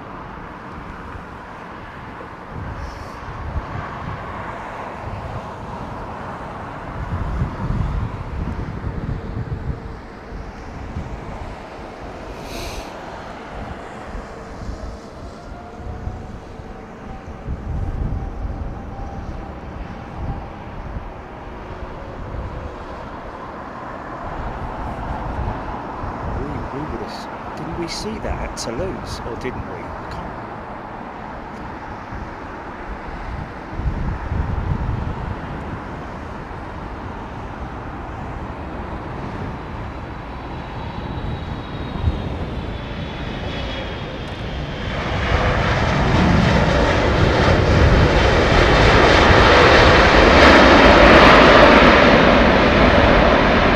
Yeah!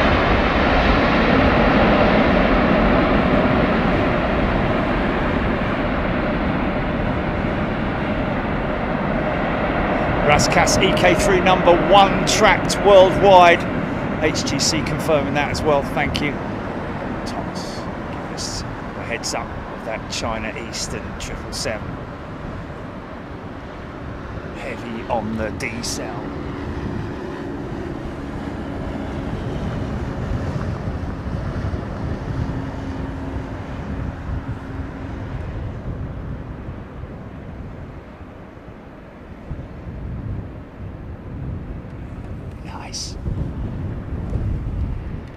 Hello, big lad.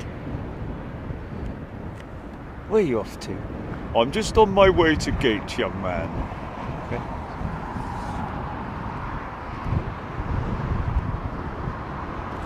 Pick up my passengers and then be on my way. Dimitri 747 about to join the stack. The glide slope. Glide slope. See a little bit of power coming out of these engines.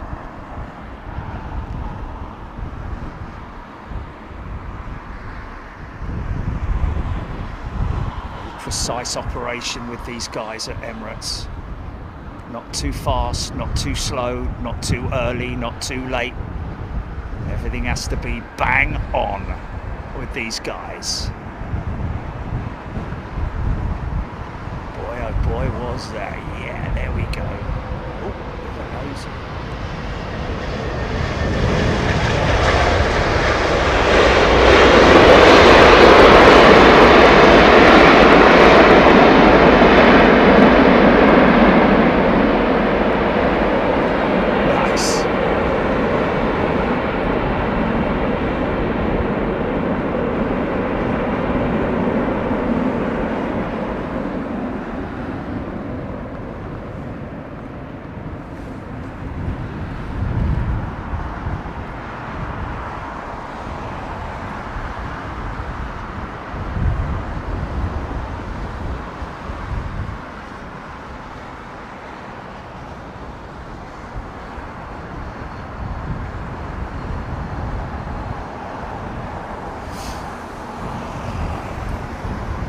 Want to watch that again on replay, folks. Okay, GP. Run it.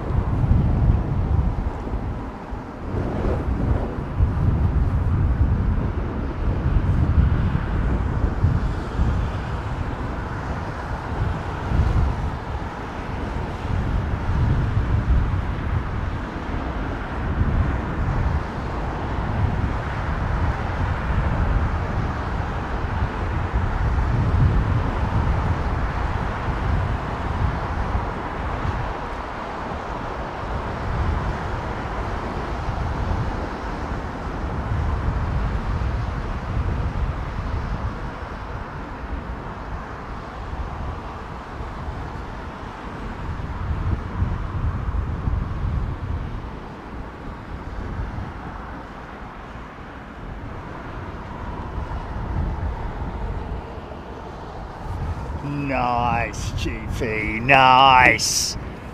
Yeah. How flipping cool is all of that?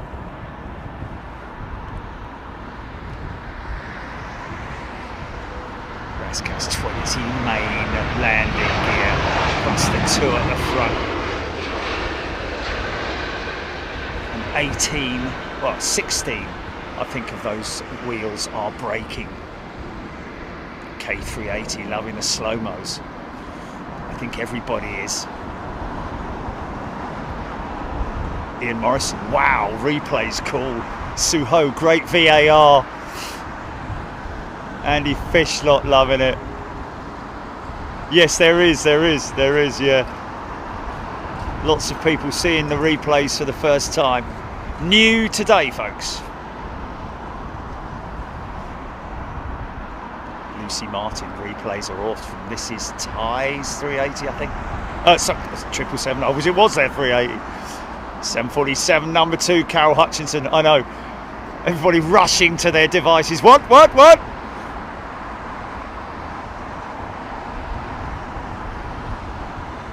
I know what you mean. Wow. Now slap that down. Yeah.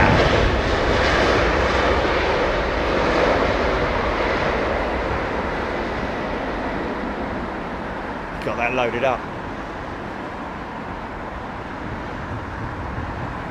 Raskas, yes, this is the that was the final, the last ever A380 built that we just saw touchdown with Emirates, and she hasn't yet been given the new livery. Okay, before the 747 comes in, we're just going to see that Thai 777 back, folks. Check this out. slap that main.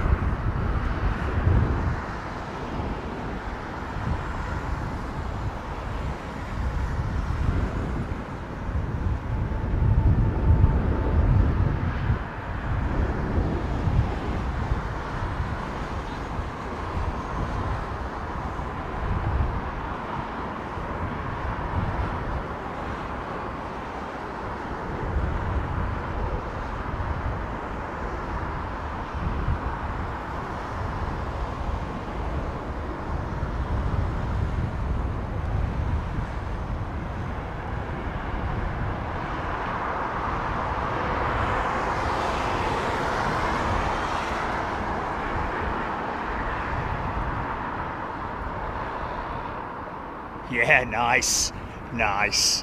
Ha ha! Dialed it. Dialed it. Mark Davey. Lowlander Queen is number 1.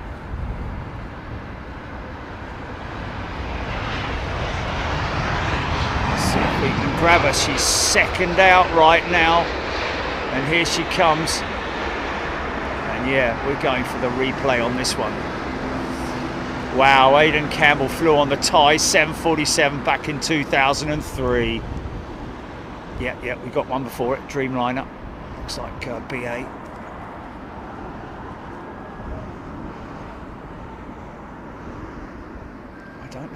I don't know if we're the first with replay, but who cares? It wasn't. We've basically decided on replays because we wanted it. It was something that came up in discussion, and yeah.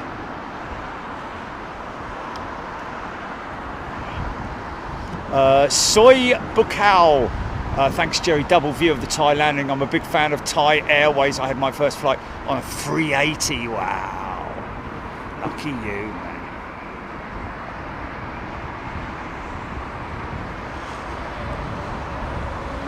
Yeah. And that's probably loaded up in post and then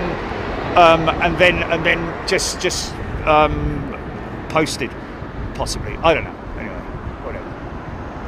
Okay, folks.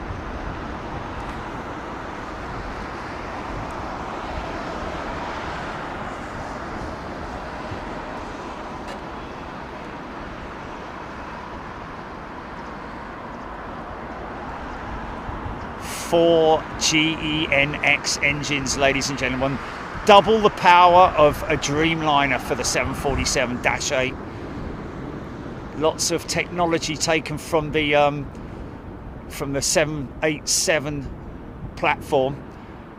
Raked wingtip, of course.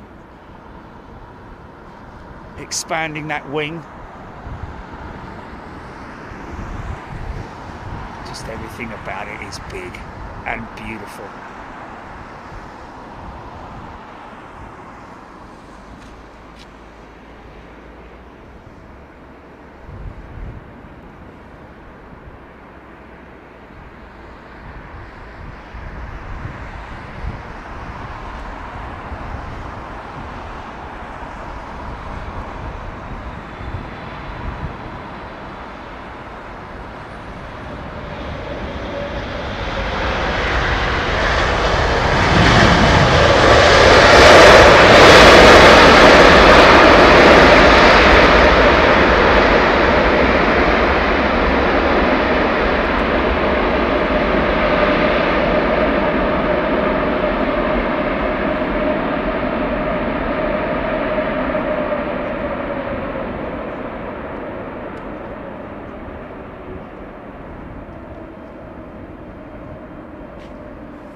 Stunning. Raskas, 8 years old, this 747. Operating a few of them, aren't they? And I would imagine they're going to operate that jet for quite a few more years yet before they start taking delivery of their 787, their 777-9s. Who knows when that will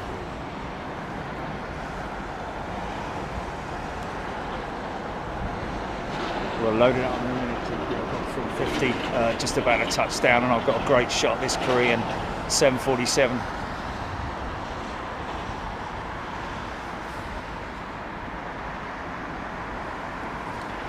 Okay, stand by.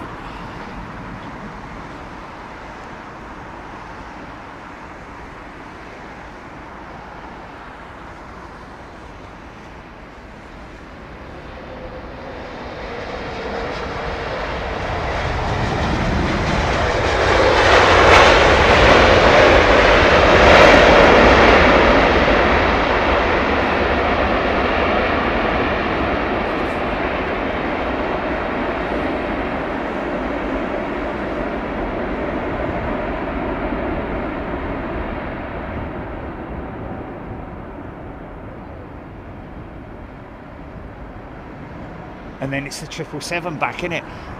Okay, run that replay on that Korean jet, GP.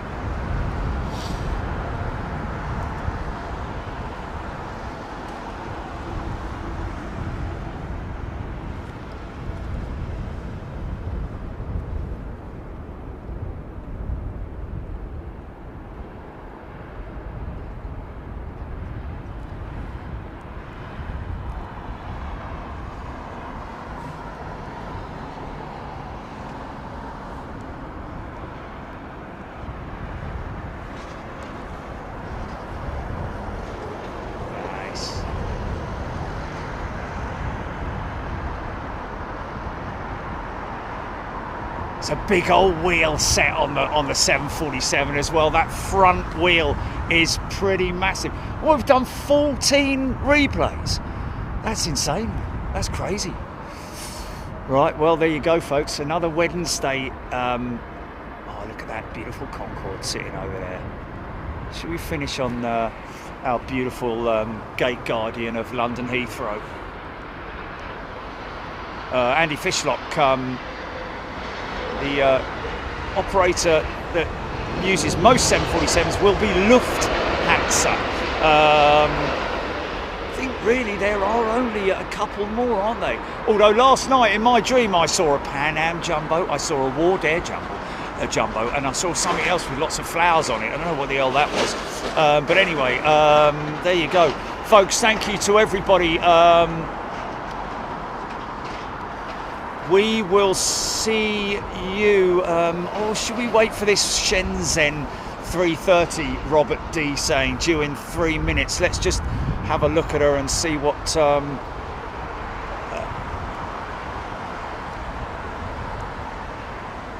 really? Stand by. Yeah, it is Shenzhen. She's come straight in as well. Shenzhen from Shenzhen.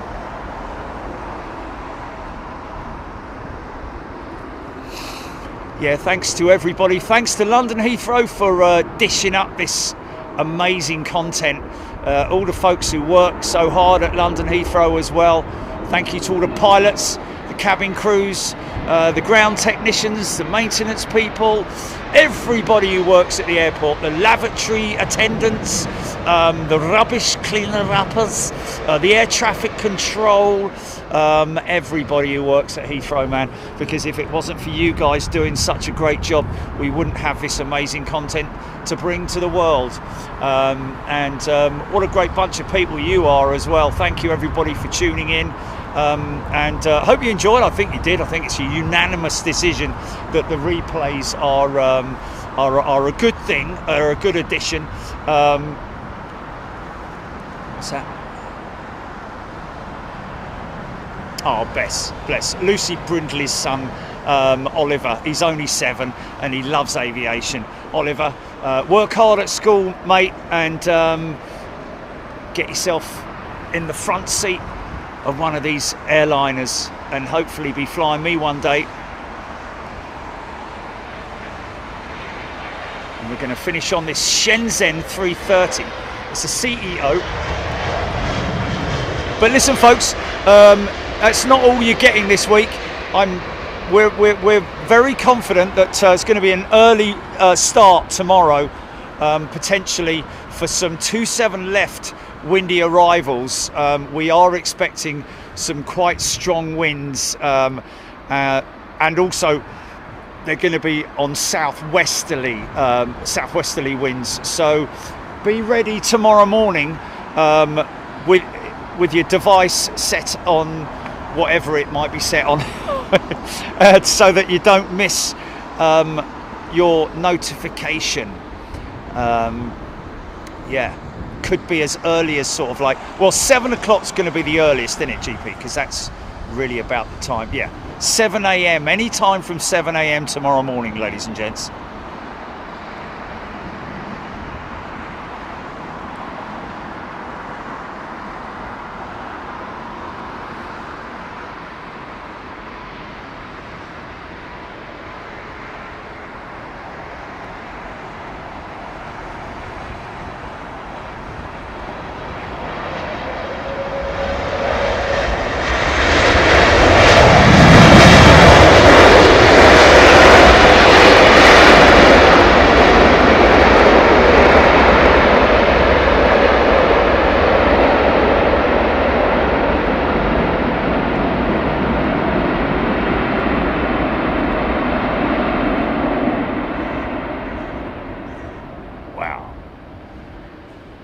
That is awesome.